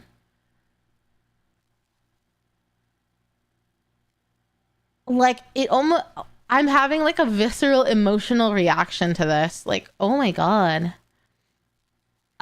Once again, Angelo has pulled off an Look at the pattern. Look at how tiny that little strip is. And the pattern looks like it's printed on there.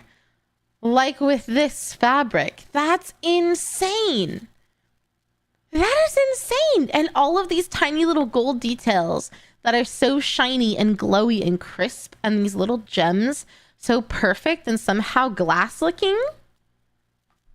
Wow. A beautiful miniature, and I love the way that he's painted Shalaxi's bodice and sheer tights in this almost color shifting iridescent way. Yes. And of course I had to pop on over. Oh my god, it's even more beautiful in this high res photo from their Instagram.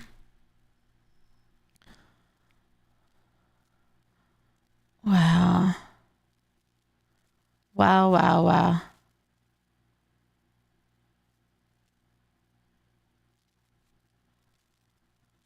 Wow. Wow. This is incredible. Oh my god.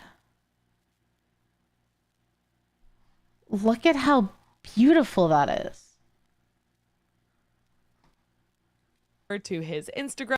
How does he make these little gems look like little glass like these look like clear gemstones? Dude, and the fucking eyes, they look like glossy wet eyes.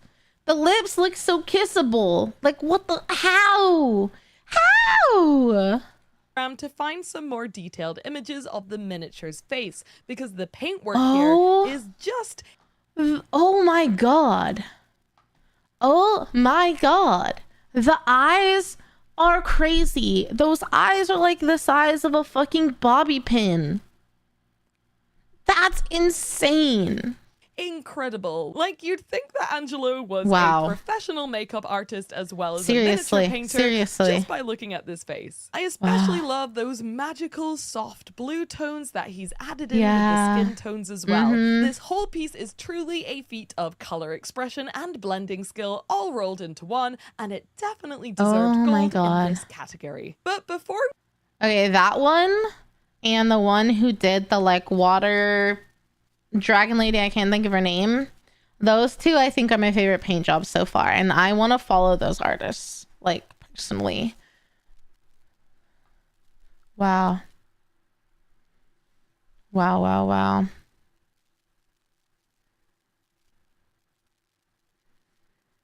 we move on to the final and overall winning entry in the whole competition, the Slayer Sword winner, I want to quickly show you guys some of my personal favorite entries in the competition, which didn't quite make the top 3 in their categories. And like I've said numerous times already, this year felt really special, which meant the competition was also probably extremely harsh too. Oh my God. So as usual, when I this is cool. Holy shit, I love this. I love this one. That is so fucking sick. I love the texture on the tree too. Like the sheerness almost of the dress. Oh man, I love this one. do these videos, I want you guys watching to participate and comment below who your favorite artist and entry was from this year, especially if they are Oh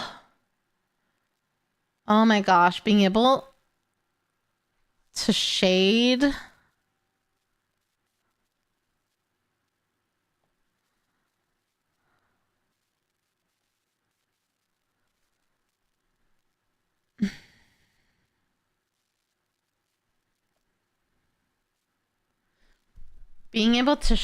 the red like this and keep it so vibrant and yet seamlessly transition into this like dark black maroon and not be like muddy. The texture they created on this, on the rocks with the shading. Wow, this one's beautiful. This one's really, really pretty. The paint job on this is crazy. not mentioned in this video. Maybe even drop a link to your favorite artist's Instagram or the details, so we can all share the hobby. Ooh, this is a cool diorama. Oh shit, that's really cool. Oh my God, the stone texture is crazy. Love together and give these fantastically hardworking painters the credit and recognition that I believe that they all deserve. But now for the one that you've all been waiting for, the winner of the Slayer Sword and this final Golden Demon of 2025 was of course Albert Moretto Font with his brain-meltingly perfect Age of Sigmar wizard piece. Holy shit. How did he make that wood look like wood? That is a piece of wood. I don't believe you.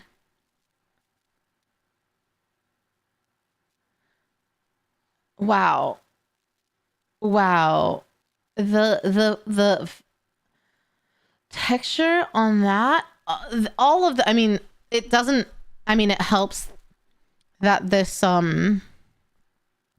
it helps that this mini has so many different little details, but look at the faces in there. The like, how this looks like a glass bottle is crazy. This looks like transparent glowing smoke. Oh my God. It looks like flame, the glow of the flame. The saturation of these colors. The gold transition from the top of the staff. Yeah, that looks way too perfect. Oh my God. This texture of this fabric compared to the other fabrics, compared to the leather and the wood and the rocky stone. All of this metal. Wow. Wow. I hope there's some real photos. And I kind of don't know what to Oh my God. Oh my God. Wow. say about this miniature or even where to Wow. start, because it really does have me absolutely speechless. And I'm not kidding when I say this may be The eyes and the face. That face is insane. That face is actually insane. the best painted miniature I have ever seen in my entire life. Oh And my trust me when I God. say it does look even Wow. How does a picture not do this justice? Oh my God. Yeah, it does look like he's wearing wool, right? Wow. I can't even say anything. What is there to even say? I just can't stop staring at it. Oh my God. Oh my God, dude. And in the picture, you could not see all the details in the smoke and the flask. Wow. Oh my God. Oh my God.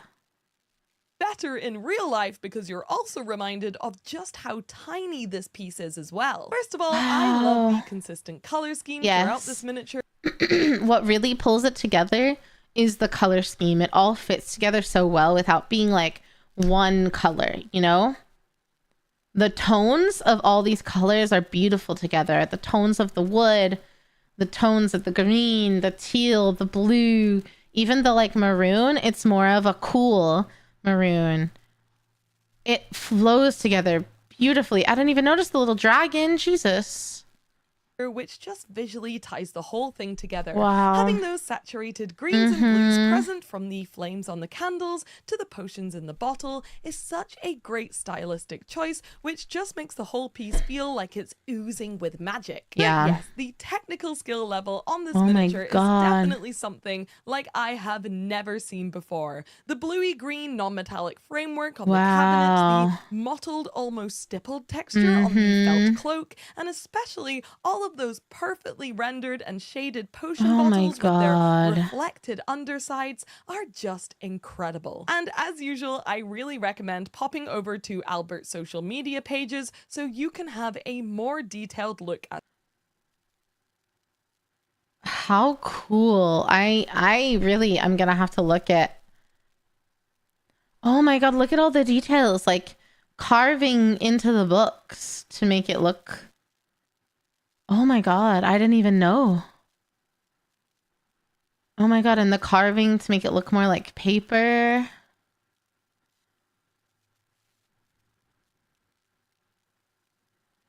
Wow. That was such a clever touch. The scrolls, making them thinner, like actual paper, and the books. Wow. his work, because the zoom ins and especially all of the conversion work in progress pictures of Able to like all of the etching in the wood. Oh my God. this project are about as mind-blowing as the finished miniature itself. As usual, I'm Wow. gonna end this video by Wow. reminding you guys that this video and every other Golden Demon roundup I do could easily be like 7 hours long if I was to cover every single entry this Oh year my that won, gosh. got a pin, or just generally blew my mind. So please, Wow. I implore you all to either head on over to the Warhammer community article on Golden Demon Oh to my fawn over the gosh. high-resolution pictures of the winners like I did, or better yet, find your favorite artist's social media page, give them a follow, and even leave them a comment to tell them that you really appreciate and support their work. And as always, Wow. if you've watched this video and you're feeling maybe a little bit downtrodden instead of inspired by all of these incredible miniatures, then No, I'm so inspired. I'm like, I want to be able to do something cool like that. it's really important to remember that we are all on our own personal miniature painting journeys, both me, you, and even the Golden Demon winners too. And if we just keep practicing, keep learning, and keep on trying our best to be proud of our own progress and hobby achievements along the way, then maybe one day we will get our own Golden Demon trophies too. But I'm afraid that is all we have time for today, and I need to rest my voice. So as always, thank you so much for watching this video. I hope you enjoyed it, and thank you for being rogues. I'll see you in the next one. Bye. Bye bye. Bye. Wow. Dude, I want to paint now. I want to paint now. That was incredible. Holy. Holy. Man.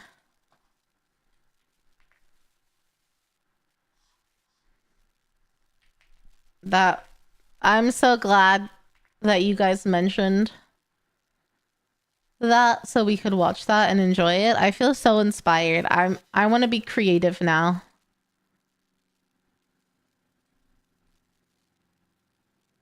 Guys, I want to be creative now. I want to paint. I'm inspired again. I mean, I've been inspired this whole time, but I just haven't had time to do like a 6-hour stream where I'm painting. But next weekend, I think we're gonna do that.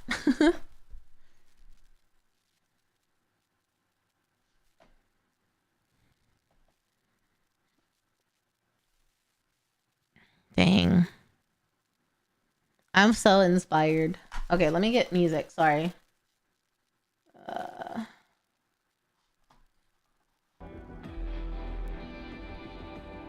Okay.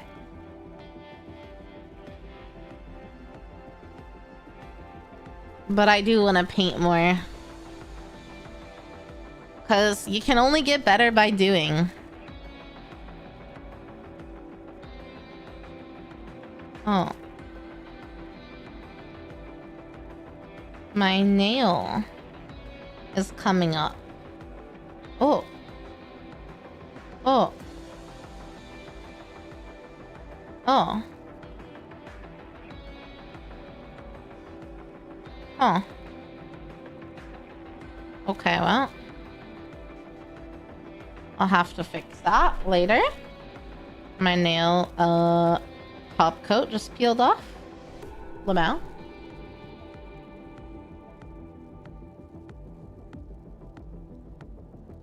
Okay. This call that I need to listen to has said nothing important that I didn't already know.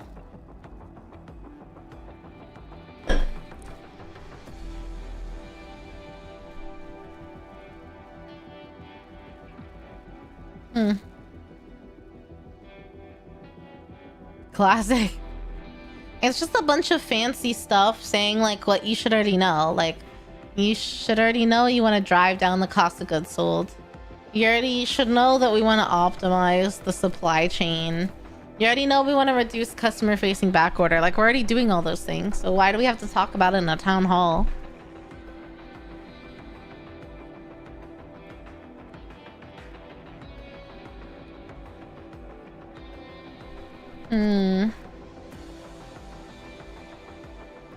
What does staffing mean, I wonder?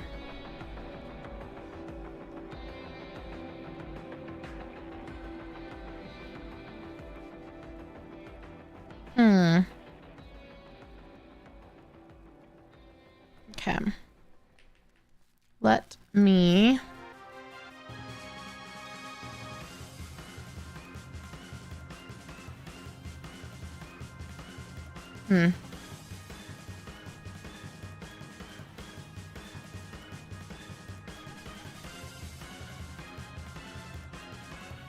Okay. Let me move this email.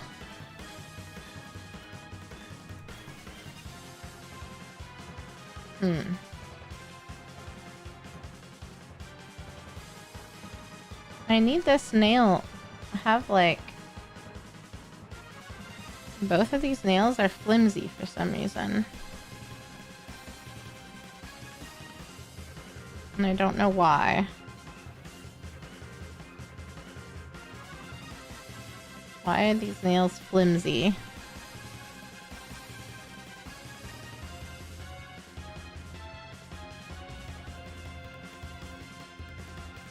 Okay.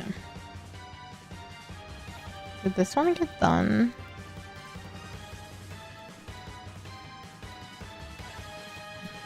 It did. Okay.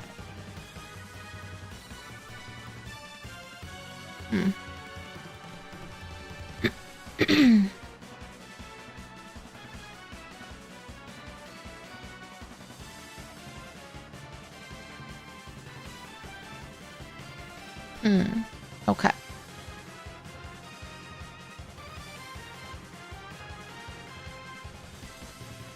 Send this email.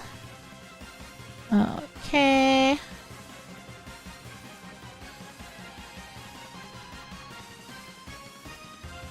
Do that.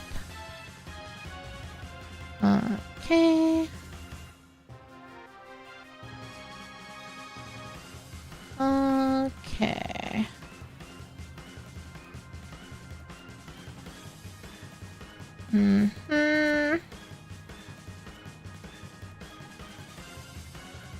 Okay, let me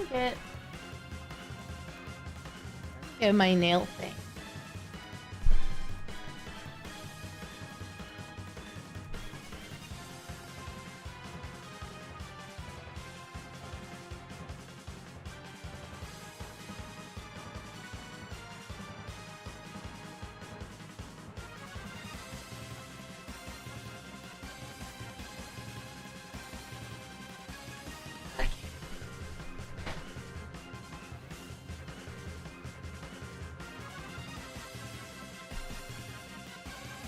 Okay.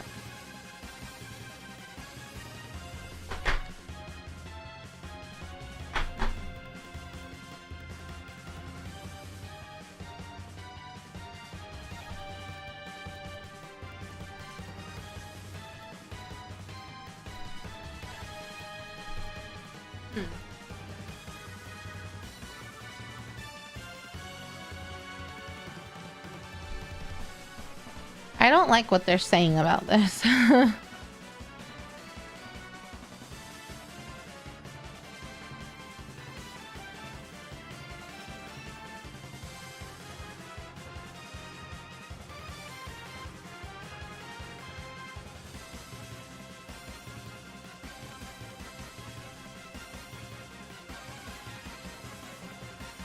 They're talking about like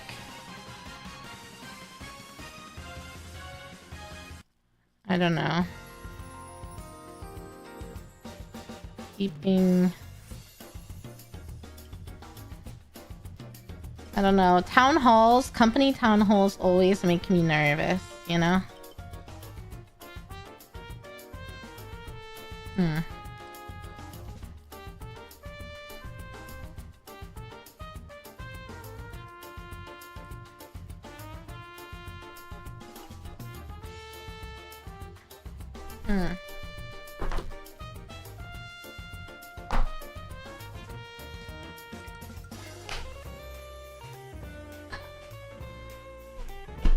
Okay.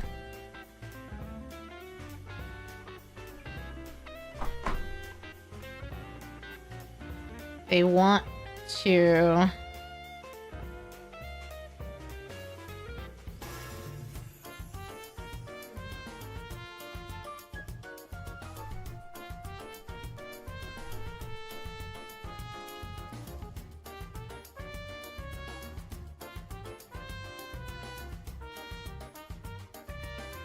optimizing.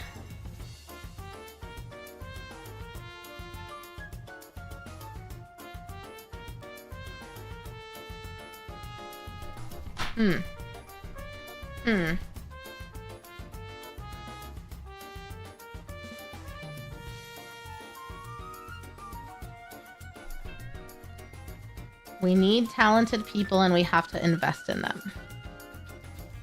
Oh my god. Okay. I don't like smiling. Are you gonna invest in me then?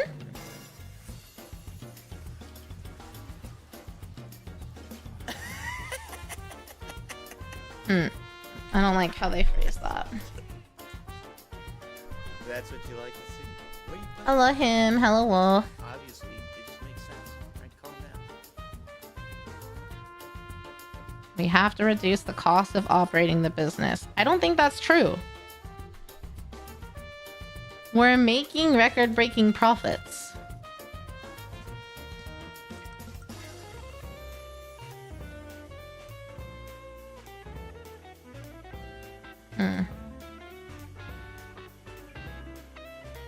They're trying to focus on reducing costs on the supply chain side and the internal side.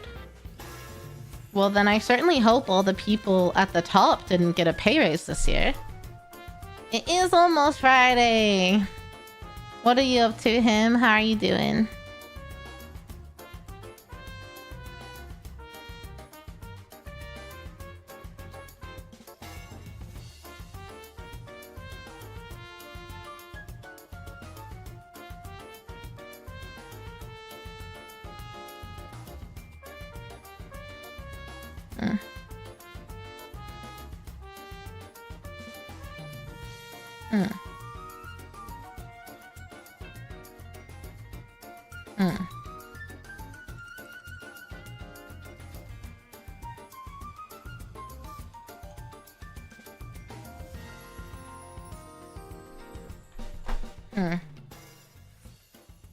Meeting done. Welcome back.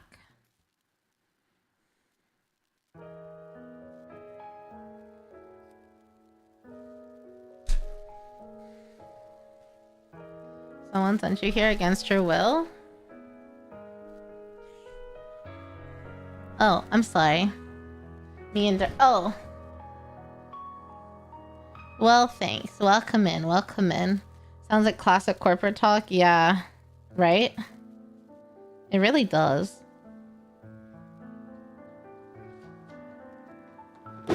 I mean, I can admire that they don't want to have to pass on cost to the customer. However,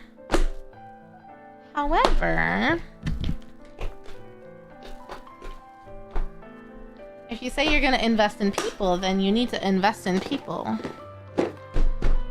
He's lying. No worries.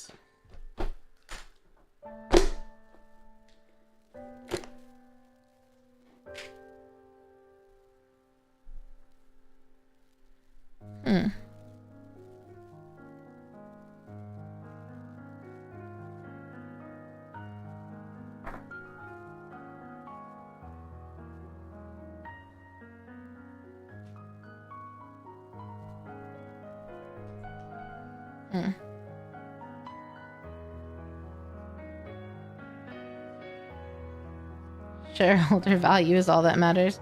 It's not a publicly traded company, so there's a little bit less of that here, but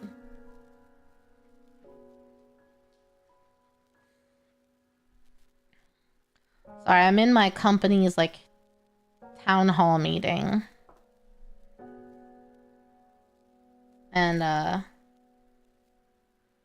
And I just feel like it was a whole bunch of malarkey. You know? Like, I feel like it didn't really tell me anything.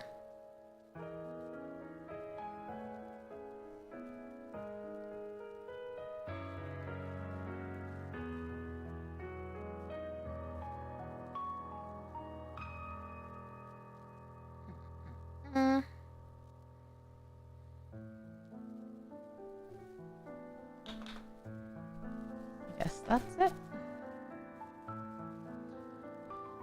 Town halls are always corpo malarkey. The private investors is all that matters. It's an excuse for the CEO to wear jeans and pretend like the company's doing great, but also the company needs everyone to do more. Something like that, for real. Okay.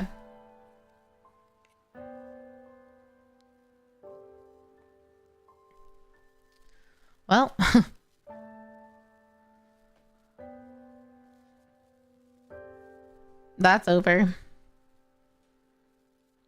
So I shouldn't have anything else, any other calls, unless someone calls me for the rest of the day.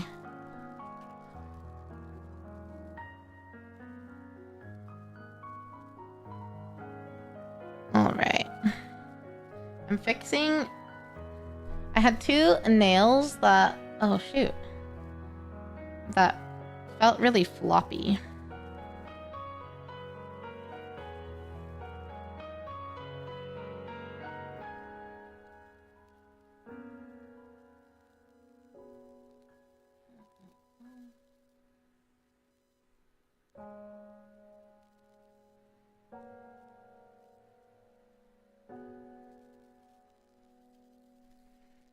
I'm trying to fix them real quick.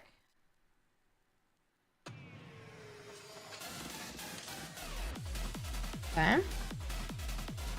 Okay.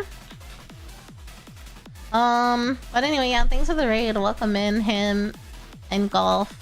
Appreciate you.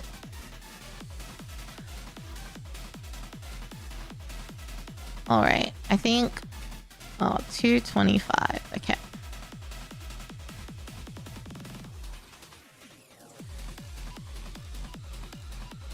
Okay.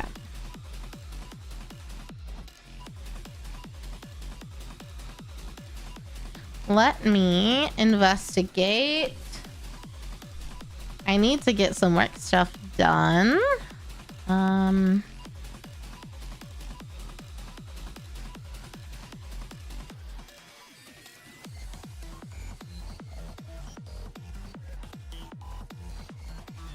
Okay.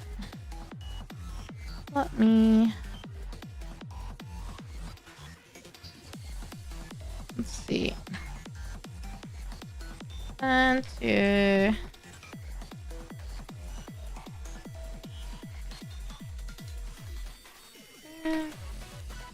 Okay. Anyway, guys, how's your afternoon going? I hope well.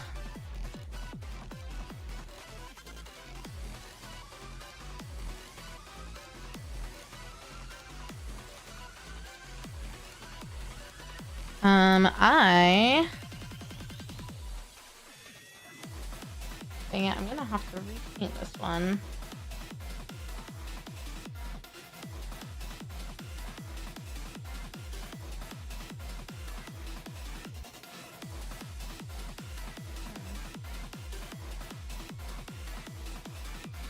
Okay.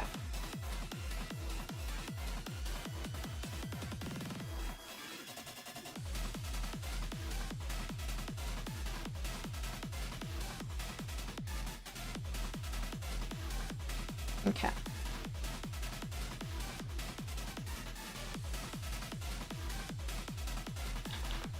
Oh. You got a phone call with the lawyers? I hope it goes well. Good luck. Pretty quiet fencing the goal. Yeah, you missed the last like 2 or something, but I was were you here when I was freaking out over the Solaneshi demon one? Because that one was crazy. That one truly blew me away.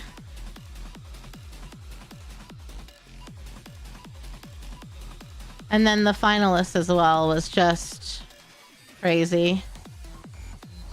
What's interesting about competitions like that, in my opinion, is like you can tell certain levels of skill, but at some point it has to be like subjective. Like I might think one is more impressive than someone else, you know? Like we might have different opinions. But I guess that's why there are multiple judges, I assume, try and get like a bit more of a well-rounded vote.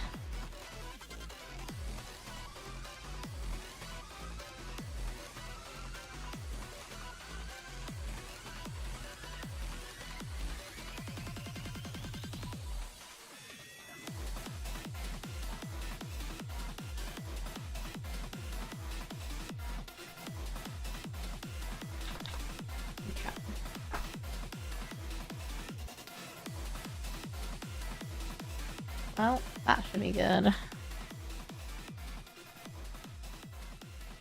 You also have a pre-vacation beard trim? Yeah. You said you leave tomorrow? I already forget. Sorry.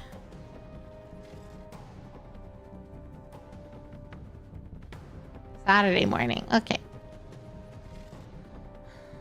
Yeah, I'm doing a little bit of a road trip this weekend. I'll tell you guys about it when I get back on next week, but I've got to do laundry and pack and figure that out. Lots of people that got finalist pins could have easily entered the top 3. Yeah. And even a lot of the times the top 3 could have like jostled around a bit, you know? At least I think so anyway. But who am I? That's the first time I've ever seen.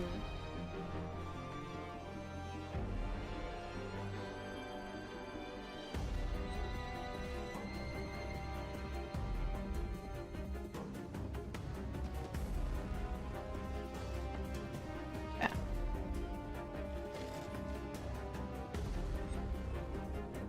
Okay. Let me get this. I need to get this blue on here again.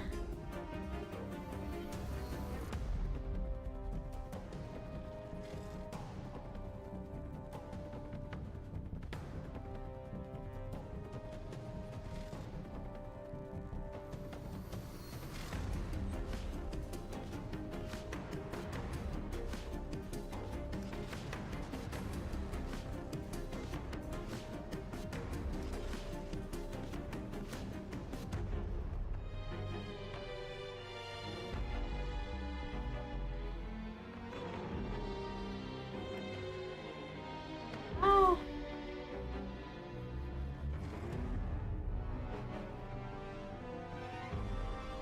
Okay.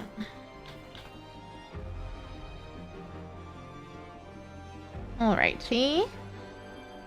But yeah, I've seen like some miniature paintings, but I've never seen any of the golden demon, I believe, so that was pretty crazy. I would love to go see the NA1 in person. Would love, love, love that.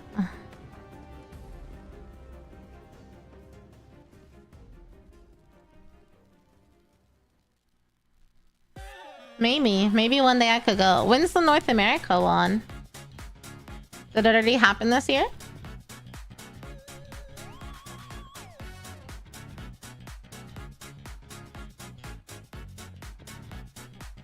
Oh.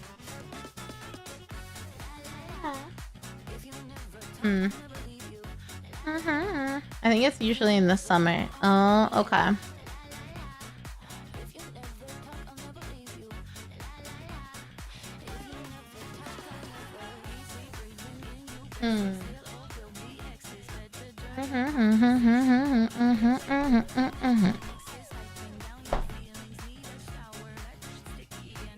Ugh.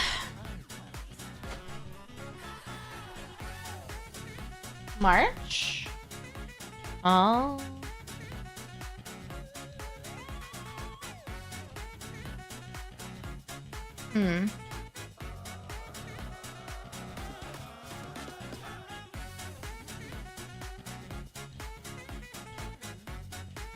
I need to make sure.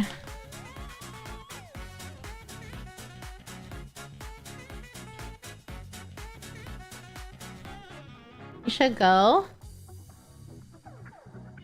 Stop by Chicago. Have some pizza, some drinks, go to the art museum, and if there's enough time, we can go visit Adeptica. No, one of my best friends lives in Chicago, so I need to go visit her actually. I've not been since I was born there.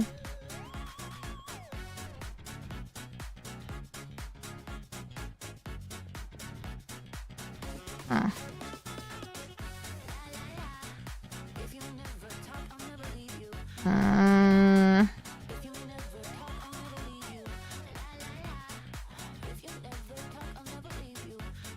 Okay, what is this?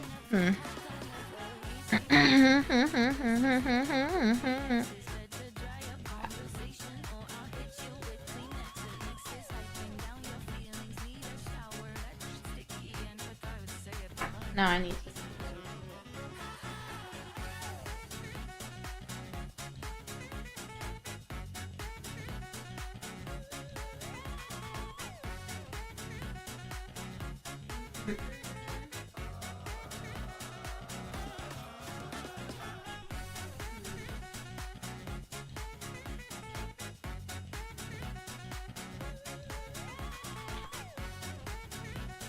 Alrighty.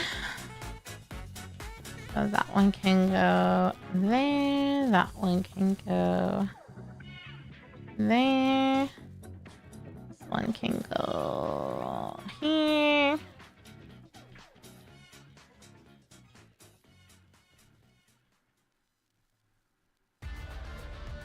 Hmm?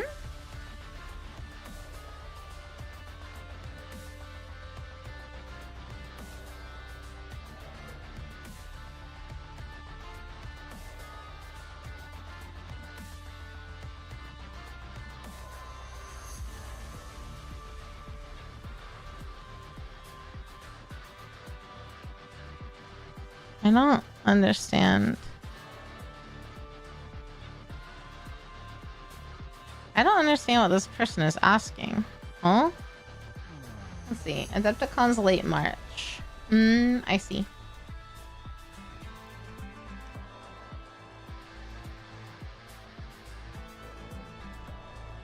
So what I'm hearing is I could go to Chicago and then drive.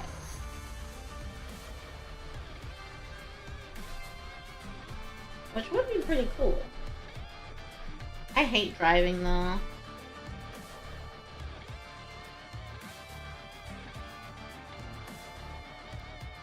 But it probably would be cheaper than flying to Milwaukee, I imagine.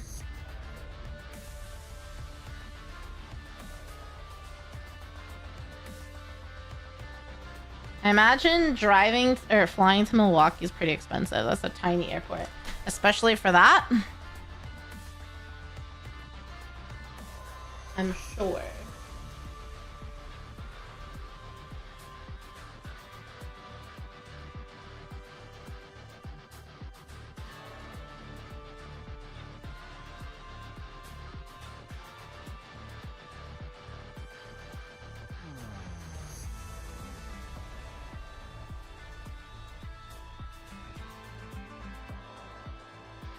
Cause like, why else would anyone be going? Why else would anyone be going to Milwaukee that time in March, right?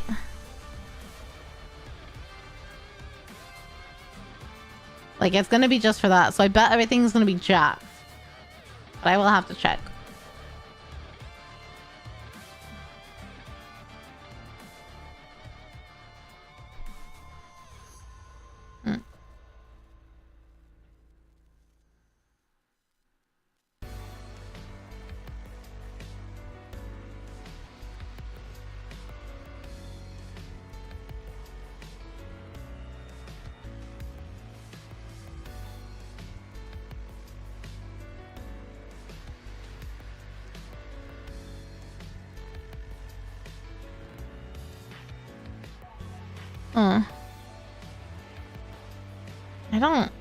This person emailed me something and I literally don't understand the issue.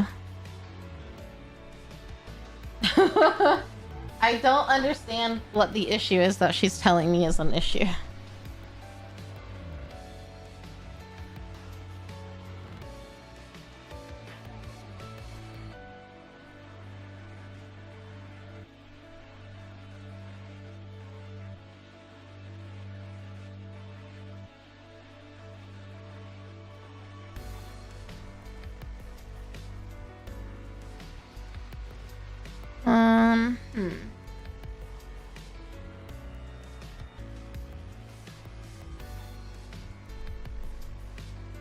Okay.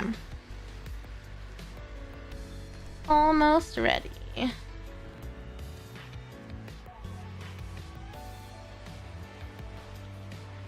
Okay. Just have to do a top coat and then I fixed my 2 nails that were floppy.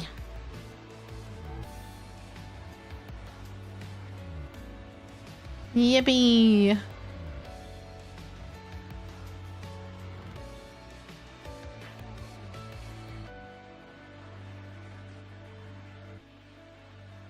Hey. I have so much to do today. I just keep thinking about that. I'm like stressed, but I just need to get through my work stuff. I need to get some stuff done, and I've only got like an hour and a half to do it.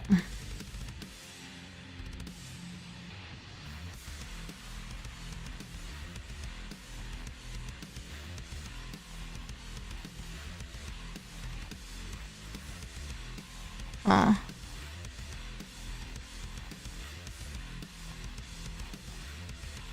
It'd probably be easier if I call her, but I don't want to call her. So I shan't.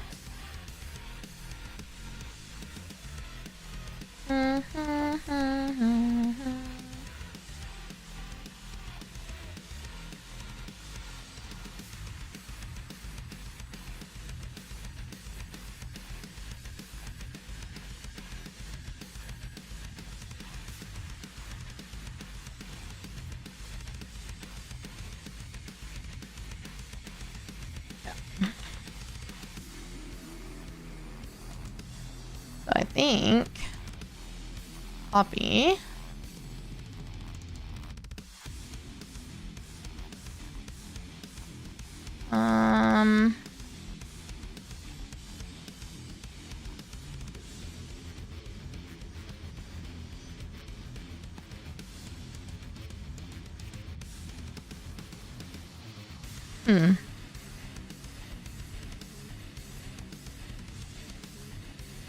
Okay.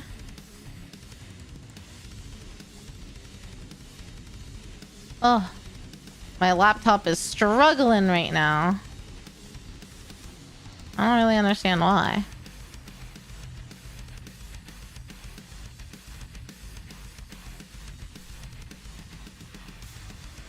Okay.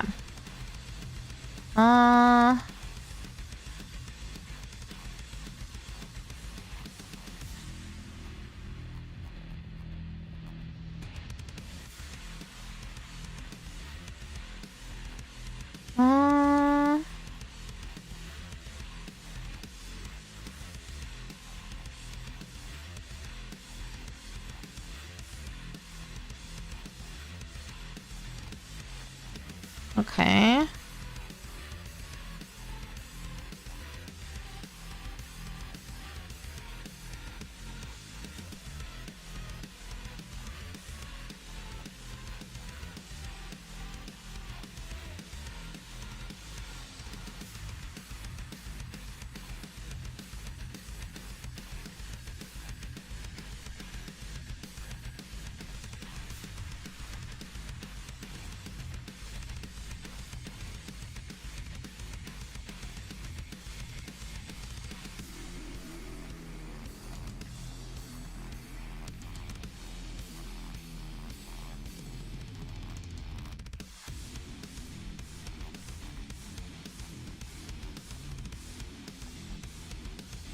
I don't understand what this person is saying is an issue.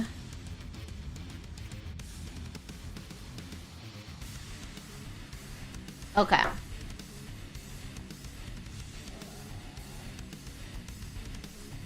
Guys, how many job applications should I do today? Actually, maybe I shouldn't do any because I need to do laundry.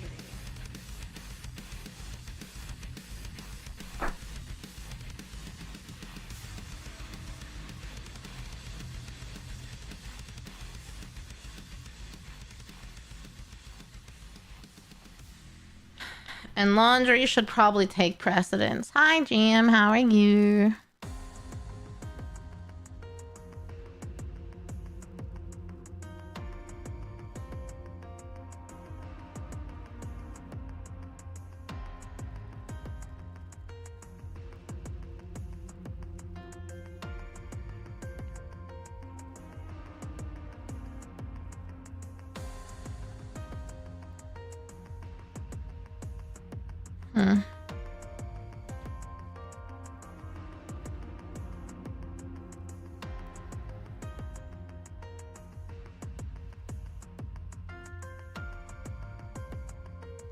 Okay, how are you doing, Jam? I hope your day is going well.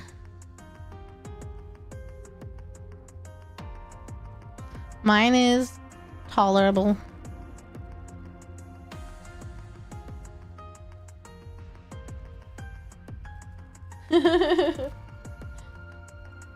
My day is tolerable.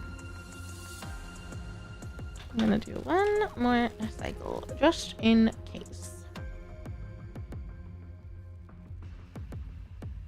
You work from home today?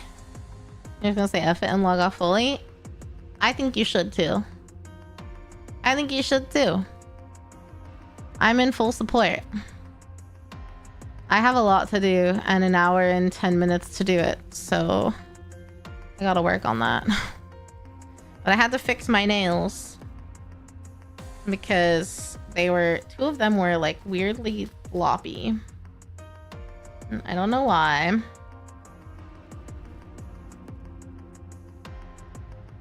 I have fixed them and they're not floppy. Definitely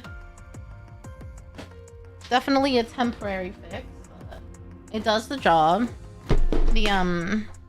I think something happened because they were both nails that had a chrome coat on it. So basically, I have some nails that have this like chrome powder. You put this like special clear coat on it, and then you put this chrome, you rub this powder on it, and it makes it like chrome.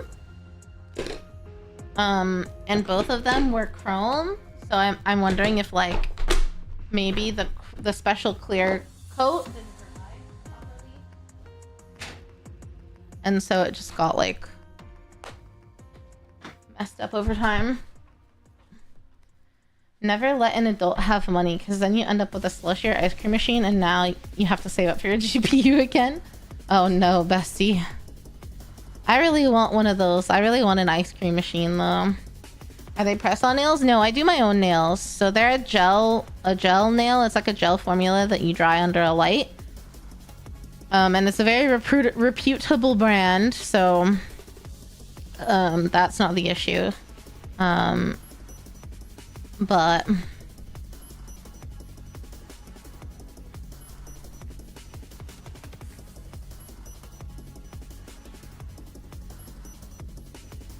see, 500.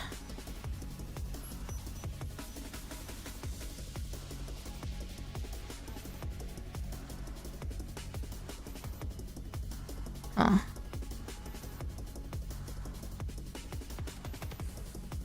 20.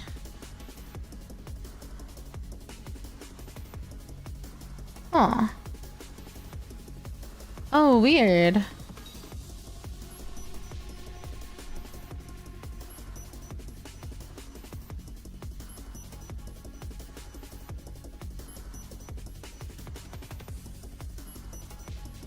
Let's see.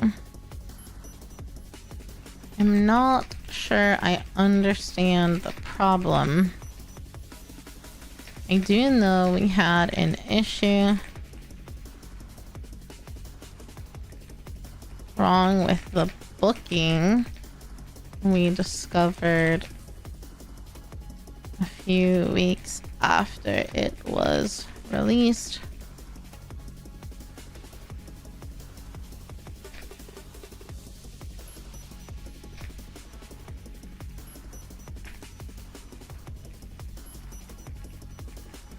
So maybe that's part of the issue.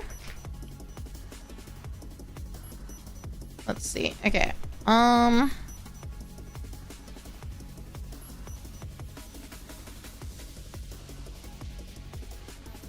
see. You got your new power supply, motherboard, and CPU. Now the GPU left. What GPU are you looking for?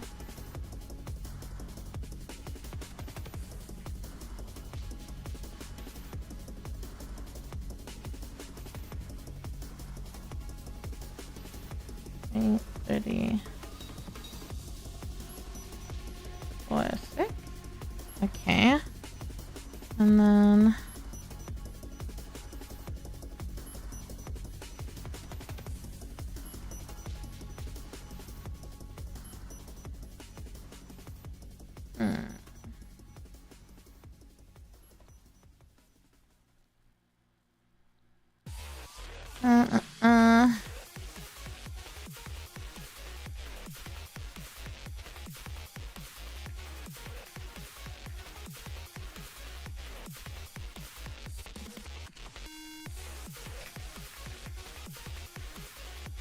Cable from the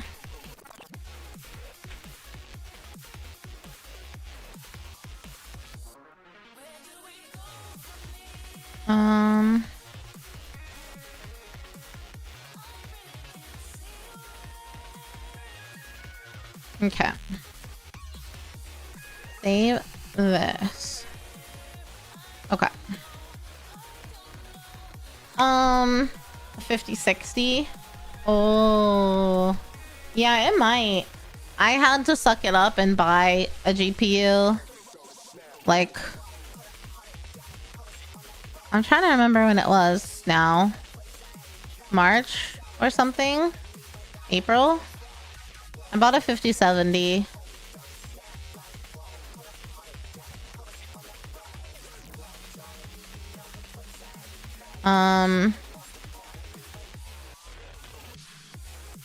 But I went from a 1080 Ti, so the thing is, I know I need to get a new motherboard because that's what's preventing me from updating to Windows 11, and now Windows 10 is no longer supported. But if I get a new motherboard, I feel like at that point I should also get new RAM and new CPU because I got it all together like 5 or 6 years ago. But like that's a whole ass investment. I'm like, maybe I just buy a new motherboard and then like in another month buy a new CPU and in another month my RAM. But now I'm hearing that there's a shortage of RAM. The RAM prices are also insane. Why is it so crazy all of a sudden? Is it because of the tariffs and stuff?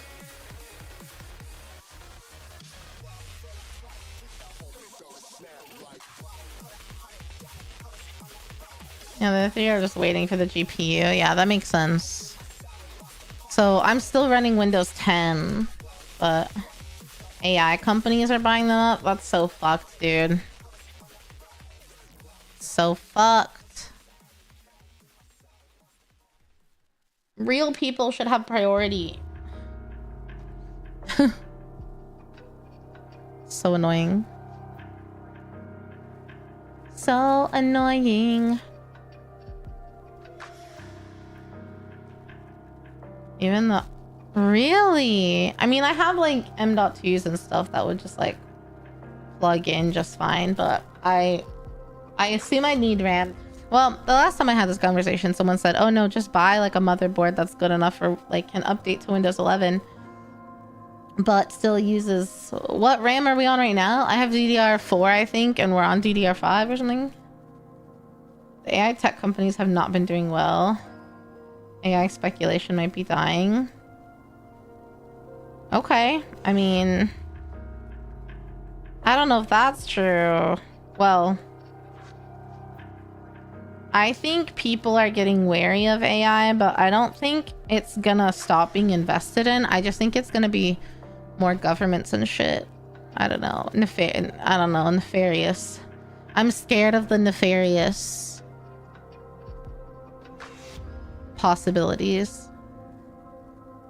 You know?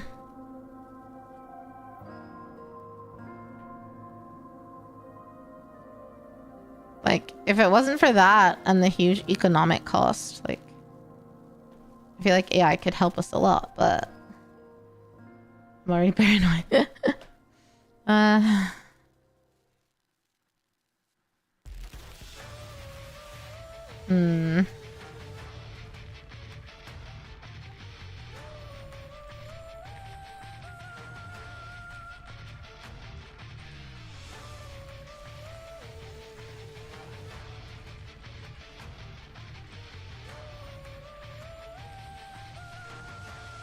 Office tomorrow.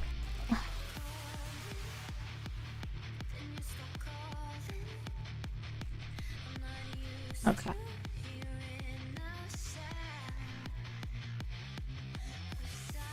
Let me do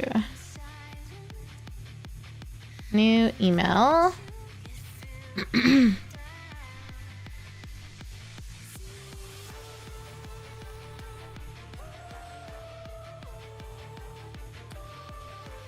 So,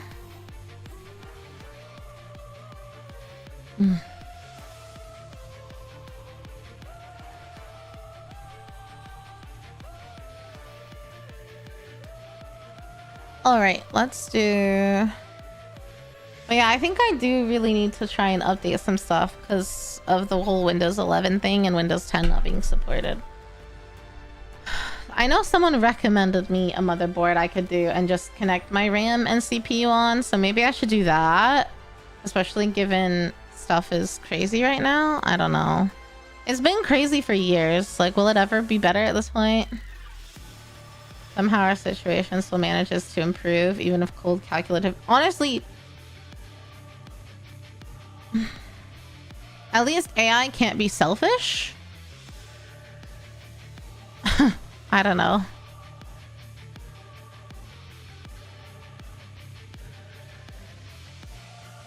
I mean, I'm assuming it can be, but maybe it can. That's not a conversation I'm ready for, I think.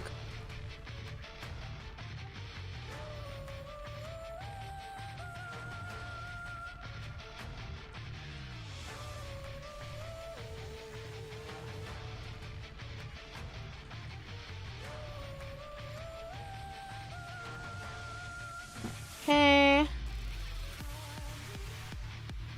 Who said AI?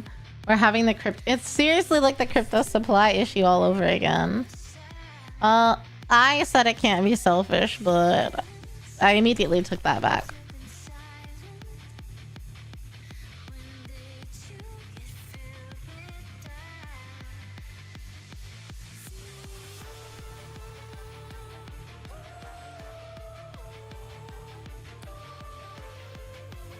Okay.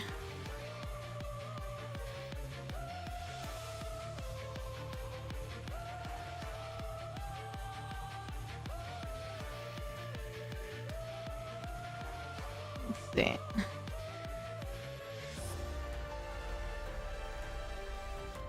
Fly on.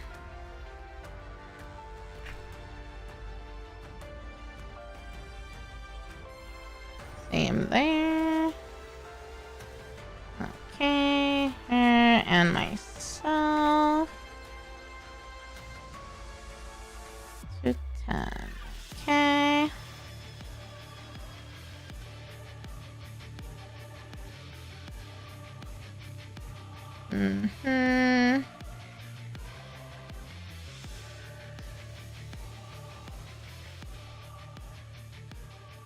Okay, let's do this.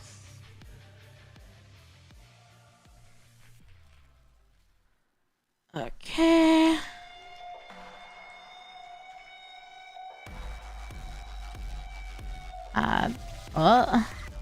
Add him, add me.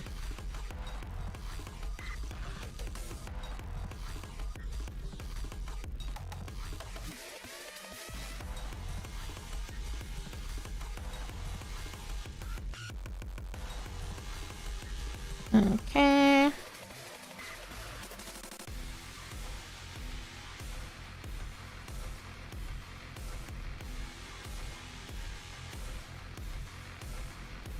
Added that coworker. Okay.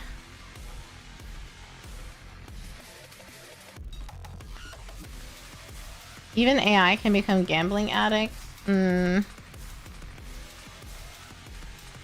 The tech to aggregate data and create generic profiles for you has existed for decades. Target in 2012 figured out a woman was pregnant before she knew because of how her shopping habits changed. I remember reading about that. It's pretty crazy.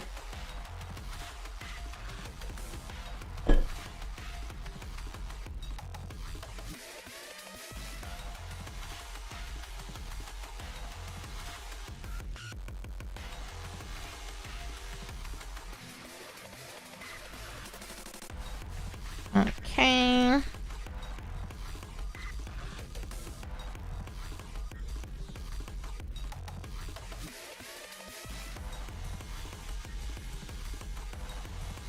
So there's this one.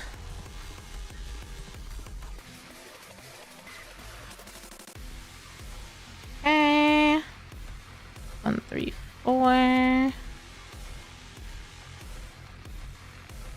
And this one.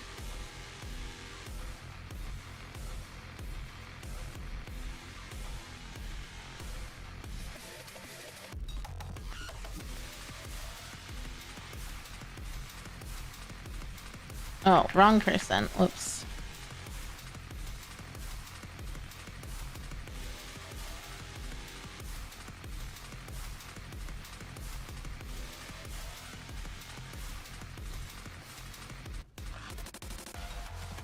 Okay. That one. And this one. Okay. Okay. Even AI can become gambling addicts. I feel like I remember hearing about that, Jay, but if you have more information, I would love to know.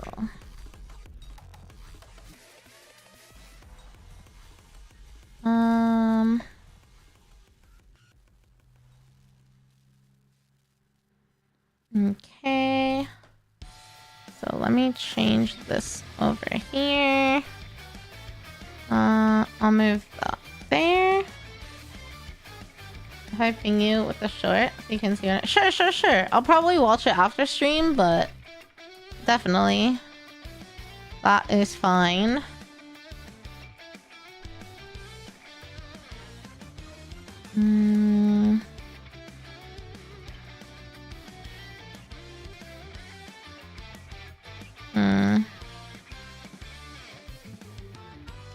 Put that there. Okay. Let me...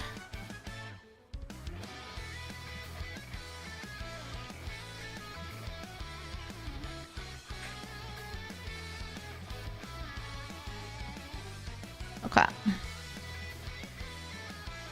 Up to dates.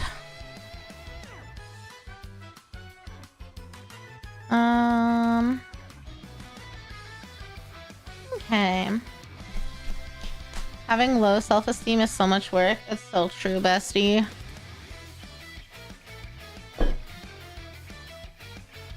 And if that's the case, just don't. Just ignore.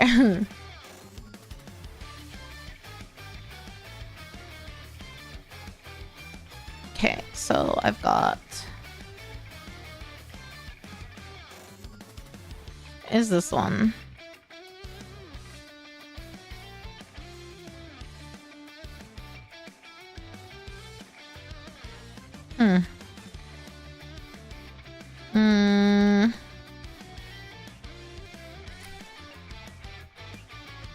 Let's see. And 29. 13.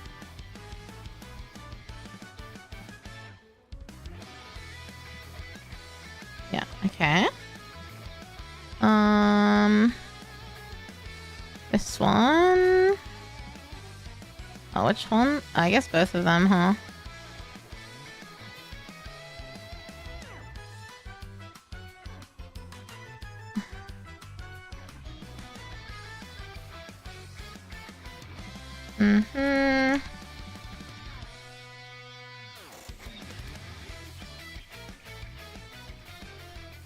Okay.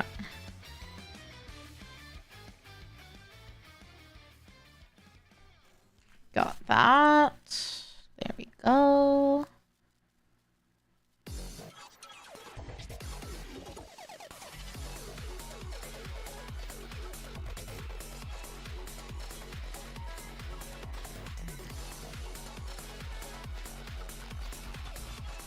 Okay, let's see.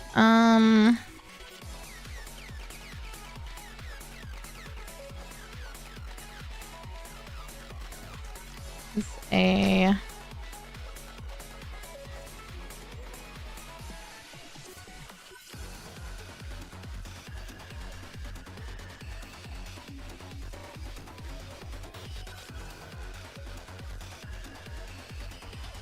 from anyone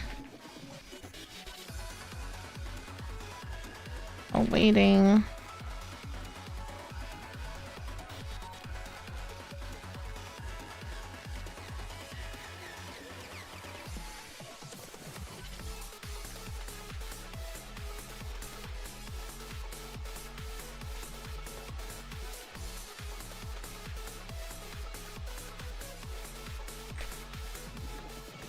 Okay. Where is this? There we go.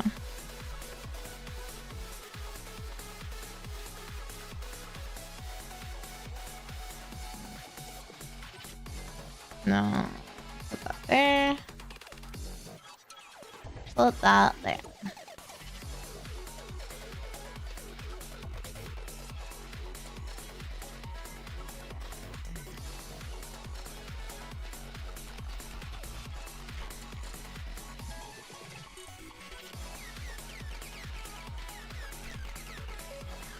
Turn on. Okay.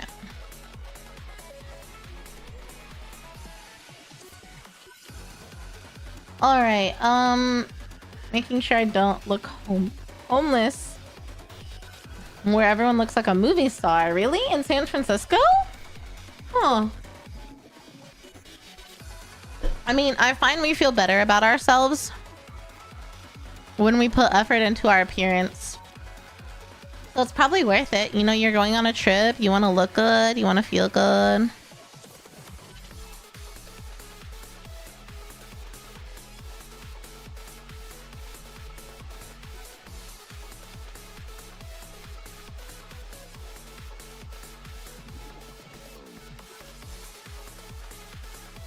Okay, new email.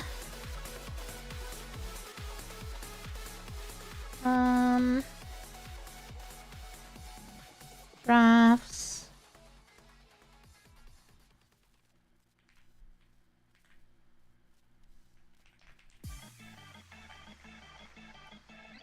Okay.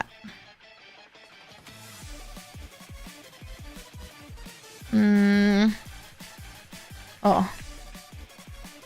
I will be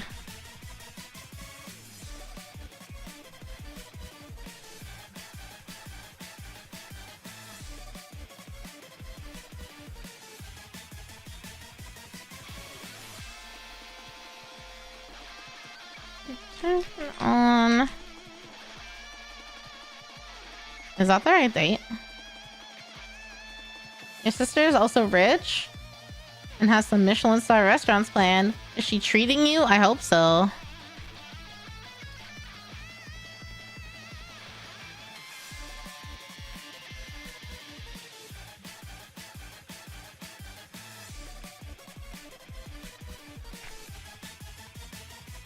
She's treating you.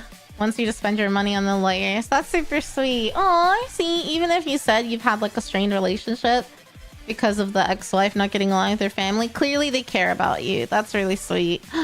Please share photos. I still haven't been to a Michelin starred restaurant and I'm such a foodie. It's like my biggest goal. I would love to do like a Michelin star for something special. Like, ugh. It's like my dream to go on a date to a Michelin star restaurant, but like not with a random person, like with a partner. If I allow photos, I'm sure they will. Most places do. Just don't be obnoxious, you know? You'll have to, JM. You always make such good food.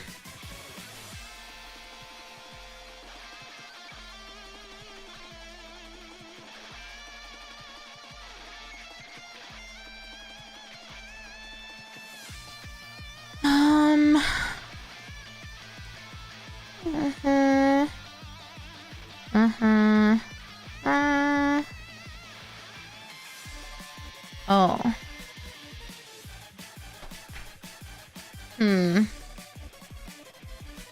Right.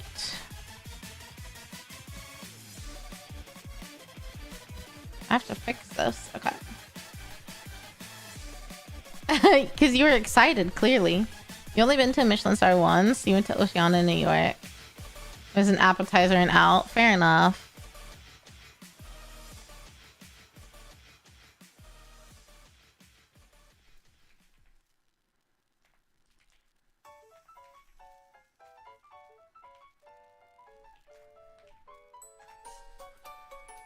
Hello, Sam. How are you? You posted it? Okay, okay.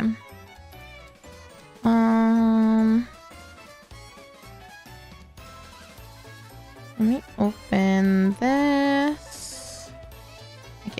fix my draft first.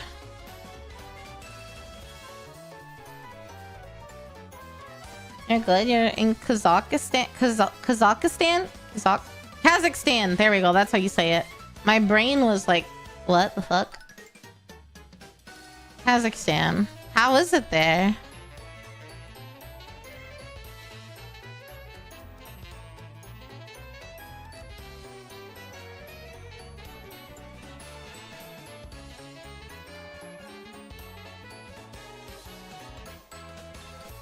Hmm.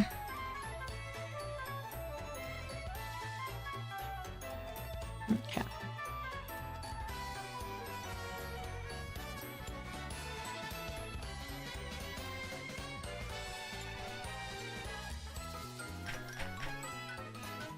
Okay.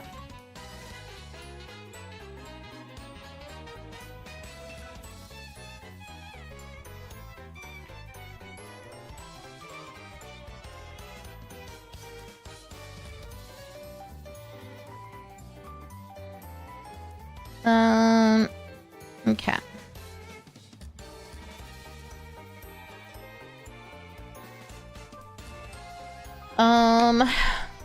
It's very nice.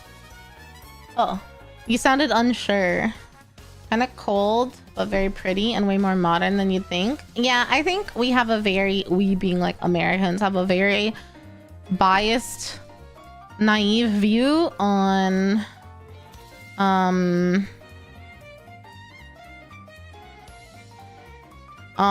the Middle East.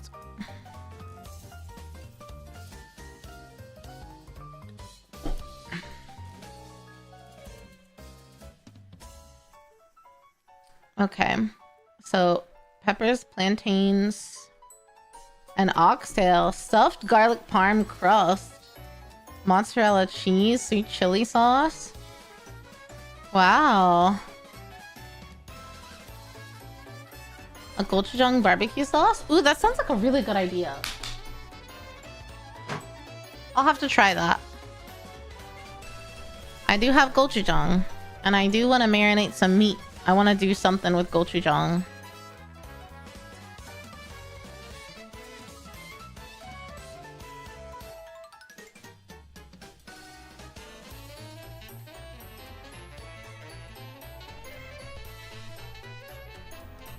Okay.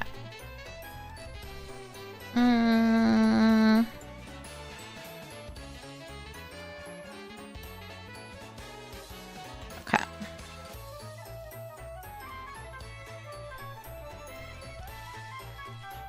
Only...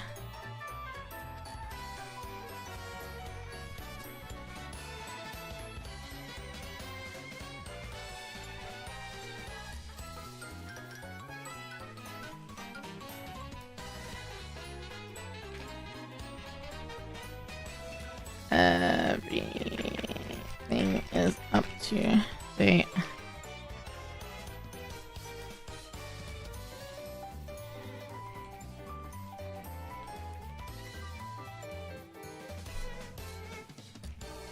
One.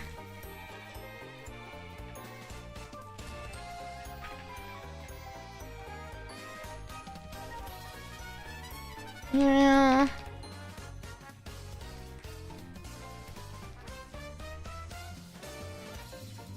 Not urgent. And just...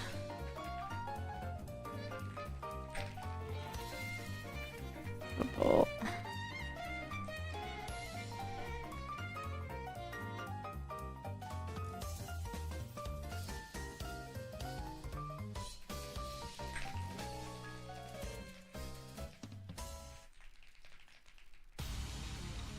Okay. Alright, we made it for date night and it was good. I love that. I know Jam is a real chef, isn't he?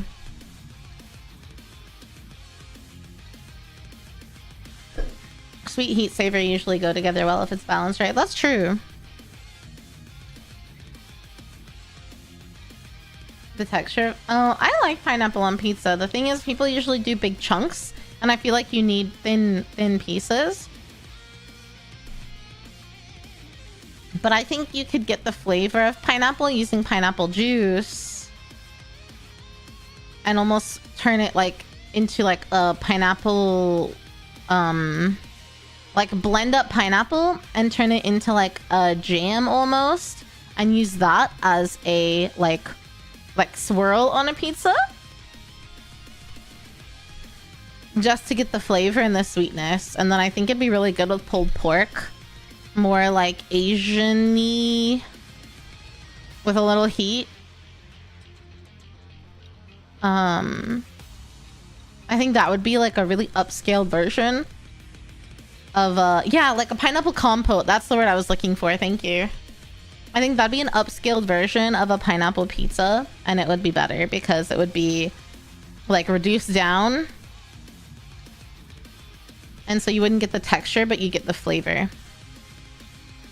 You have a Kazakh friend who went to college in Toronto. He was saying that whenever he'd tell people he was from Kazakhstan, sorry, Kazakhstan, they'd be like, holy shit, isn't it dangerous there? Because it ends with Stan. The only thing people think of are Afghanistan. But all these countries in Central Asia are nothing like Afghanistan and are low-key safer to travel to than places like Sweden. Yeah, I mean, I'll admit I am very naive and don't know anything about the Central Asia / Middle East area. All of those countries, I don't know anything about them. But I'm aware that I don't know anything about them, so I'm not gonna judge them. But yeah, like what's... Hey Em, how are you?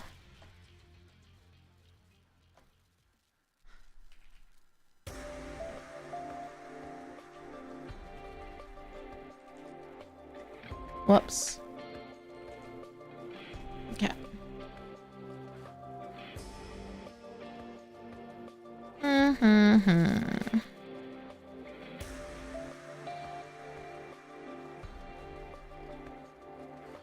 All right.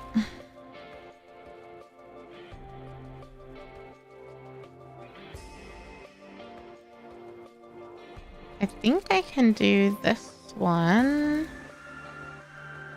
I think low-key people will start coming here more eventually. Yeah, it's gonna take... So I feel like I've seen a boom in the last 5 years of people traveling to China.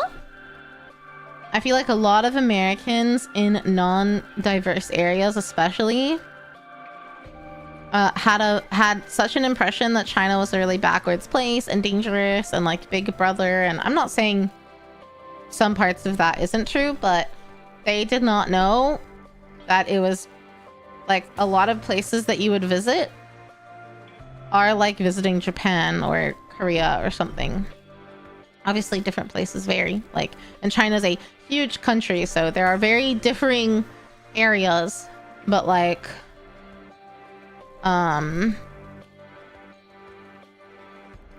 seen people start to go there and they're like so surprised and shocked. So I think it's only a matter of time before Americans realize that they've been kind of like brainwashed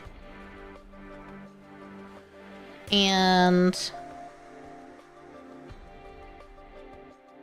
like they need to investigate these places for themselves and look into them. I don't know. You wouldn't tell anyone to go to Southside Chicago? Not all of Southside, right? Isn't it just certain places?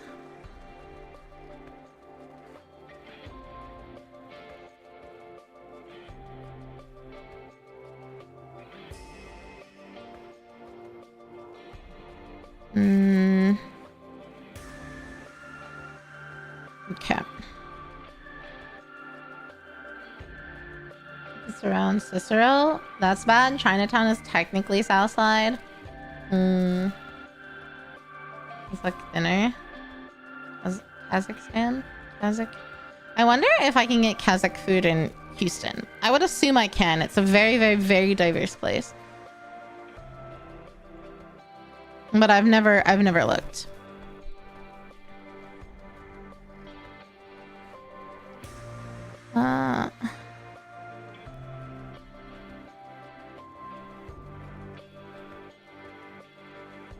Okay. So not all of Southside, yeah. I remember looking at houses you could buy in Chicago, and I was like, wow, this one's great. I can't find anything like this in Houston. And then I showed it to my dad on a map, and he was like, yeah, you're gonna get shot and robbed if you buy a house there and live alone. I wouldn't allow it. I'd forbid it. I was like, oh, okay. He said, if you don't have gang protection, you're not allowed to live there. And I was like, oh, okay, well. Like, you'd be hard-pressed to find it anywhere because a big staple of it is horse meat. Oh, interesting. Huh. I mean, you can probably find it. It just will be slightly different because it'll use a different meat, right? Is horse meat illegal here? Is that why we don't see it? I mean, I know we don't see it because I've had horse sashimi in Japan and it was not good. Granted, maybe cooked is better.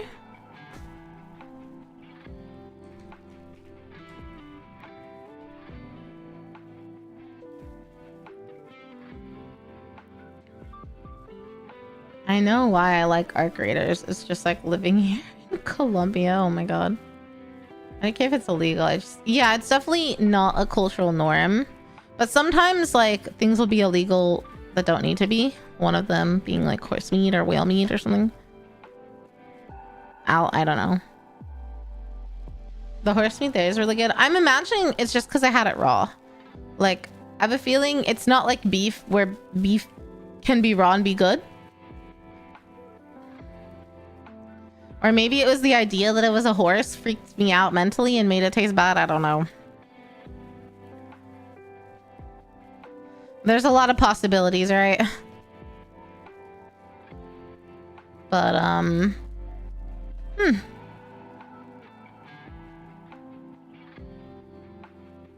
mean, I would for sure give it a try. I'll try anything once. At least once. Ugh, I will say, speaking of things to try. So you guys know how there's like mushroom coffee?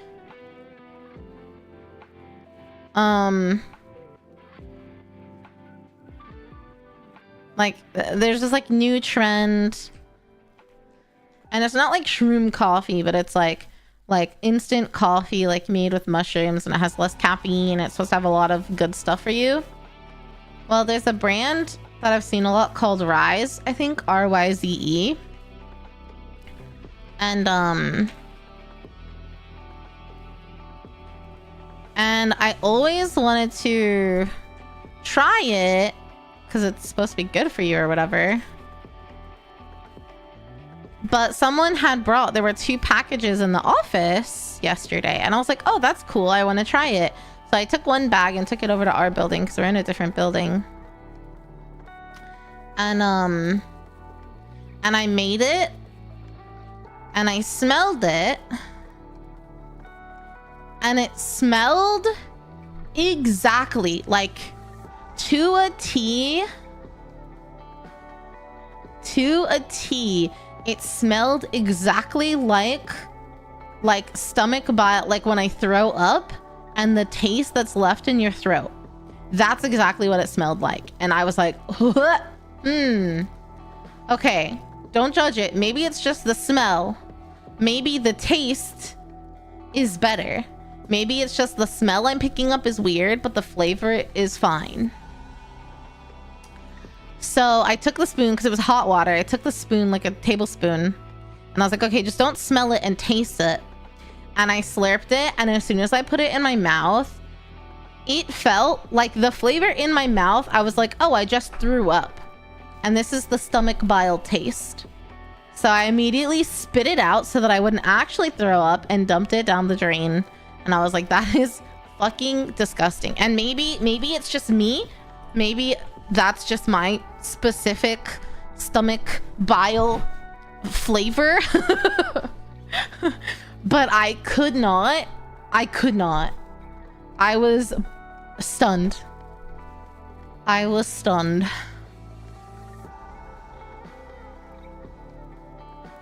Yeah, so I don't think I'll be trying any more of those. Thank you. I will just eat mushrooms and have a regular cup of coffee.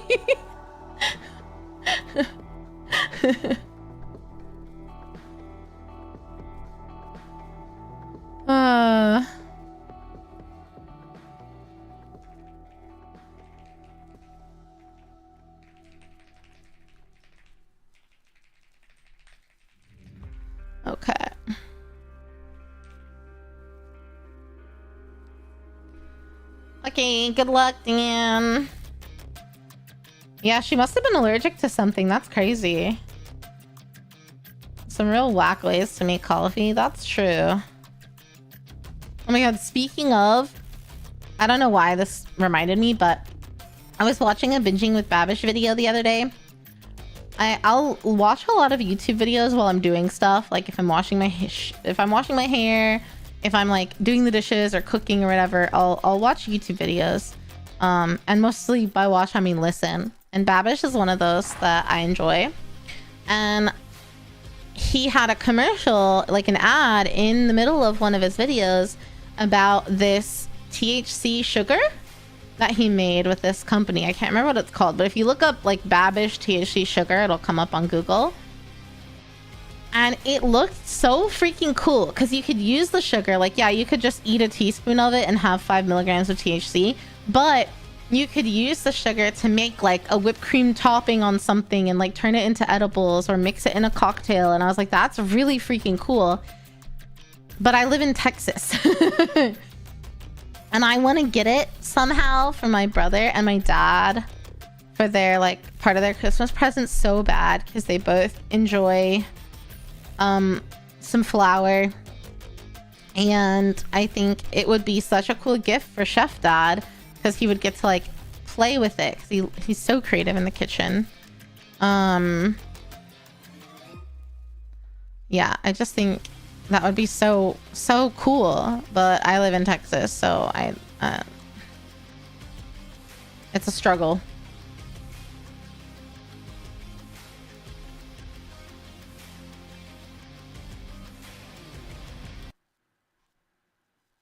Oh.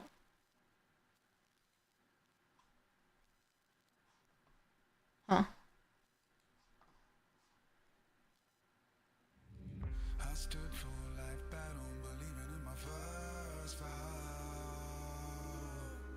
What just happened? Huh. Wow, something is really struggling.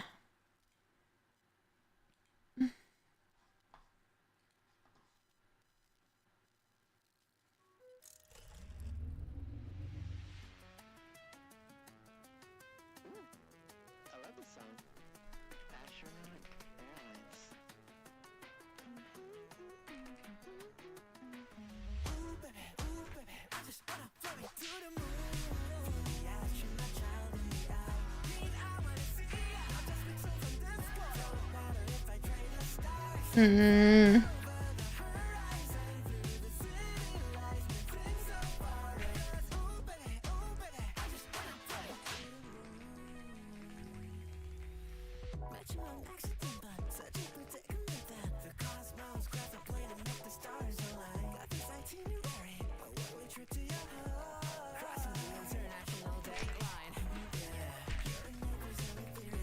Okay.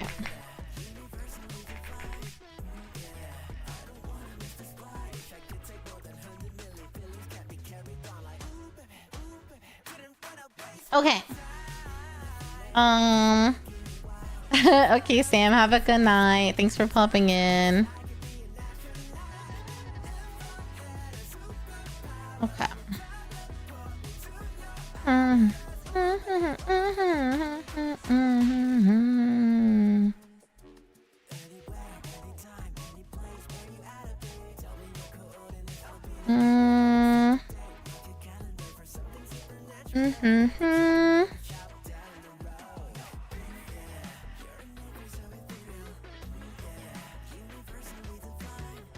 Okay.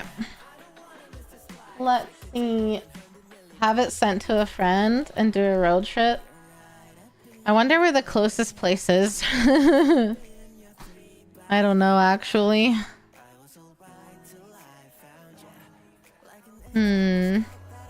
Crazy how this song was from a non-voiced event. Dude, this song is so good. Hey, Frank. Yeah, it's going alright. How are you doing? Something is taking up all of my computer's ability to think, and I don't know what it is. My CPU is 94%? What the fuck? Huh. I've got too much Chrome open. I just opened it so that I could Google some stuff because Chrome is the personal browser. Oh. That's insane. Okay, well, you know, I needed to close some shit anyway, so I guess I will. I do use Opera GX. That's my stream. My stream thing is Opera GX. So when I'm streaming, I use Opera.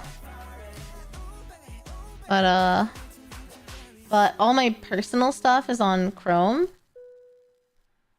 So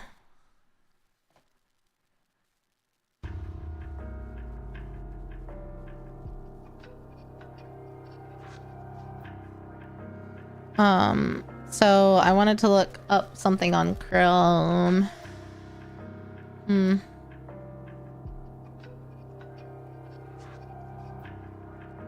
see. So unfortunately, the closest state is Florida or New Mexico, and they would both be a very far drive.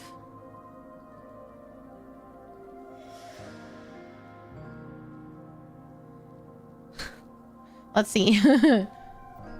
Houston to Pensacola. What, 12 hours? Oh, 8 hours. I thought it would have been farther.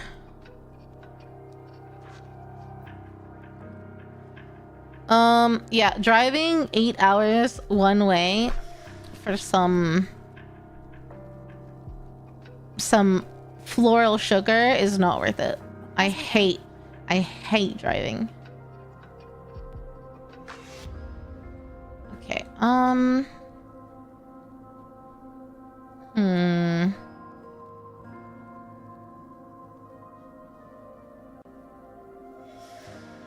Oh, that's crazy.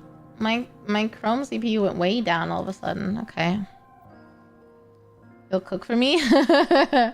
You know, that does make it more worth it, I will admit.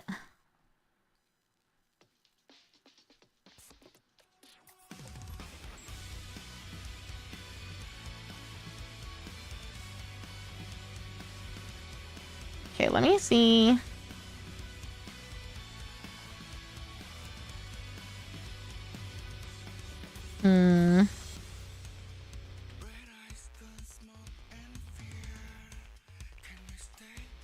See. Let me see if I can check out.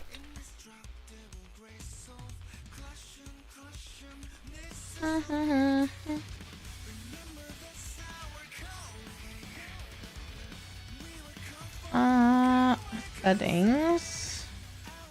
Options.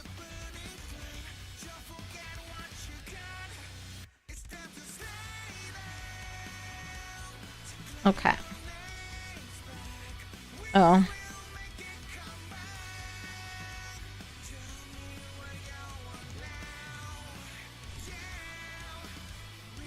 Oh my gosh. Okay. STU 13.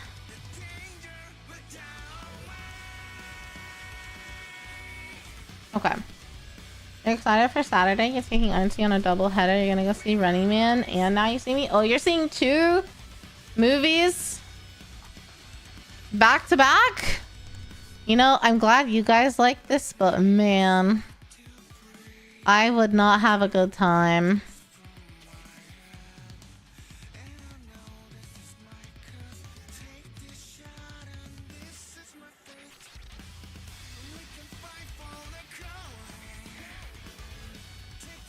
Okay.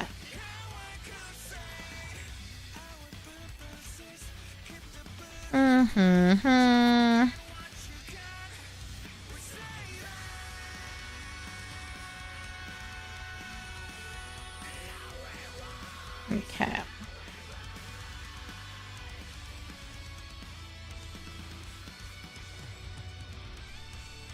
I mean, I hope you have a good time.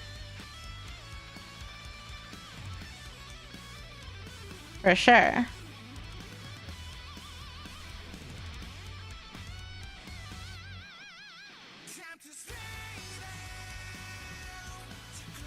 Hmm. Hmm. Hmm. Hmm. Hmm.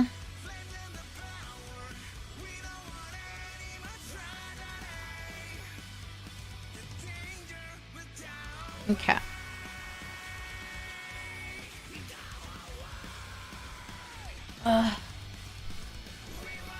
Is that the spot? They have really comfy reclining chairs. Unlimited popcorn and drinks. Damn. I would need them to have like a... Like... What's it called? I would need them to have, intermission. So that I could go get more popcorn and drinks and like go to the bathroom and shit. This and some edibles would fix me.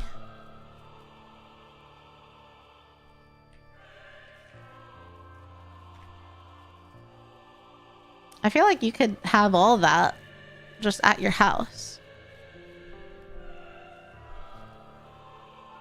Am I wrong?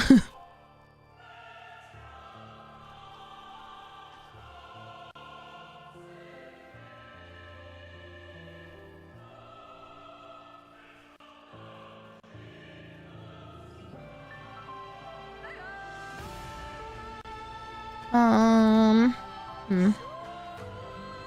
Where is this thing I'm looking for? Oh, here we go.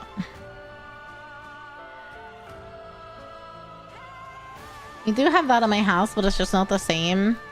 I'd rather have that at my house. I don't want to go out. I don't know. Maybe it's just me.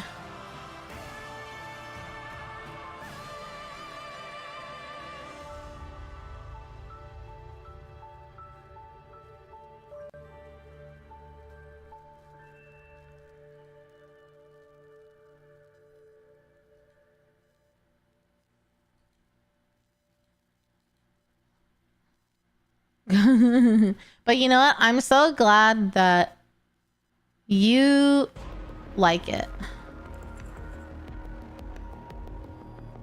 And we'll have a good time with it.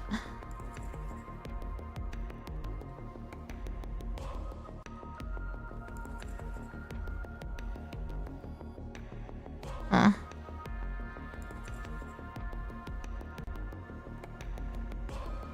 Okay.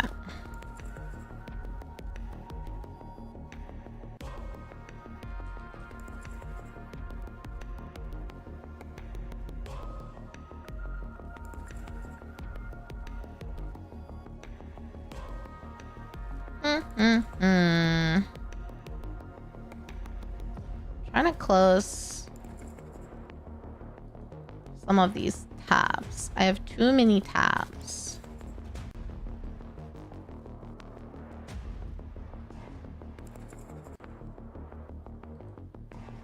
Okay.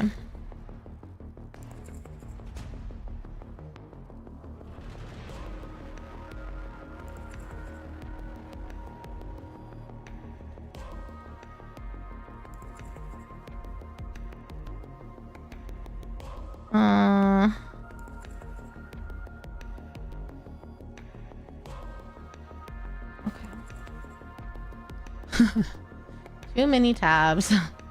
The whole purpose.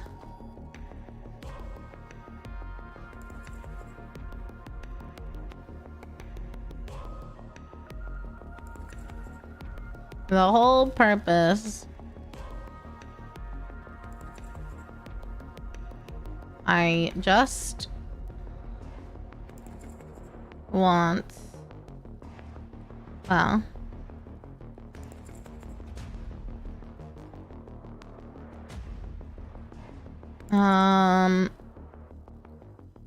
what was I doing? I was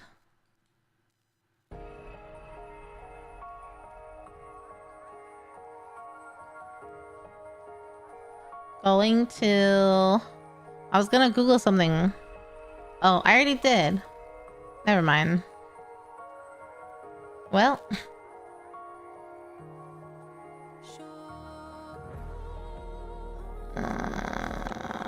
dude, my brain is fried, and I did not finish my energy drink, which is a big problem, because now it's almost 4 o'clock. Surely if I chug the last little bit of it, I can still sleep, right?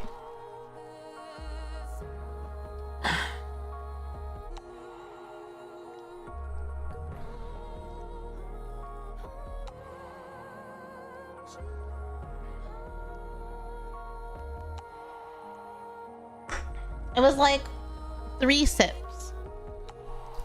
I'll be fine.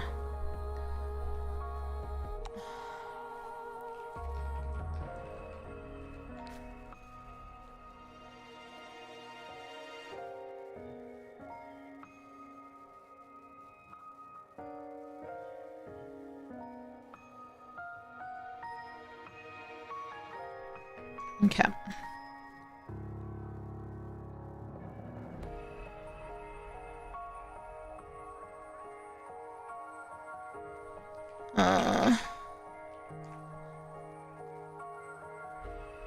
Okay.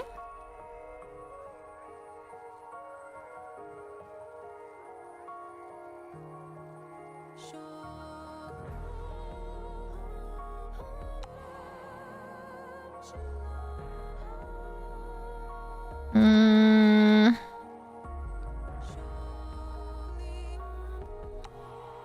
Mm-hmm.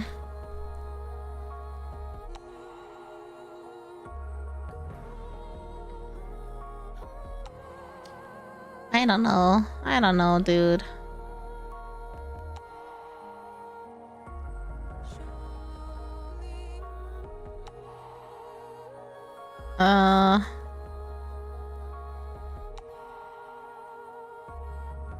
Hmm.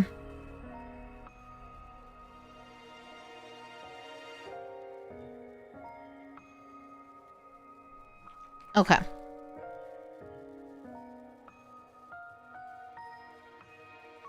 Oh. Never mind. So, not that one. Not that one. This one. Or this one. Or this one.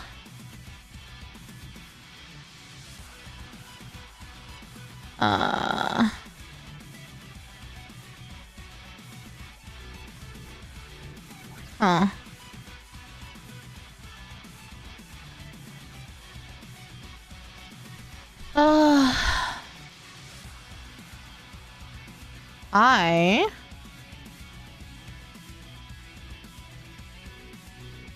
What is that? Hold on. Oh, okay.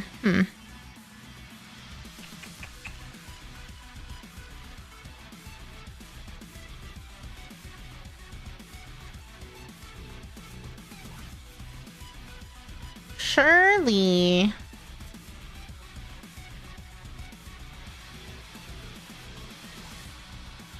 Oh, easy peasy. Easy peasy lemon squeezy. Okay.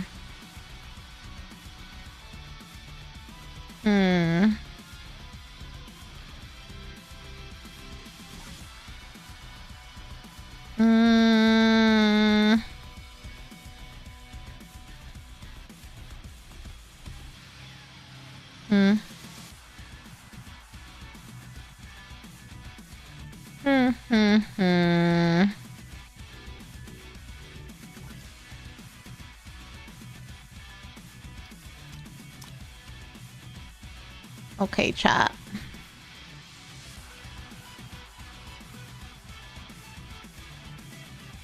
I have so much to do.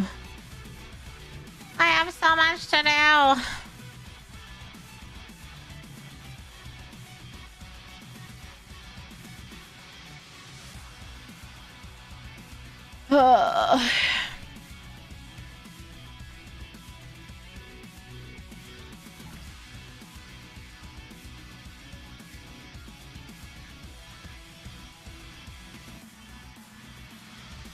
Okay. Hmm.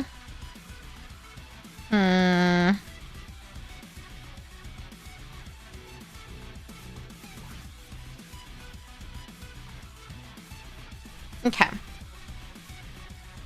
Do. Can I? Is that the one I'm looking for?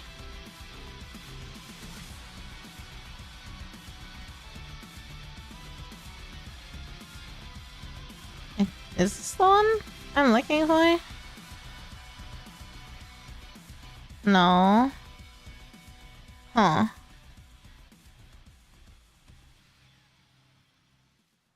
Where the fuck? Where the fuck? Where the fuck?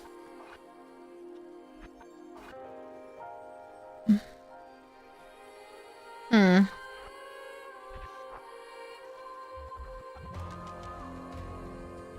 Okay, I'm trying to figure this out because something happened last minute.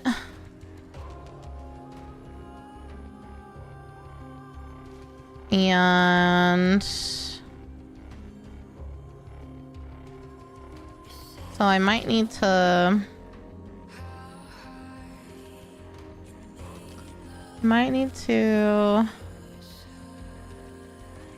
okay.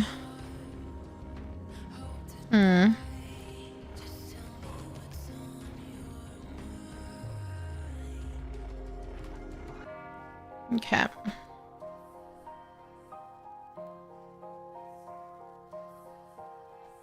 I might need to change up some plans.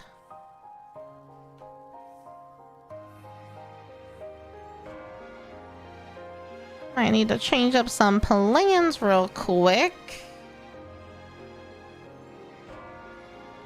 Okay.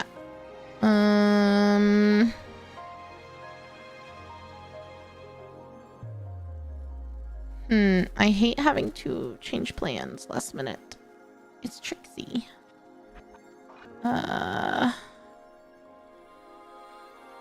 Okay. Okay.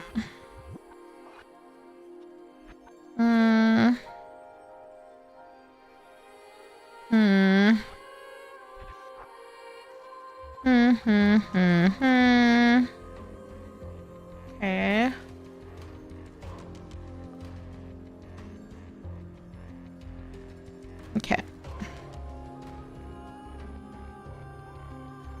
All right, chat.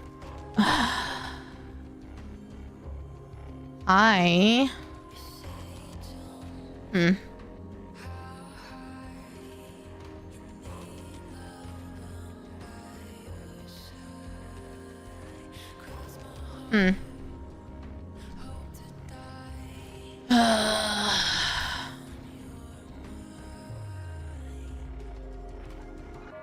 You know what I like don't understand is hotels that post really shitty pictures or like things that don't matter. Like I don't need a stock photo of people swimming in your pool. Show me pictures of the room and show me pictures of the bathroom.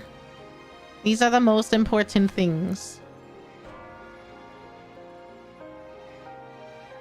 Don't show me other shit. That doesn't matter. You know what I mean? Like, show me what's important. How clean it looks. What things look like inside the room. Like, I don't need to see other stuff, okay?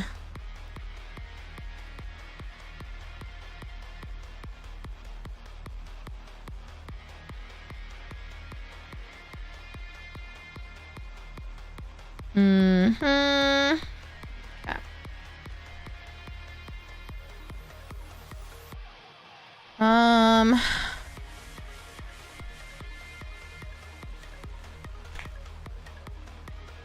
Time is it? Oh wait, when am I allowed to clock out? I wonder. Oh.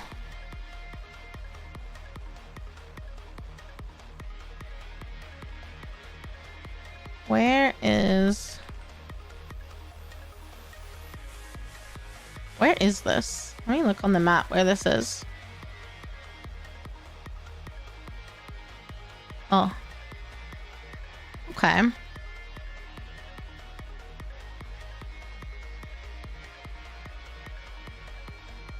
Chad, I want to know what you're doing this weekend. I know it's only Thursday. It's only Friday Eve. But I'm like manifesting. I'm thinking about the weekend and I want to know what everyone else is doing.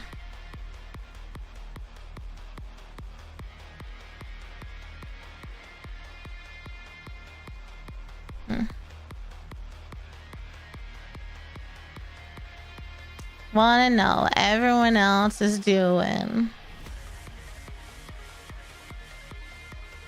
Oh shoot, I need to set my out of office. Oopsie.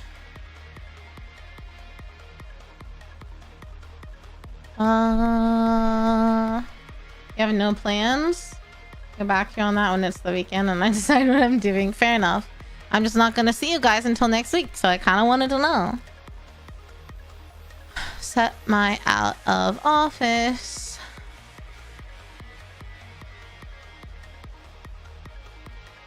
Okay. Automatic replies. Send them. Until Tuesday, 11.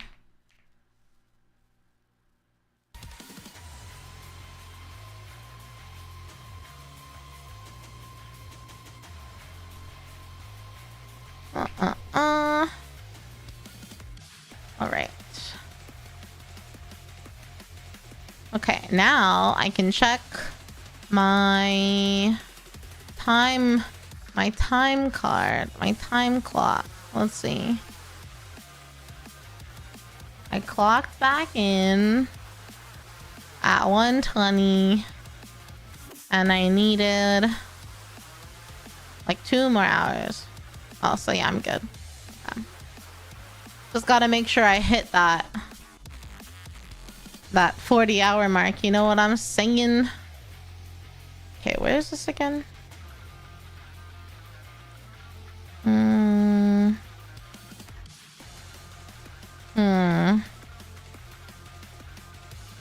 Oh, I see.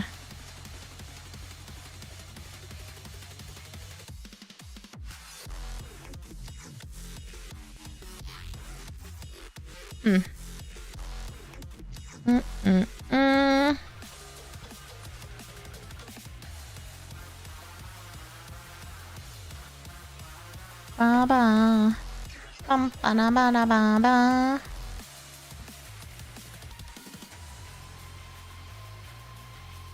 Okay.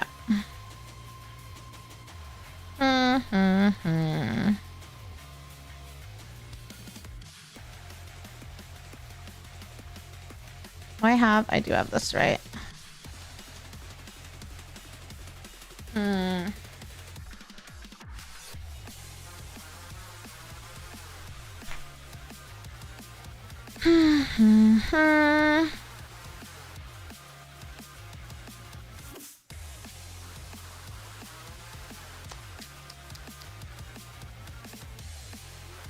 Okay. Guys, I think the goal is gonna be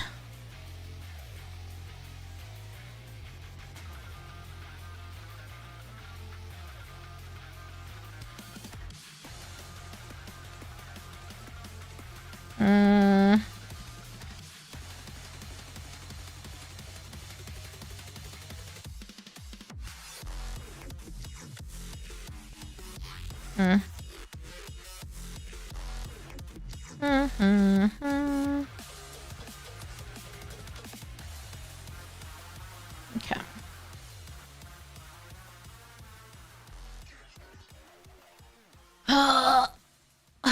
I need to take a phone call in a few minutes. And I don't wanna.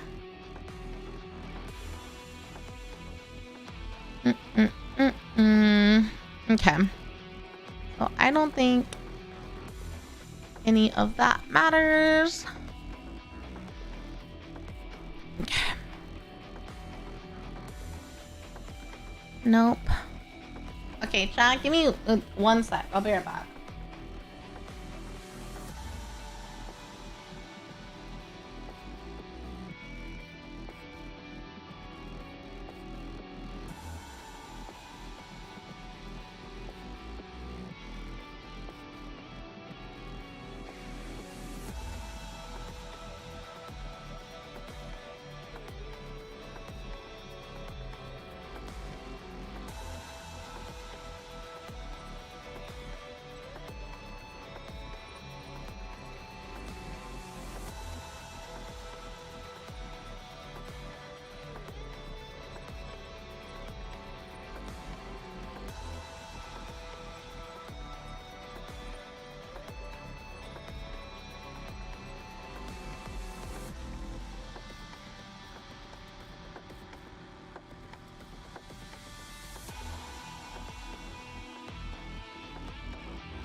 Okay.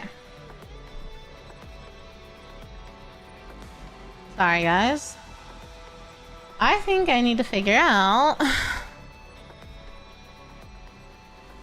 who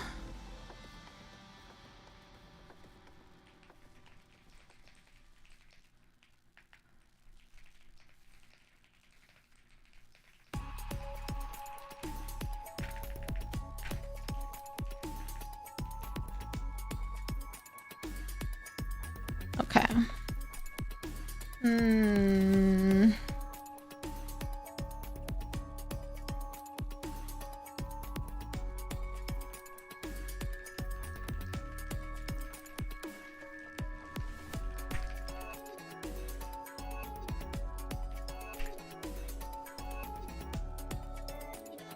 Okay. Let me. Liberal came home. Yippee. Yippee yippee.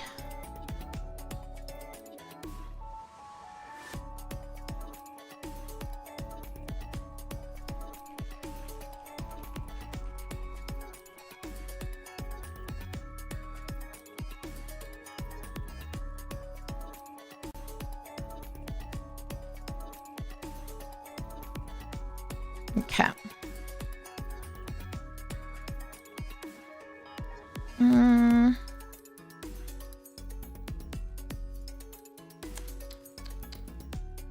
Okay, I'll leave that there.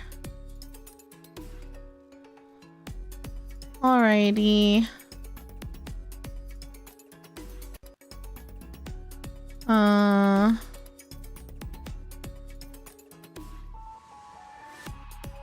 Okay. Record that.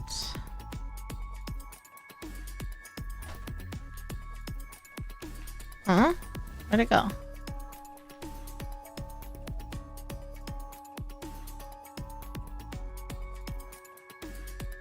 Okay.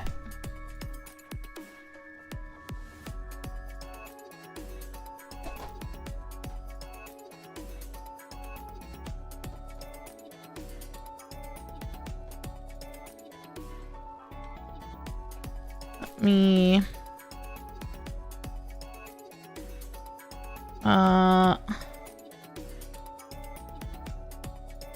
Close. Close. Okay. Ugh. Now.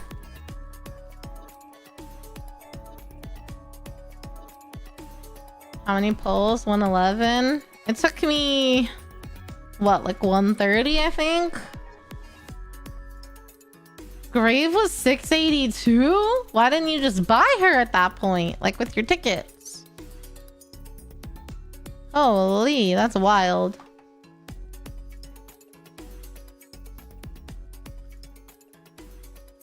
Crazy. Okay. It was the principal? That's insane. Mayata you gave up on? That's fair. It is pretty difficult to get those pilgrims, those sticky pilgrims. It's about sending a message.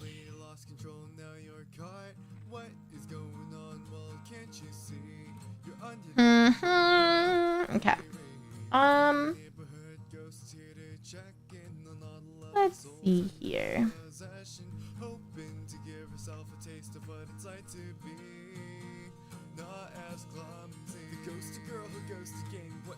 Let's see here.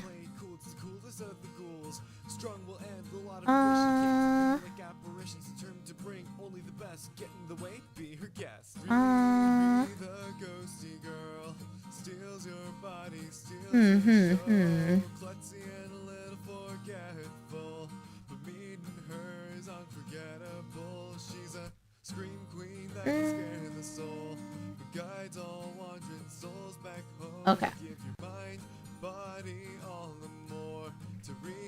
Let's do... Your gem broke and struggling, so you were worried about jellyfish?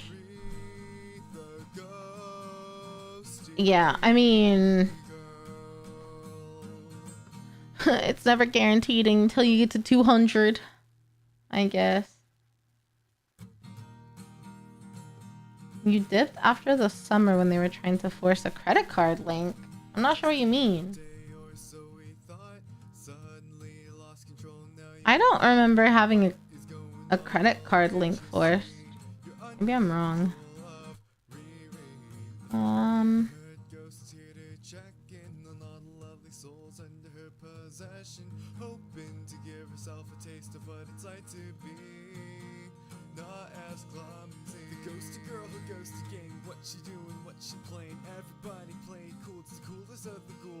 Strong will end a lot of ambition. Can't see through them like apparitions. Determined to bring only the best. Get in the way, be her guest.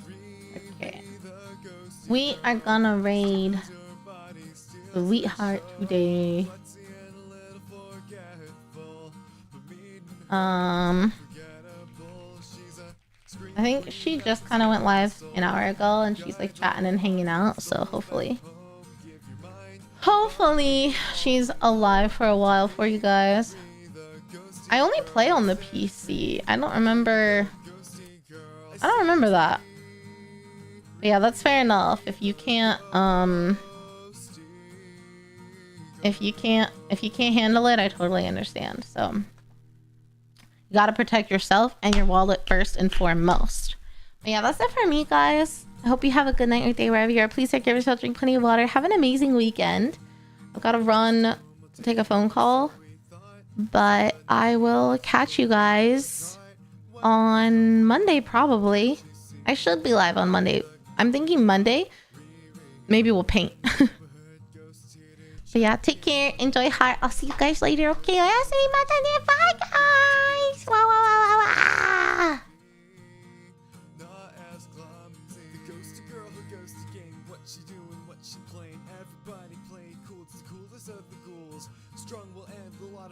Can't see through them like apparitions. Determined to bring only the best. Get in the way, be her guest. Riri, the ghosty girl, steals your body, steals the show. Klutzy and